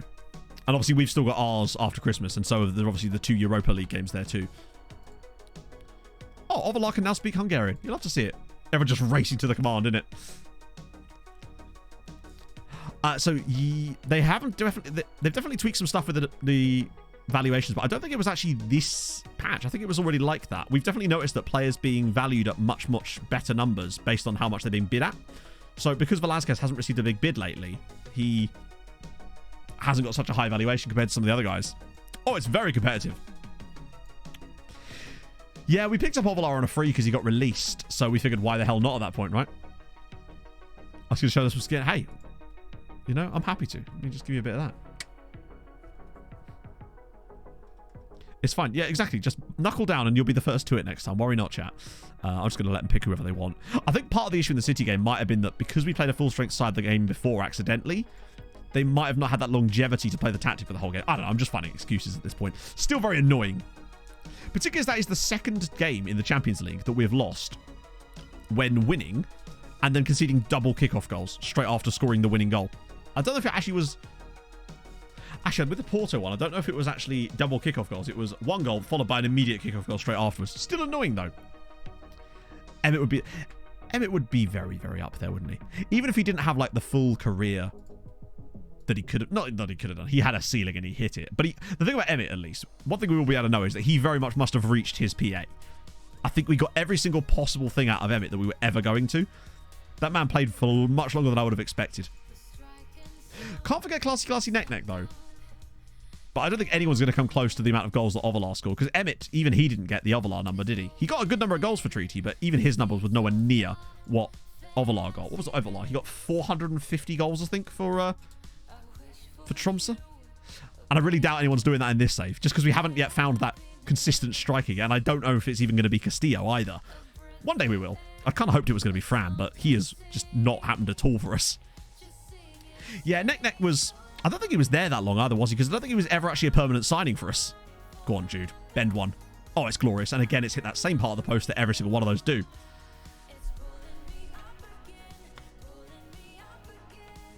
Because you had Vestergaard, you had Anil Karatsa. Those were the days. Hopefully that is the recap playlist. Bloody hell, it actually is. Look at me go. I haven't seen that command used in a little while, that's all. Silver, go on, buddy. Oh, do you see the post again? To be fair, it's mostly just shitty memes, Wills, which is obviously the best kind of lore. It's just bad memes. But to be fair, I think a lot of people have joined in with the save this year's cycle and have hopefully managed to catch up to the... Most of it's fairly, like... I'll be... But put it this way, if you don't know something, just ask me and I'll explain stuff. It's been going okay, Chuck. But we did just get absolutely screwed in the last game against Manchester City. We took the lead and then conceded double kickoff goals straight from taking the lead in the 80-something minute to then lose at home to City. Oh, yeah, there's not much remains of the Uniao streams. The only things that's left from Uniao is the clips from the clip compilation. That's all that's left because I couldn't do VODs. I didn't do the VODs back then. Didn't start doing the VODs until Tromsø. Still using his save lineup, maybe. Yeah, I think I've been doing a better job with the recaps of this one to try to get like more of the memes and stuff across because I've had more time to make them. That's really what it comes down to. Whereas with Treaty, it was like I'd done a Nordic Nomads that day and I then had to do a recap on top, so there was only a limited amount of time that I could put into it. Yeah, that's true. The quotes as well, because we got the quote bot like within about 3 weeks of me starting streaming. Uniao save was just a fun vibe because it was weird because it was right at the start of COVID. And everyone was at home just watching Football Manager. Well, not everyone, but like everyone that was interested, it was just watching Football Manager back then. Nah, no, I definitely don't have the file anymore, as far as I know, anyway. That was fun times, though. The league is currently ranked 7th at the moment. We're in a battle with Portugal for 6th spot. Unfortunately, Portugal are having quite a good year. We'll get them next year. Well, we'll most likely get them next year because we're losing. They're losing a season that's 4 points better than us, so we're going to gain 4 points on them next year no matter what happens. Unless they have an insane year. Shit on Facebook. I know. Not only that, Harv, I emailed them and they never... But obviously they've completely gone out of business now, and I'd like to believe that you had something to do with that. And then there was obviously your other bits. What other lore is there? There's you having an argument through Wikipedia comments with Blame Ruiner during the... Oh, for God's sake. During the Belarusian days. That was a fun experience. That whole summer, really, of the Uniao save followed by the Outcasto Icon save. Me having to sing Enrique Iglesias because I made a horrible bet on... Actually, that was when we were in Hungary, wasn't it? Because basically, the reason that actually happened, the whole Enrique Iglesias thing, was because... What a strike, by the way. We were 6th in the league going into the final stream of the season. And we were like 11 points off the top or something. And I said to chat, I was like, obviously, we're not going to win the league here because we're 6th and 11 points off the top. I was like, if we win the league from here... I will sing a karaoke version of Enrique Iglesias. And I think we won every single match through the rest of that stream and ended up winning the title. Man of my word. And the waxing as well, yeah. Not in stock, isn't it? That's weird. Oh, I forgot to look up the Asian choices. I'll have to look into that, Saz. I might have forgot to turn it back on as De Bruyne nearly scores against us. That was it. It's because that's still now committed to the Wikipedia edits now, isn't it? It will literally say that. Do you think you are a comedian funny man? Oh. And Krot scoring at 53 years old or whatever it was.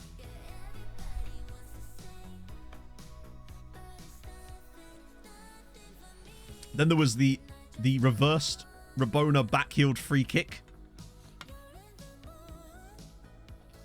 I've still never ever seen that again in the match engine in all the years of playing this game. That's the only time I've ever seen that. What a goal it would have been if it had gone in. Here we are, literally remembering a free kick that didn't happen. Spine and Loft. Yeah, that's more recent. I mean, Loft certainly is anyway. Oh, good header. The Volvo song as well, which I can't show on stream anymore. Never see the crop. I know. They will never see the crop video because I don't know if I even still have it. I must do somewhere. It's definitely knocking about on my PC somewhere. But the problem is I can't show it on stream anymore because of the copyrighted music in it. For those of you who don't know what I'm talking about, I made an entire music video based on a Gabrielle Aplin song. But it's the music video, but I replaced all the characters in the video with me and a Belarusian football manager. And the entire song. It's like I was keyframing our faces over the top of everyone. With your singing. Don't think anyone needs that.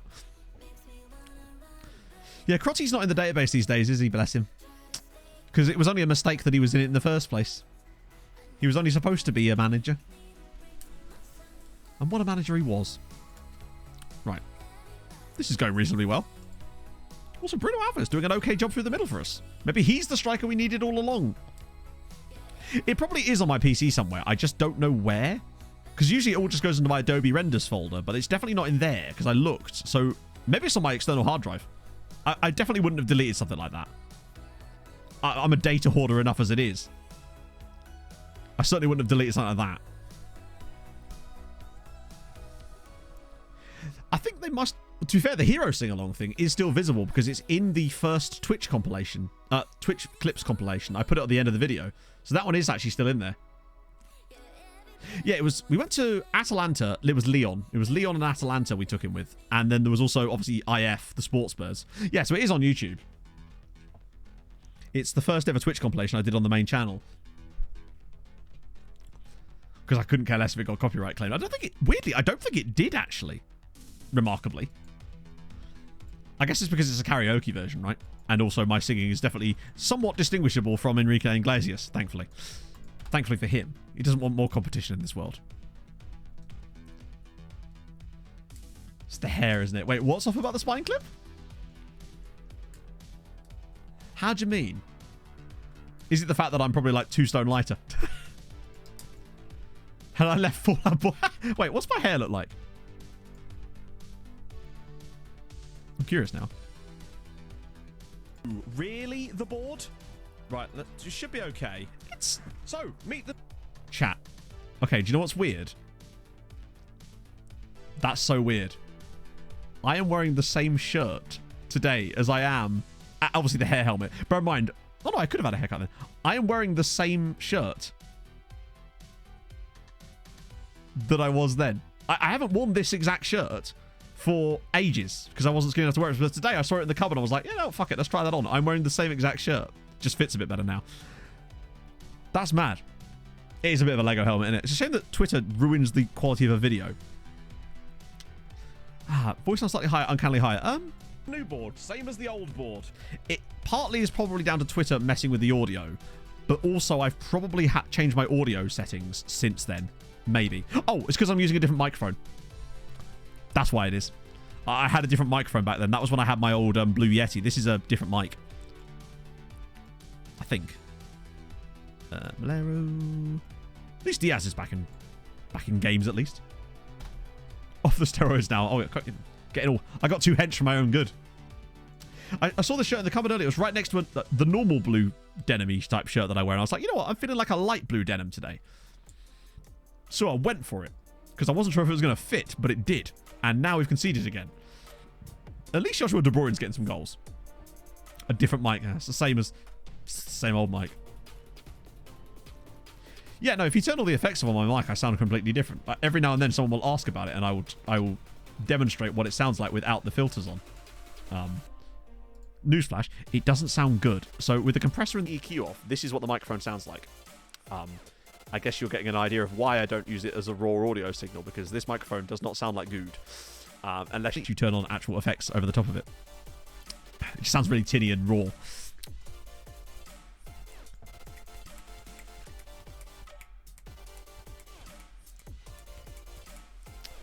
I think session number 5, because we conceded one to Debrecen, didn't we? What do I use? I use, oh Christ. I think the compressor's built in. Let me check. Yeah, so there's a default compressor that's actually part of OBS which you can use, which is really good. But then I use the Reaper plugins, the ones by Kokos, because I used to use Reaper a lot back in the day. So Reaper's free plugins are really, really good, and I use their EQ just because I already knew how to use it. So it just made it a lot easier for me. Oh my god, now we're going to start conceding loads of goals. But you can make most mics, even a bad mic, sound pretty decent with a little bit of EQ. I only use the compressor on it to stop myself from deafening you when I yell into the microphone. And also so that I don't have to talk really loud all the time. I can talk quite quietly and it will still sound the same exact volume as if I'm speaking louder. It's really useful. It allows me to stop my audio from... The only time that my audio thing goes red is when I open a can of Coke. Any mic, yeah. But even Sweet Left Foot, indeed, makes him sound the best. This has been an annoying game. We kind of just flew out the traps and then just gave up in the second half, it seems. I feel like I just accidentally pulled a moustache hair out. That hurt. Well, we take the win, even if we are now conceding goals, which I'm not happy about. He seems to be enjoying it there from when I spoke to him on Saturday, and he was in stream earlier as well. Seems to be having a nice time, which is cool.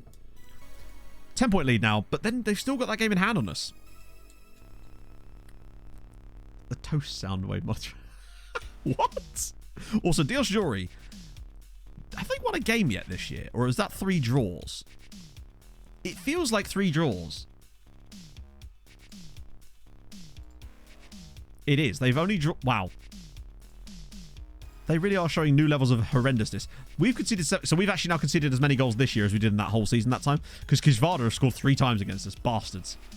And we're just not scoring enough. By our standards, anyway. And 7 goals scored by Dios Jury. Only 41 conceded. They just don't really win matches, ever. Okay. Oh, I saw some quite nice grades in there, but it's all these random players again. Who was it? Was it? Oh, it was at Sassuolo I had Conceição, wasn't it? William White. William White. Oh, he's an American. Born in Boise, Indiana. You love to see it. Wait, is it? Yeah, that is Indiana, isn't it? I don't really want Kizvada up in 5th because, I mean, the problem with Kizvada doing that is, bear in mind, they're newly promoted technically. So the last time that they got into Europe, they got relegated. Oh, it's Idaho. It is Idaho, isn't it? Of course it is, yeah. Why did I think... I was thinking of Gary, Indiana, for some reason. I don't know why.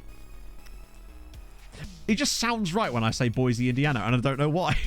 It just feels right. But it's wrong. How can something so right feel so wrong, chat? Wait, what? Oh, I thought his surname was I-Al Jada'an. Always got to keep an eye out in case there's any fun names. It's very important. Like Shaban Ali, which is just a really normal name. Oh, was that? Oh, no, it's Thai. I thought it was another Sri Lankan name. Right, okay.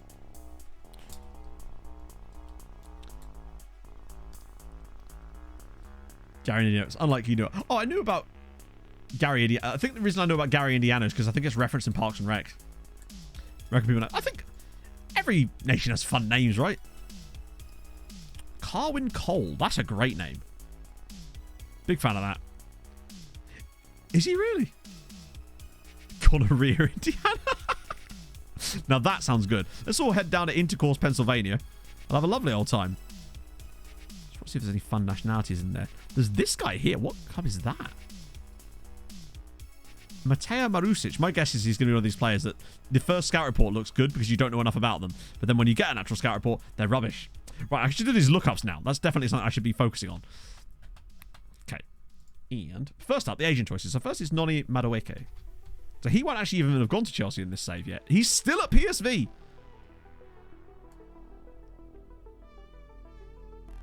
Okay. He's just content just being an absolute baller in the Dutch league, is Madueke. I mean, he is ridiculously good. He's worth a stupid amount of money, but hey. And who's the other one? Oh, it's Iash Mariba. He might be retired. No, what am I talking about? Of course he's not. He's still at Leipzig. And oh man, he's barely playing any more games for Leipzig here than he is in the career resurrection run. I think he's actually playing less. That's 26 appearances. Oh, that's good. One start for Iash Mariba. I also love that his full name is Mariba Kuruma. Love that. Lino is free. Wait, who's Lino? Wait, what? Which? I'm going to need context, I think. So Yuri Krot. There's no way he's in the database. Wet Beaver Creek. Do you remember a TV show called Beaver Falls? It was like E4, but it felt like an American show that was just about British people, but it was on E4 in the UK anyway. So unfortunately, no Yuri Krot, as we kind of expected. Gary, Indiana. Could it happen? You never know. No Gary, Indiana. Maybe Gary, Indian Navy. For some reason, I was expecting him to be from like the Bahamas or something, just because that's just how FM is. Sadly, no Gary, Indiana's. And your boy Jude. German goalkeeper. Oh, okay. Sorry, I was a bit unsure as to what the relevance was. That's all I was trying to work out. 114 caps for Jude Bellingham. Look at his value. What I want in this save at some point, chat, to have a player that's worth 300 million. That's my dream. I want a player that's worth that amount. His minimum amount is 296 million. I want to just see if they're... Under any circumstances, I've got your brother. Your brother's here, Jude. Come on. Don't you want to reunite? Is he better than Joe? Just a tad. I suspect he's just a tad better. Wow, we have a lot of players. Also, why am I looking down there when he's up here? Yeah, he's kind of just better in every single way, except they can see the same, which would make sense. It is genetics, after all. But everywhere else, he's faster. He's basically harder, better, faster, stronger. But he's surprisingly not on that much money. Yeah. He's a little bit good, though, isn't he? I mean, he's only 27. 150 caps is very much on the cards if he doesn't retire from international football stupidly early, like often seems to happen randomly. Mum's favourite son. I know, I bet she loves Joe because he's still trying. He's following in his brother's footsteps, damn it. See if there's any Bilbos. There's Billy... Well... Obviously, I'm guessing it's Billy Bodin, but I pronounce it Billy Bodan because yeah. Because that's how a hockey commentator would pronounce it. How much did United pay? It wasn't that much. Well, compared to that, anyway. 102 million. Which is still a lot of money, obviously, but it's not as much. Harder and longer, indeed, yeah. He's everything. He's all things to all men. Extra Rovers players. Yeah, I think that's probably why that was triggering in my head. Because I swear, this is a real deep cut here, would be... Do any of you guys remember a YouTuber called Hey Georgie? I don't know if he still makes videos or not. He used to do FIFA videos, but he had a series. I think it was with Newport County, and I feel like he signed Billy in that series, and I think that's what he used to say it like, Bodan, and that's why I say it like that. I think. Oh, Eggestein. Yeah, Hannes. Is he a brother of the other Eggestein? But yes, he used to do a lot of Minecraft, didn't he? Yeah. He was a nice dude. He's actually the reason I started doing YouTube.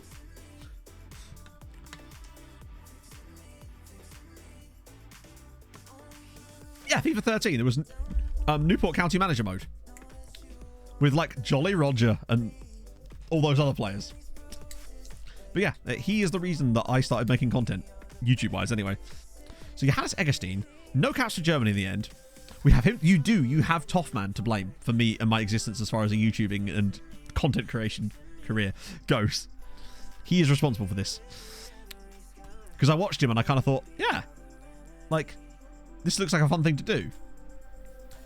I used to watch I basically only watched like three YouTubers at the time. It was Toff, a guy called Pew Pew Choo Choo, who used to make like strategy game videos, like, you know, Rome Total War, and the Rad Brad. That was the three YouTubers I watched. Basically, because this was like 2013. And then Kurt Smith. Oh, Kurt Smith's the guy. Is he the guy at Liverpool that was from... Or no, he's the guy at Villa, isn't he? Who's now at... Wow. At Millwall. That's not gone well. He just stayed at Villa. Didn't play. Then finally got 2 appearances and they went, nah, mate, off to the Championship with me. He could have done with a career resurrection and a half. That's not gone well for him, has it? First try. Oh, fair one. Well, that's very humbling.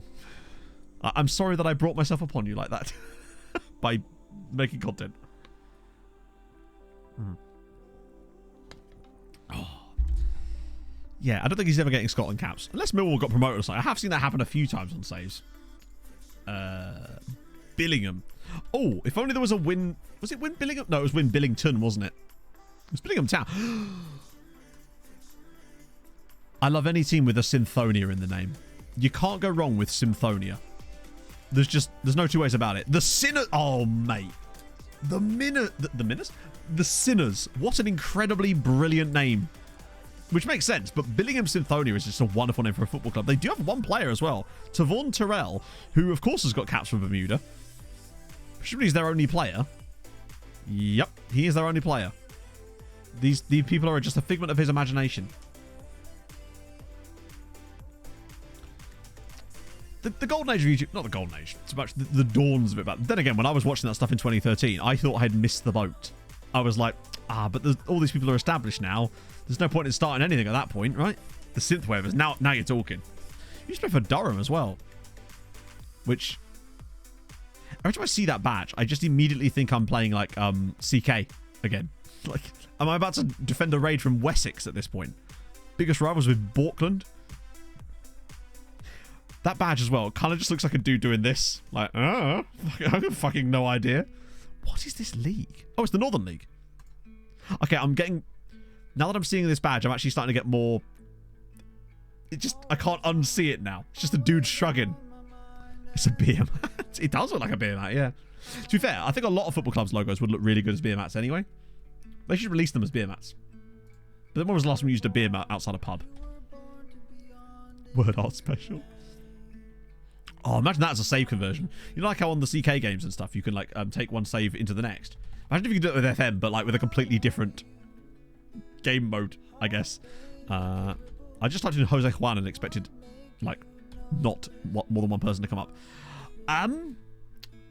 Cully, I might need a bit more information about him since he's... I don't even know if he was there. Yeah, I'm not sure if he's actually here. Because that's his full name, surely. I don't think he's actually in the database. Just a lot of Lopez's, but no Perez's, which is disappointing. Speaking of Perez's, F1 this weekend. It's an evening race, though, isn't it? I'll refund your points, Cully. Cool coasters ever. No, but a beer mat and a coaster are very different. Beer mats, coasters to me have like a kind of varnish, like a veneer on them, right? Whereas to me, a beer mat is just a full-on. It's just like cardboard, basically, but like thicker, you know?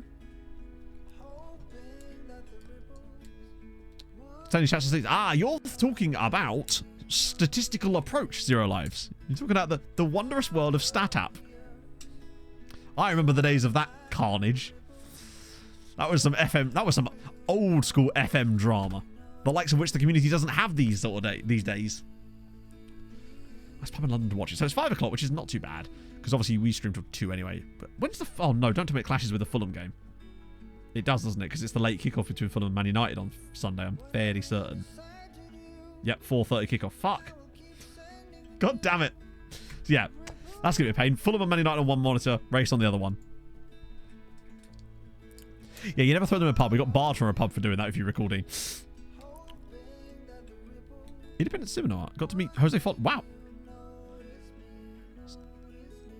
Cool Coast of West Ham's cult here. That's kind of sick. That's genuinely kind of cool.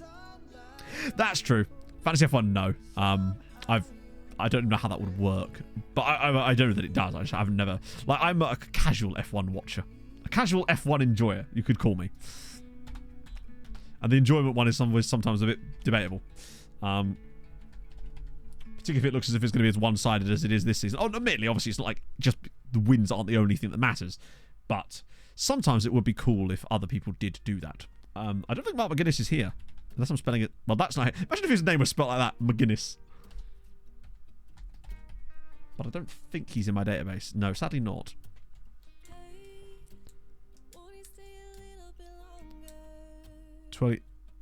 Oh, yeah, Freezing Geek. Yeah, I've heard that. That's the one that was created by Judd Apatow, wasn't it? I don't do Fantasy Premier League, no. Hey, Hard, do you think I should do some Fantasy Champions League? That feels right up my alley, right? I nearly attended a recruitment meeting. Whew. True, Rob. I agree. I think they should be allowed, like, rockets and stuff. God, what is with these injuries? I can't remember the last time I had just like a... Oh, it's a 2-day injury. No, it's always like a broken body. Yes, Tom. So basically, it's going to be Monday night, most likely. I'll let people know properly on Sunday's stream, but there'll be a YouTube community post about it too. It's None Madueke and Iash Mariba. Those are the two players. It's most likely going to be Monday night. Will be the stream for it anyway. They want to sign Taylor Offerman. You know what? Crack on, lads. I actually forgot he was still out on loan. It's been like 4 years. Yeah. Still needs to do our podcast. What, the one where it starts, you go, Matt, what do you think of the Champions League games? And I go, didn't watch them, and then it just ends. In my defense, I did watch the highlights of Manchester City versus Leipzig. So that counts. That was 8 minutes of content consumed. Yeah, extra stream, and it's a nighttime stream as well. So if you're a VOD right now, nighttime stream. You'll have to see it. Well, I don't know how much. To be fair, it's not. I'm not doing it because I want a huge number of viewers there. I'm happy for whoever turns up. It's more a case of like, I think it's just fun for the video, right? I thought doing it in the evening would be better because it means we could separate it from the daytime streams, right? Then ad breaker. Once the half goes to me. So Matt, what did you think of the Champions League games last night? Then it cuts to like an ad for like Gillette or Manscaped or something, and then comes back to me going, didn't watch it, mate. And then there's another ad. It's like a Football Ramble episode. Oh, right. I think today is the perfect opportunity to try our young gentleman who apparently is not available. Why, buddy? No. Where's he gone? Why are you on holiday? The fuck you doing? I was going to start Akosh in the cup, but he's already pissed off on... He's gone on an 18 to 30 holiday. All right, well, I guess he's not starting in the cup. Well, we'll have to turn the music off because we were starting to stutter in the podcast, Harvey. So it was causing all sorts of problems with the ad boards. Yeah, man's got off. Football ad board, legitimately. I listened to their Ramble Reacts earlier, and there was like 2.5 minutes of ads at the start of it. Then in the middle of it, there was like 5 more minutes of ads, and then another 4 minutes of ads at the end. I'm like, is there actually any podcast in here? Like, does a podcast actually start? They do have, but very, very rarely. And they did it the other day, and it was one of the best episodes I'd ever listened to. Because it was just the original 4. It was when Marcus was talking about how players should, if they've lost a match, they should have a car of shame. So instead of turning up in a Ferrari, they have a shame car that they specifically drive to training on days off. Oh, it was so good. I actually don't mind Jules. It was Kate Mason that used to get on my tits. It's just not the same as it used to be. And there's just so many ads in it now. And I found that they have David Cartledge on, and I just really can't stand him. I just don't really find he brings much to it. And he's always just so dour. Interview cadets, yeah, indeed. Have you joined the Royal Navy? Plus, there was a spell when they literally used to have like a 5 to 6 minute excerpt of another podcast in the middle of the podcast. It's like, what? Car of Shame would be amazing. Marcus is great. I love Marcus Speller. He's everything I want to be in a human being. He's very hirsute as well. Plan to make your own podcast. That would be quite fun. Just Pog. Me trying to educate Pog on football things. She just picks a topic and I have to try and explain it to her. Nissan Micro, if you lose, now you're talking. The Pogcast, we could call it.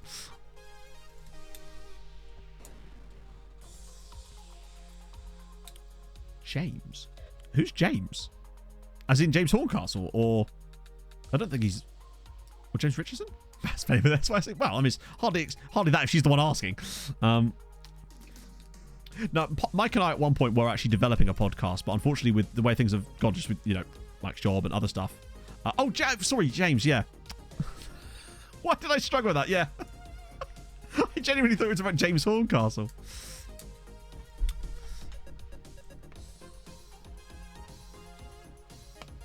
Like, we'd actually planned it all out and everything. It was something we were actually like actively working on for a while. But maybe we'll revisit it at some point, because we had like the web domains and everything bought for it. I'll have to tell Mike that we should revisit it at some point. Bring it back. Only football podcast I truly, really like these days is Football Cliches. What was it called? It was going to be called The Unthinkable Unfolds. It was basically going to be us each week doing like... Do you remember the old Dean Windass Hall of Fame with the Ramble? Kind of like that, but more broad rather than just about football. So each episode would basically be like us retelling a famous story from the history of sport, but in a slightly sort of off-kilter, jokey kind of comedic way. That was the idea behind it anyway. But not just in terms of football. It would be like all sports. That was the plan anyway.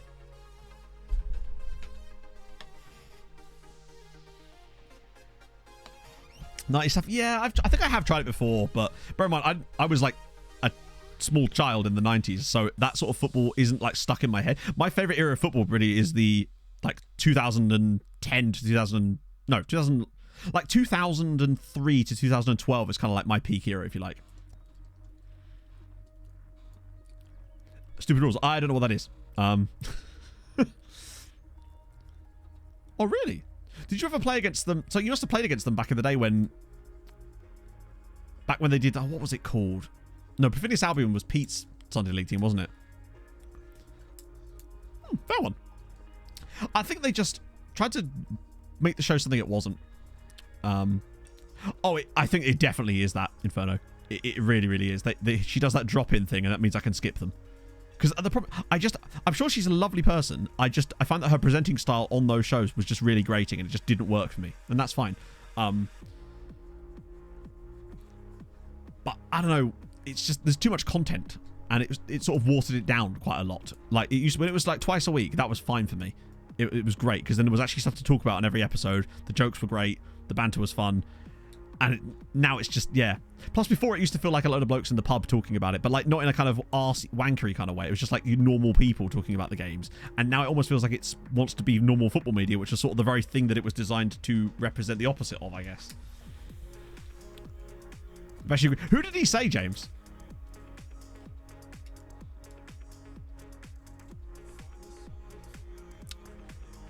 Yeah, when they were just those four as mates.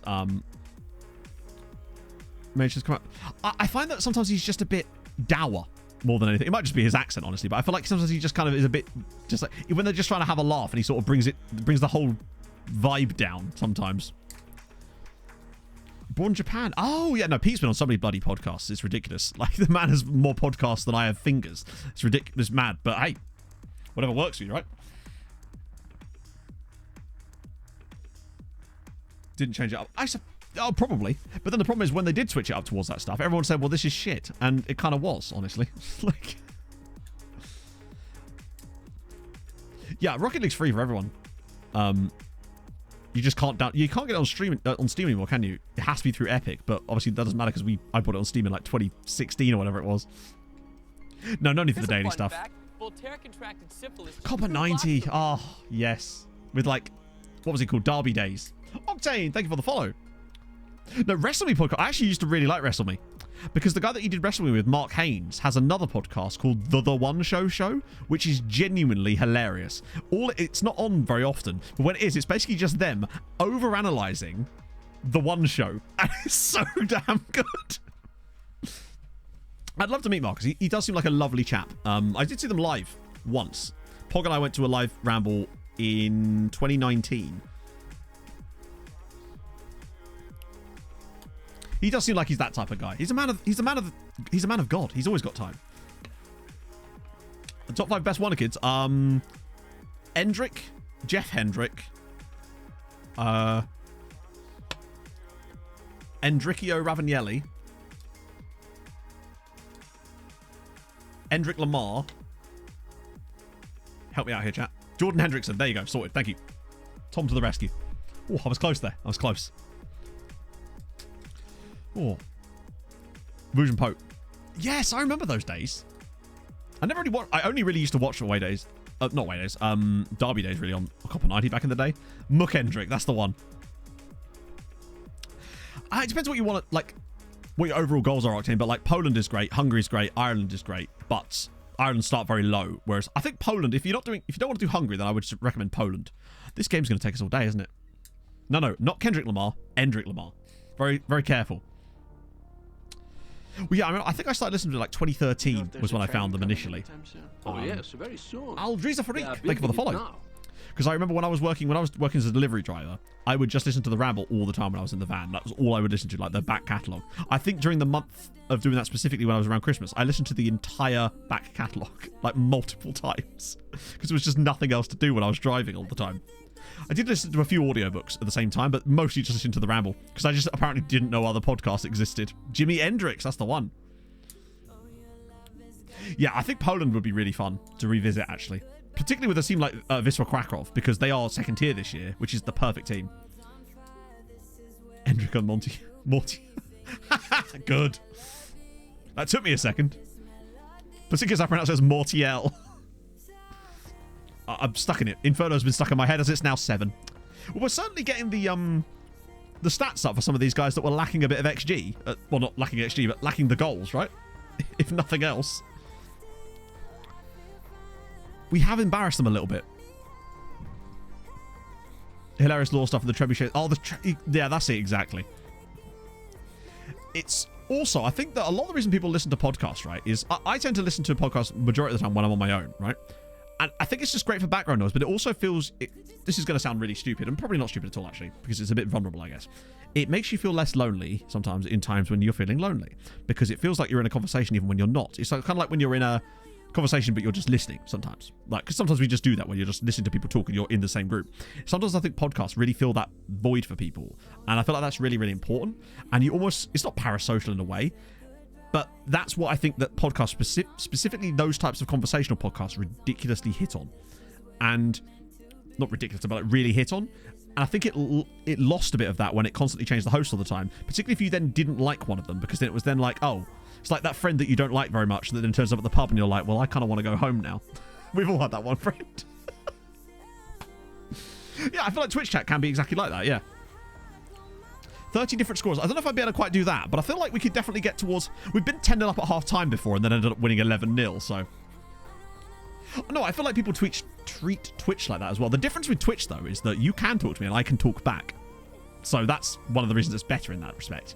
But you're not going to get that much intelligence out of me like you might do on a podcast, potentially, as it's now 9-0.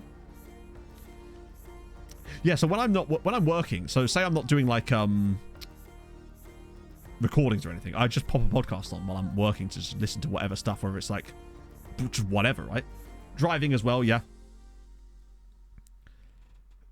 Had a chat about the benefits of Freddie Piccione with... God damn. Clive Tilsley, really? Being perfect. Yeah. They're exactly great as background noise or as like driving stuff. Oh, thank you, Leanne. I like to think that... I think I'm just... Because I can't shut up, it means that I will sometimes over-explain what I'm seeing on screen, even if you can see it. But I think that might actually help people that aren't actually physically watching. They're just listening. You might get you might get more of a word picture from me because I simply explain things that are really fucking obvious because I can't not speak. I can't not speak. It's one of the things I miss about vaping. Is it gave me a few seconds to not speak. Oh. Intelligence, I'm here for this. I've kind of dropped the snark. I felt like I was getting too snarky. I felt like that was actually more about me than anything else. I felt like I was just in a bad place for a little bit, and it was making me like unnecessarily snarky. Nowadays, when I'm putting out the snark, it's usually more like light sass, not you sass. Here's a fun fact. That simple is just 2 blocks. is like good-hearted. I think sometimes it was just people. Usually, it's just because someone had gotten on my skin or something, and then it would take it out on the next person completely accidentally almost, and that's another goal. Fleming, thank you for the follow.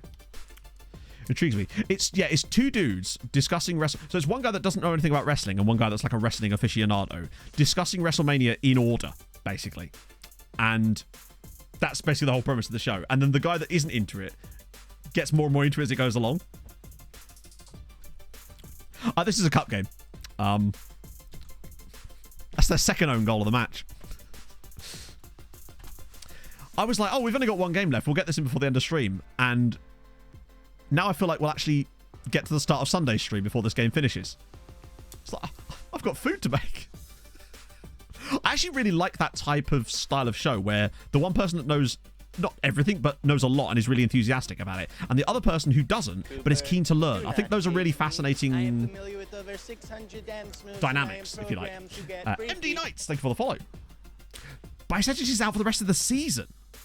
Oh, that sucks, because he looked like he was really starting to get somewhere with them now. Hang on, did they really? They sucked. I literally said they sucked off the guy. They subbed off the guy who scored the first own goal and replaced him with a guy who then went on to score the second own goal. Oh. Oh, that's kind of sick. I had no idea.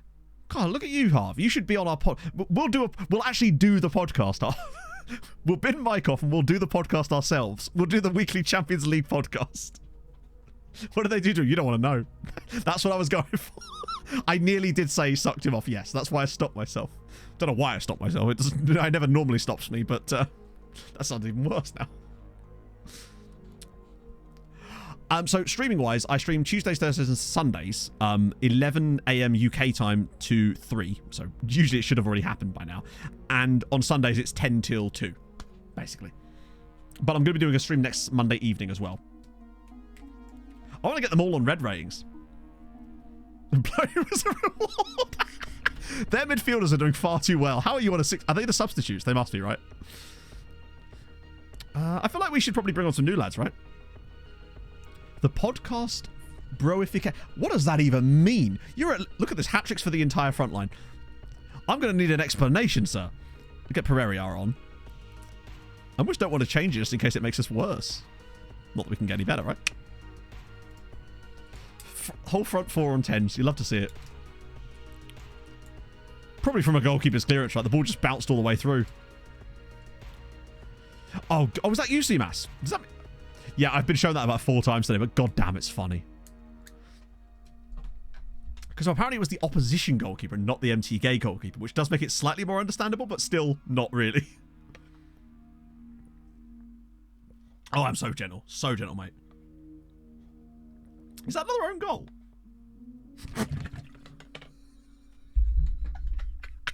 Is that the same guy? I nearly blew the drink all over my face. I swear that's the same guy. Because look, I swear he just kicks this. He just kicks it into his own net.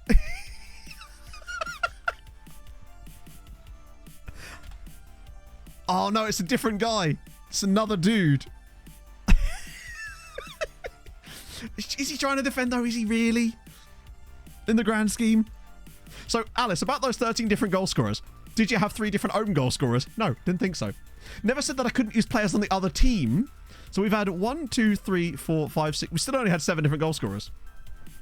That guy's got more goals for us than Hardy. Also, this just says your own goal. Oh, we wout phase in this house. Good lord. Cautious to protect this narrow lead, you're right. If that game against City has taught us anything, it could all happen. It could all go wrong from here. Is 7 goals in 25 minutes is a lot to do, but we have got fresh legs on the pitch now. So there's always a chance. We can make this work. Plus, your Boa's going to go Oh, I know what we might do. Run at defense. Get your Boa running at these guys. See if we can get like 7 penalties in the rest of this game. There's a chance. Oh, go on. Velasquez for the banger. Yep. Thomas Velasquez, 14. That's his absolute... He's always good for a wonder goal every now and then, is Big Tom. They're actually going to... Someone's going to do some... What was that celebration as well, by the way? It was like... Shoot on sight. No, shoot on sight, I find, would make us worse because we just take poor quality shots. I would say like this, but not. I reckon we just carry on doing what we're doing. I reckon we get 16 in the end, which is not enough, I grant you. Next goal wins. What's the goal for this team? I think their goal would be to score a goal, honestly, at this point, Yeboah. Oh, he slips it through for Pereira. It is probably going to be offside, I think, surely. Nope, no, it's 15. Pereira's got... I'll tell you what, we're actually on good time here. 23 minutes for the next 5 goals. We're doing all right. This is a nice little spell for us. A couple of quick ones. It's made a big difference. It's a great first-time pass from Yeboah. Well, this team is next. Oh, well, we still want to achieve what we've been trying to do the whole time, which is to make Hungary the best league in the world, or best league in Europe anyway, which would, by sort of definition, would make that. Okay. Nah, this is just a cup game. Bear in mind, though, this is not the first round. This is like the 4th or 5th round of the cup. Somehow we've drawn against the lower league side here, as have apparently Ferencvaros, because Radojic is having a wonderful time. We're currently 7th, but we're making good progress on Portugal for 6th. We've just gone nearly 10 minutes without a goal here. This is a bit concerning. Right. If we get another one here, that's a good pass. I'll slip him in. Or just miss the target. Oh, buddy. You could have slipped that through for Suhi, who's finally scoring goals for us. I don't think we're going to get 20. I reckon 16 feels definitely doable, but I think 17 or 18 is likely where we're heading here. Which would still be, I think, our biggest ever win in a competitive match. And is at least going to pad the stats of some of these players a little bit, particularly as we couldn't play our rotated side because they'd all gone on holiday for some reason. Despite these chaps still being here. Darla's ball. Suhi off the bar. Oh. Now FM's like, no, not allowed. Oh, we might catch him on the break here. Here we go. Break time. What are you doing? Bring the ball down. Giving them a chance. What is this? It's not a dog show. Try the Indonesian league. I'm all right. I quite like the Hungarian league as things go.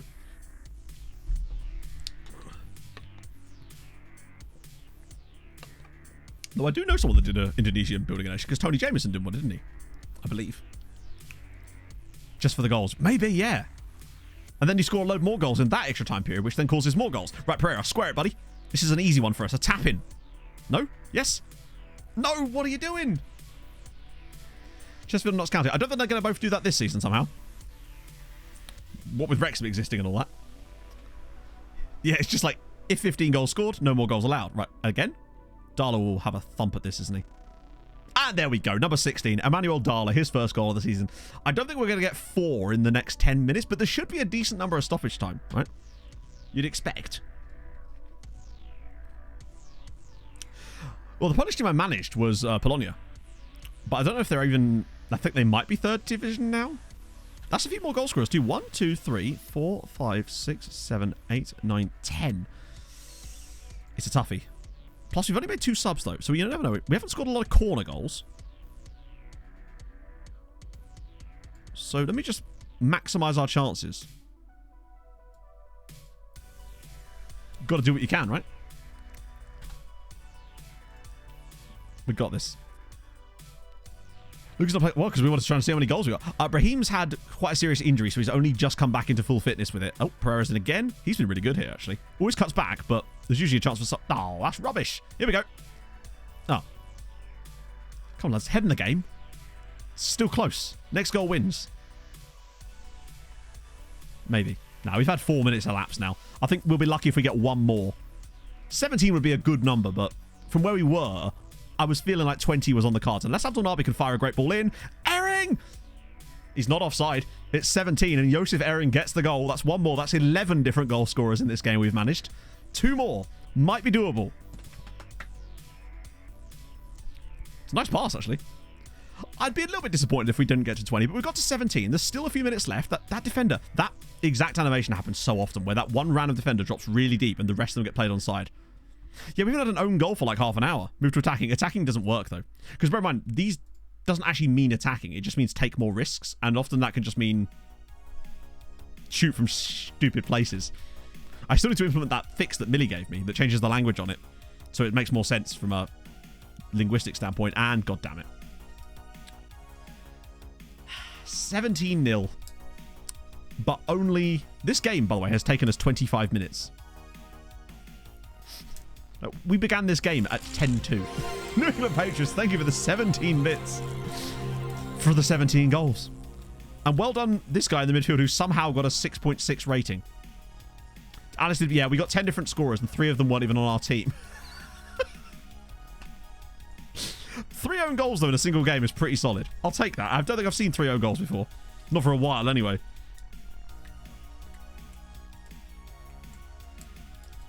Well, that was an experience. We've actually got something that matters after this as well, by the way, because we've actually got a Europa Conference League.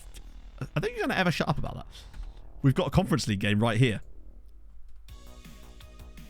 How much stats? How do you mean, Jen? Like, What do you mean when you... Do you mean like, when I...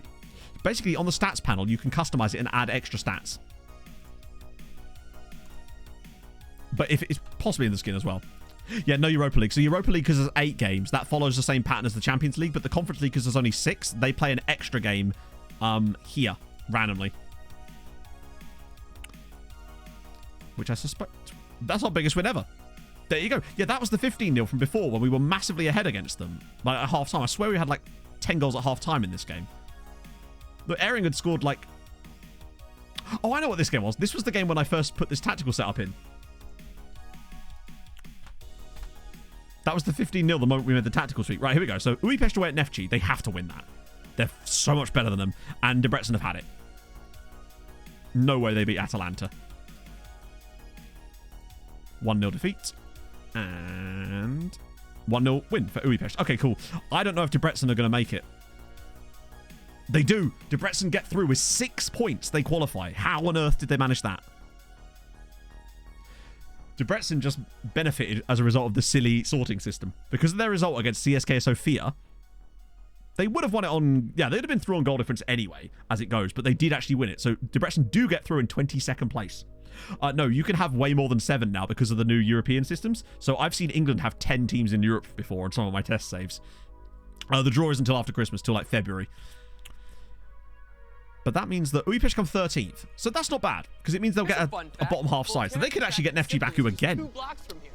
Yeah, both Portuguese sides through isn't hugely shocking. Hang on. Abu Fzia, thank you very much for the follow.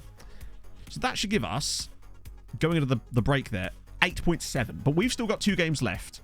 Both of our Europa League teams have still got 2 games left. And the key thing is both the Conference League lads got through. And as far as I can tell in the Europa League... where are they? Ferencváros have got 9 points already. They'll be through in some form. It's Molfehevar that are kind of on the bubble. I think they've got a chance, but I think we could have all 5 of us through to the knockouts. But they've got some tough games to come. It's definitely looking doable, though, which is the main thing. Sean Scully and the real Caldegum, thank you for the follow. You came in summer. Yeah, I've seen Premier League tables where the entire top 10 have Europe. It's a bit mad because of the, it's because of the, what's it called? There's extra places for the Champions League that can be got by teams with high coefficient or something.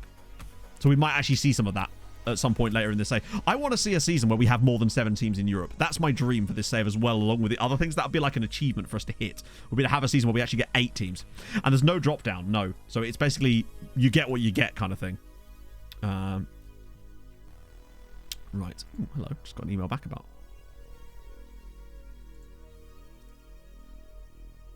Sick. Okay, well, that thing I was on about earlier might be well be happening, chat, which is nice. Let's see. Boom. I think it was sort of done as like a preemptive measure to it. Yeah, 0 lives. That's what I would say anyway. Oh, I know who we raid in. We raid in big... Oh, actually, no, I might raid... I love raiding Kev. You know I love Kev. He's the best. But I think we might raid Jeb, because I don't get a chance to raid Jeb very often. If at all, actually. I don't think I've ever raided Jeb. The last time I was in a call with Jeb was when his entire electricity went out, and he ended up joining a Discord call with a camera with a candle. So there you go. Oh. 7 or 8 teams in Europe would be mad. God, that means that there's technically a possibility that in one of those 10-team leagues, you could have everybody in Europe, which is mental. The drop-down, the lack of drop-down is bad for us and some of the slightly better sides, but it's really good when we have teams in the Conference League. Kev's in the Conference Semi. God damn it. I wish I'd known. But I still want to send you guys to Jeb, because he's a nice dude, and I like to raid different people from time to time, you know? So I'm going to do that now. So yeah, remember, Sunday, well, Sunday stream as normal, basically. We'll be back. We'll be doing knockouts, January stuff, next gen day maybe.